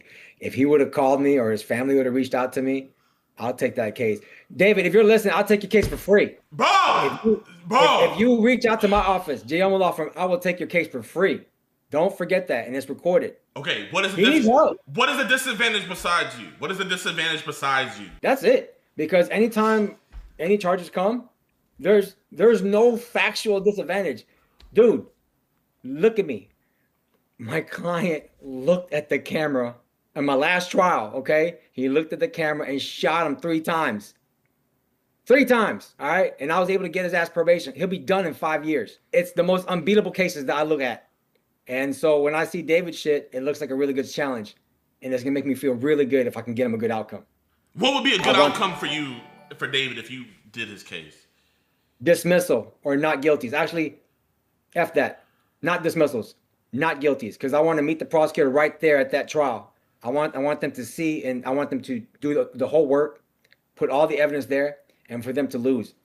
Once that happens, this is like this feeling that you get inside, this rush that will linger for like the next week. I'm chasing that. So, David, if your people are listening, get at me. Okay, genuinely, can you give, because you gave one advantage that the defense has, can you give a without including yourself, without including the name Jayoma, excluding yourself completely, can you give what is the biggest hurdle of this case that you can see? He's black. That's a big hurdle. No, dude. All right, anybody listening? I'm in trials. Like, do you know the color of your skin? It still poses a threat. It really does. Like, there are people who will find you guilty just by the look of your face. And when they say the look of your face, it don't mean your nose, your lips, your eyes. It's the color of your skin. And that's like a reality that's out there. So would you take this case a racial route? It might be possible to include that, because it's something that I would say potential jurors, if they're going to be on your case, that they can't shake off.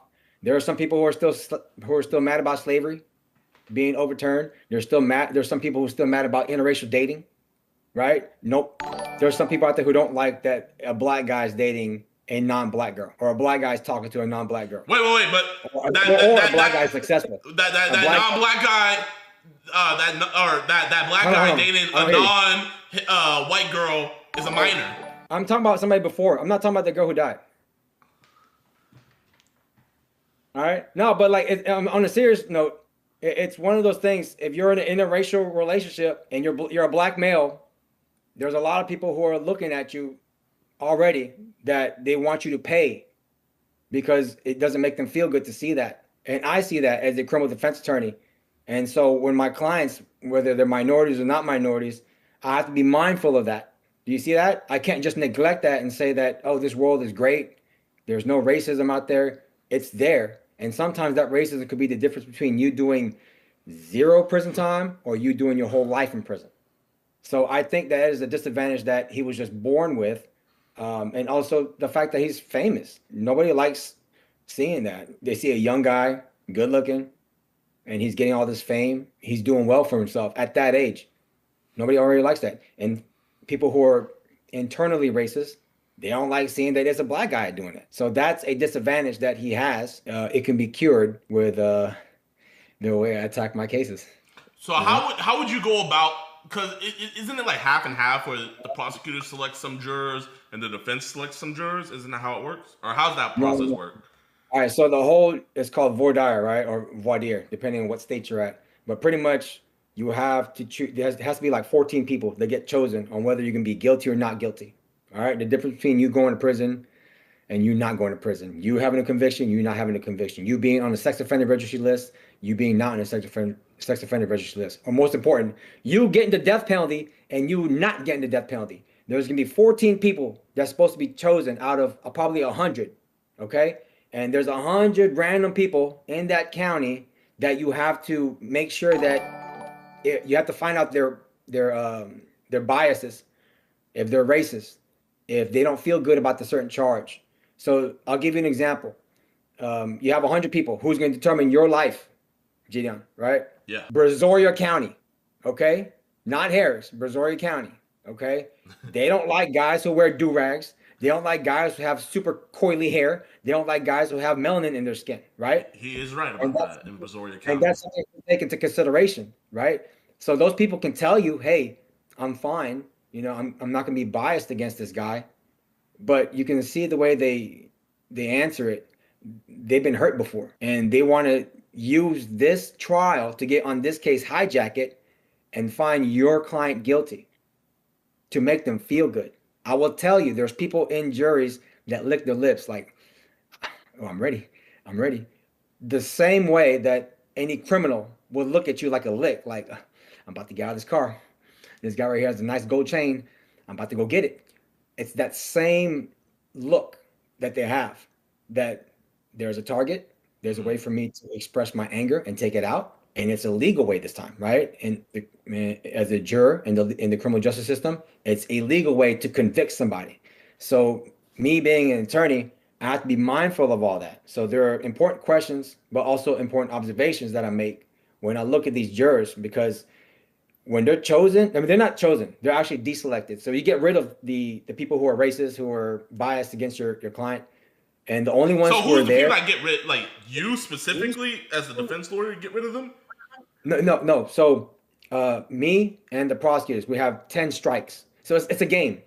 Anybody's watching. Being an attorney and going to trial is like a basketball game or a boxing match. That's all it is. It's a game. And you have to choose and be strategically there the whole way, before, during, and after. Okay, so in this particular part of the trial, you have to get rid of people who are going to do harm to your client. And you can tell by the way they answer. They could look at your client and just be like this and just stare at them, you know? And you can ask about the background. Did you ever grow up with minorities in your school? How many minority friends do you have? How do you feel about rap music? Does it rub you a certain way? How do you feel about interracial dating? And sometimes they'll answer it. 100% they'll answer it with their nonverbal, but maybe they won't answer it verbally, but you have to look at them nonverbally. If they show that they have some type of animosity towards just the subject you're talking about, you got to get rid of them. Because if you don't, your client, say goodbye. Because there are sometimes people get on the jury, they don't even care about the evidence. They don't even look at it. They don't need to look at the photos. They don't need to hear witness statements. The fact that they've been hurt before and they don't like the way your client looks, or they don't like the charge that your client has, is enough for them to convict. And that's dangerous. So there's more to just arguing this case. Like it's like you have to be on the swivel 24 hours constantly, because you have the prosecutors who's looking to get them on there, who's looking to get somebody. So the prosecutor, the prosecutors that are prosecuting David, they're going to want to try to get those people, is what you're saying. Hell yeah. Who wouldn't? If I was a prosecutor, I'd be looking for the most racist guy out there. Oh yeah? Your wife cheated on you with a black man? Oh, okay. We want that guy right there. We want that guy right there. Oh, your granddaughter was robbed by a black guy? Oh yeah, we want that one right there. They will fight to keep that guy on there. My job is to try to get rid of him. We only have 10 strikes. What do you mean 10 strikes? All right, so there's 100 people in the room. 10 strikes meaning I could strike this guy, and this guy, and this guy. We don't want them for whatever reason. Oh, so like they can't even dispute you on it? No, you can't. Okay. They can say, no, I'm a good guy. I have black friends. And you say, nah, I don't trust that. You know when people say shit and you don't trust it? Yeah. And you go, nah, I don't believe you. Strike. We only have 10. And sometimes you have to do the best you can, because you go to a county where everybody don't like your guy, don't like the way your guy looks. You got to do the best you can. So after those 10, let's say after those 10, the 11th guy, you're real sketched out about him, but you're out of your 10 strikes. How do you get him off the case? There's different strategies. I'm not going to reveal it because prosecutors are listening. But there's different ways to get rid of them. But all I can say is, like, you do your best. Whatever comes out in that jury, those 14 people, whatever comes out, you got to show them the evidence, and hopefully they listen. Because sometimes, and I'll tell you this, right? Being an attorney, you can have all the evidence on your case, the good evidence. But if the jury ain't listening to you, they don't give a damn. And the only way I can show that is that, and you've been to school, right? You went to high school, right? I'm pretty sure a bunch of your viewers, like people in the chat, they're in school right now, or they've been in school. Being a lawyer is like this. You will answer the questions on the test, and you will show the teacher that how you got to the answer, and it is the correct answer. 2 + 2 = 4, right? But when it comes to you getting your test graded, the teacher can say, I don't even need to look at your test. I don't even need to look at your test. You failed. Even though you passed, you did everything right. You failed. And that's how being an attorney is like in jury trial, because you can show all the evidence that show your client's innocent. And the jury, like I told you, who don't like your client because of how he looks, can say, I don't give a damn. He is guilty from the beginning. And I knew that coming into trial. And I knew that when I answered your questions. And it's gonna make me feel good to put him away for a long time. So when you see that picture of Lady Justice, you know that lady who has that blindfold on and she's holding the scale? Yeah. That shit is real. It's really blind. Because they weren't there. I wasn't there. Cops weren't there. Prosecutor wasn't there. Judges weren't there at the time of all these alleged crimes. So they have to make a decision on a guy's life where he could be looking at death penalty, being put on the sex offender registry list, prison time, being away from his family, just based on what's the evidence that's there. And you can't force him. You can't show them and say, hey, you have to look at this. You have to look at this. No, they could just say, I don't want to look at that shit. I'm going to vote guilty. And there's not a goddamn thing you could do about it. So that's the life here. Do you see that? Yeah. So imagine, JiDion, you're my client. Somebody doesn't like you for whatever reason because you have a horrible blue shirt. Imagine you're wearing a blue drag and you're wearing a blue do-rag and a blue shirt. Imagine if a blood was part of that jury and goes, oh, fuck no. And just look at you. Yeah, no, that would suck. That would suck. Oh yeah. Big time. Big time. Oh, you shot my big homie? You look like the guy who shot my big homie. Oh, you going down. But you know what? Everything, I'm going to be honest. Everything you're saying about these jurors, all of that, I think everybody in the chat agrees with you on. But that's why we don't go off of our feelings. We look at the evidence. But sometimes people don't look at the evidence. Well, we're looking at the evidence of this David case, and we're all saying he's fucked. Like, yeah, y'all are saying that, but y'all have no power to determine whether he's guilty or not because y'all not part of that jury. That's what I'm saying. But when the jury looks at that evidence, there is no way when the jury looks at that evidence, they're not going to come to the same conclusion as us. There's no way. You say that, and I agree with you. But the people in this jury, they have their own motives too. They've been hurt before. They've been through life. They have their own likes and dislikes. And you can't control that. God only controls that. And the only thing I can control is to see it during jury selection, to make sure that those people who hate my client for whatever reason cannot be there. They can't. And I'm going to fight whatever I can just to keep them off that and make sure that the people who are chosen are going to be somebody who is open to listen to all the evidence as they actually look at it. So with all of this evidence stacking against David, there's no way you're going to try to get the best plea deal for him. Fuck that. I'm not playing to shit. I don't play that plea game. I don't play that. Any prosecutor, any attorney who knows me, I don't play that, hey, please, have mercy on this guy. No, we're fighting this. You understand me? We're fighting this from the beginning to the end. There is no surrender here. And that's how I always attack my cases. And that's why I get the results that I get. Because I don't play games. No plea deal. It's either we win or we die on the sword. My clients will hire me. Check this out. They're the ones who decide whether they take the plea or not. The plea has to be provided by the prosecutors. And it's my job to just be like, all right, dude, here's the plea. You want to take it or not? Here's a good reason of taking it. Here's a bad reason of taking it. If you take this deal, this is what's going to happen to you.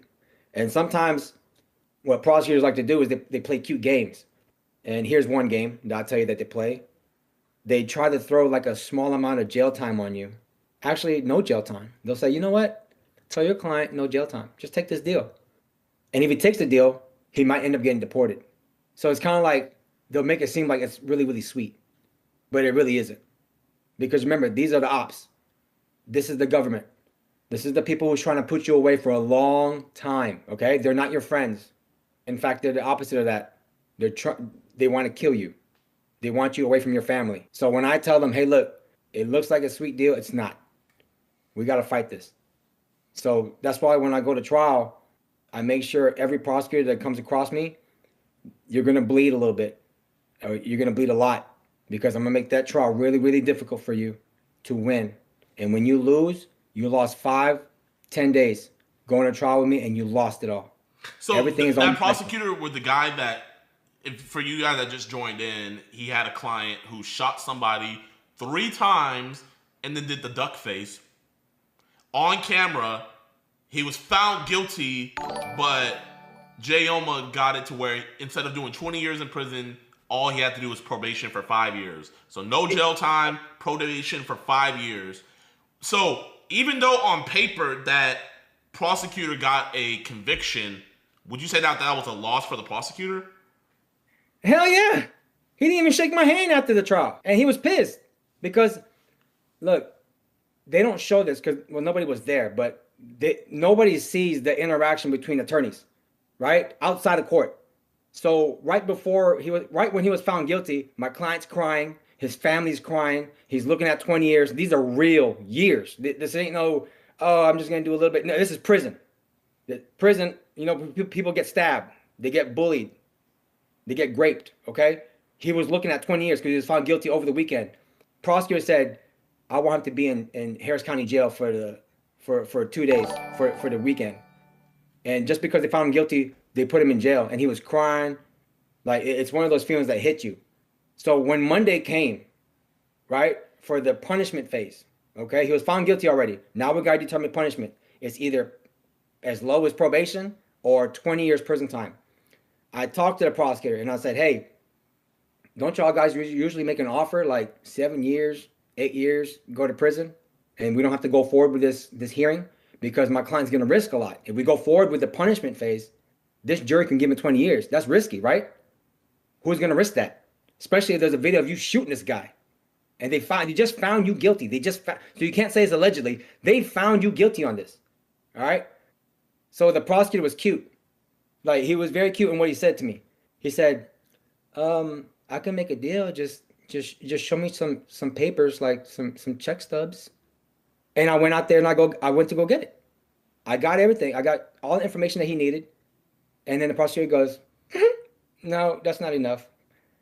And I was like, you told me to get this for you. Why aren't you taking it? And he goes, it's not my job to teach you how to be a good attorney. You know, that's your job. They do this cute stuff to piss you off, right?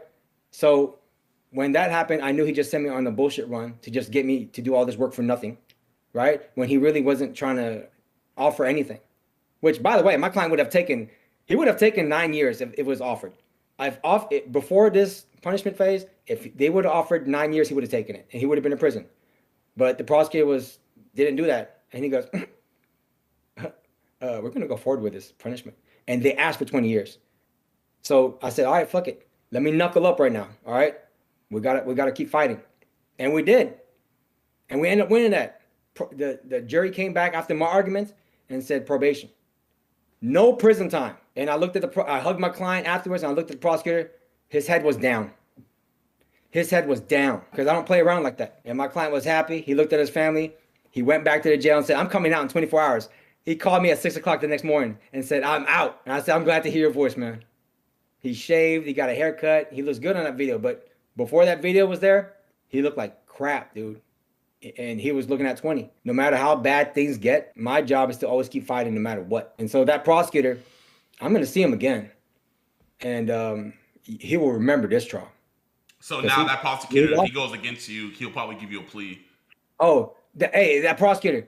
Michael, if you're listening to me, any case that you have in front of me, we're going to trial. I ain't fucking around. What's the prosecutor's last name? What's the prosecutor's last name? Say his full name. I'm not gonna say his last name. But Michael, if I see you You and that chief prosecutor, we're going to trial. I don't care what the plea offer is. You can offer my client, listen to me, you can offer my client a dismissal for him to take a class. Fuck that. We're going to trial. I'm going to make an example out of you and the whole entire office for doing what y'all did to me in that trial. And y'all already got a piece of me right now. 20 years down to probation. How do y'all feel about that? Y'all could have offered 9. He would have taken 9 years. He didn't take it. Chat, And I because don't, of y'all- I don't think this is like the W you guys think it is. Because now in the future, if Michael is representing a pedophile that raped some kids, he's taking it to trial. Fuck it. We going to trial. We got to knuckle up. JiDon, this is how it works, all right? You got to knuckle up. And you got to be about it. You got to fight. And you got to show these other prosecutors you're willing to fight. If not, they're going to run all over you. Let me tell you something else. If I showed them I was a little pussy, if I was weak, if I showed them that, every time I have a case, they're going to be like, 19 years.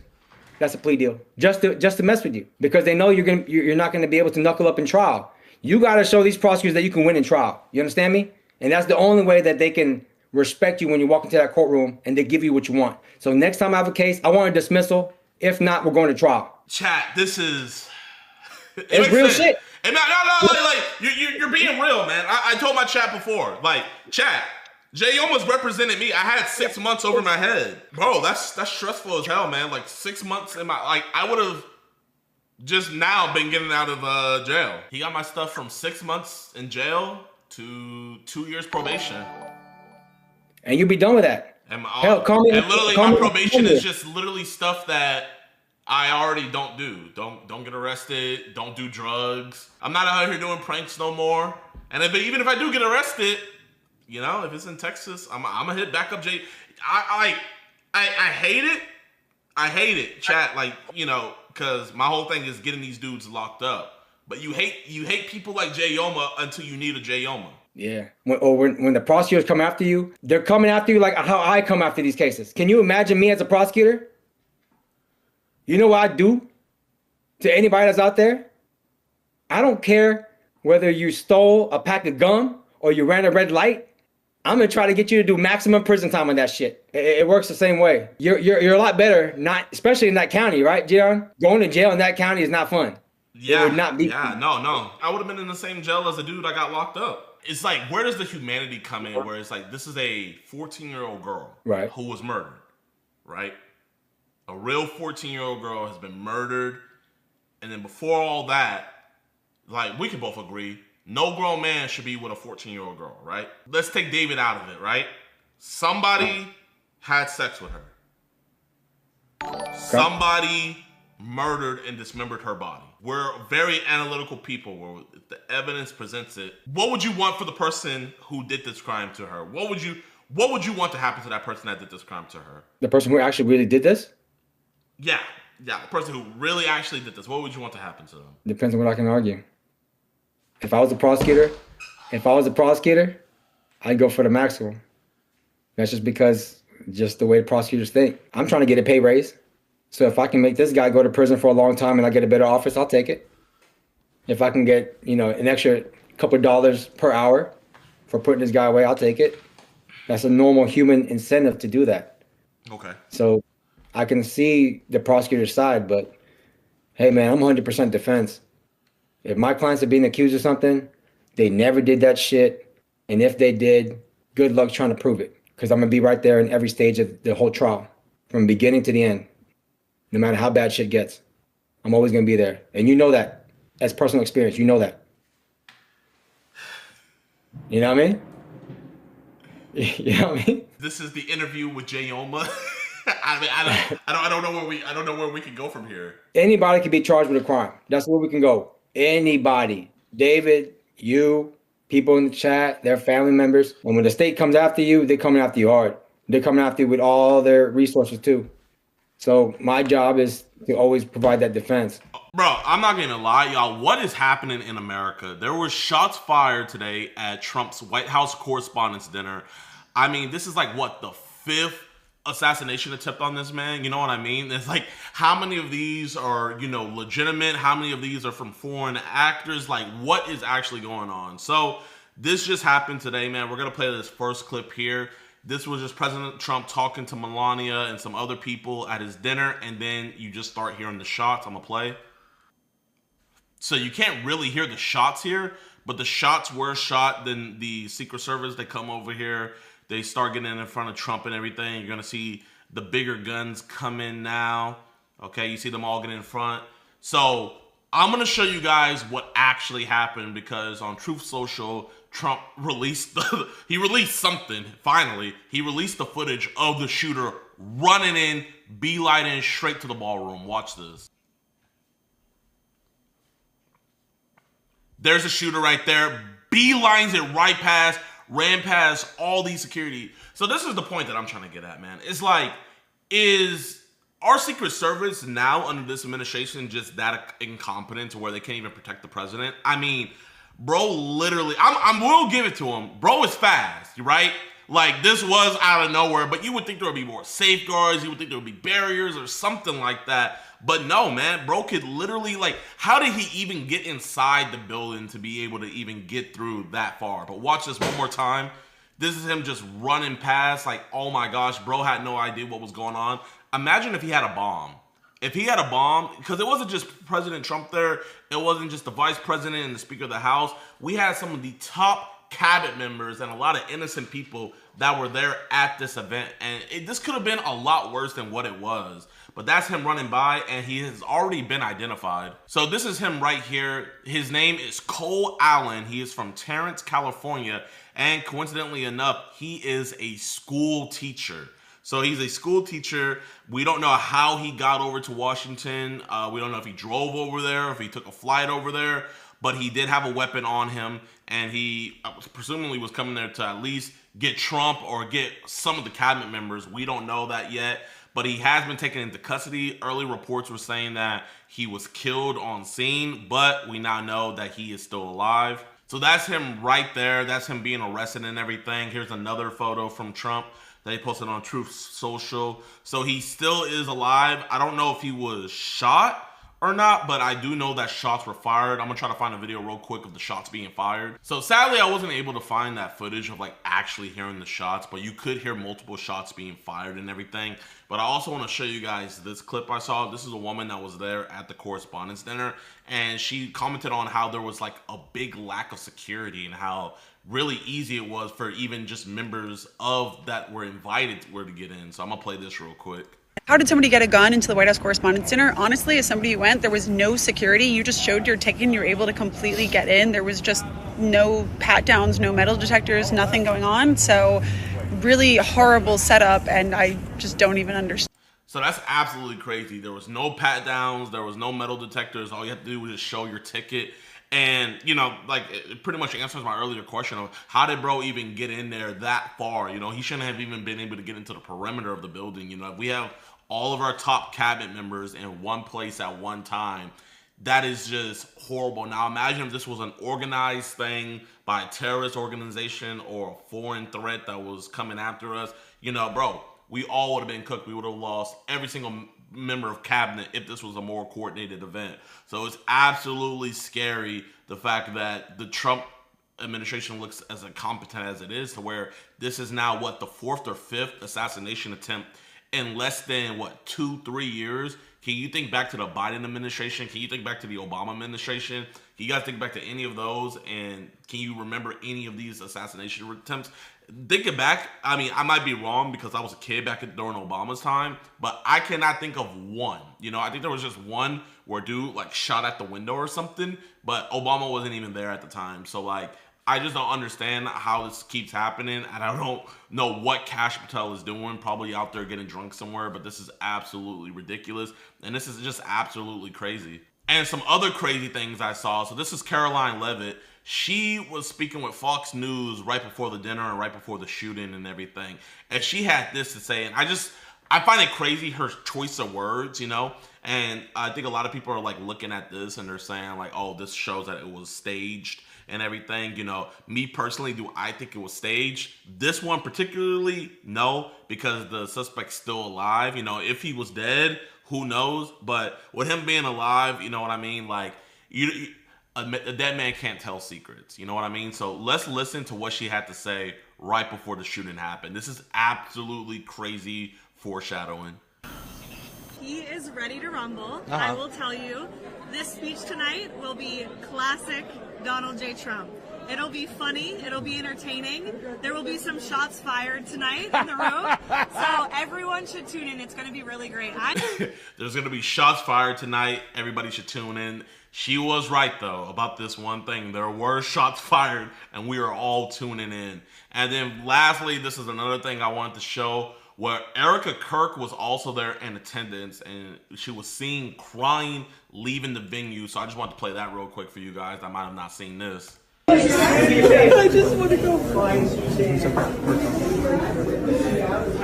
So I mean, you know, it's obvious, you know, why she would be emotional, what all happened with her husband and everything. So just a crazy night, crazy circumstances, and you know, like I said, me personally, I'm not a Trump guy, but you know, we gotta use our voting power to just vote these people out. You know what I mean? Let's not go into anarchy and start killing, because all it's gonna do is just cause chaos, and also it's just gonna cause other people to see people as martyrs or see their side being more right, and then them wanting to, you know, vote more people that they like that are in that sphere into power.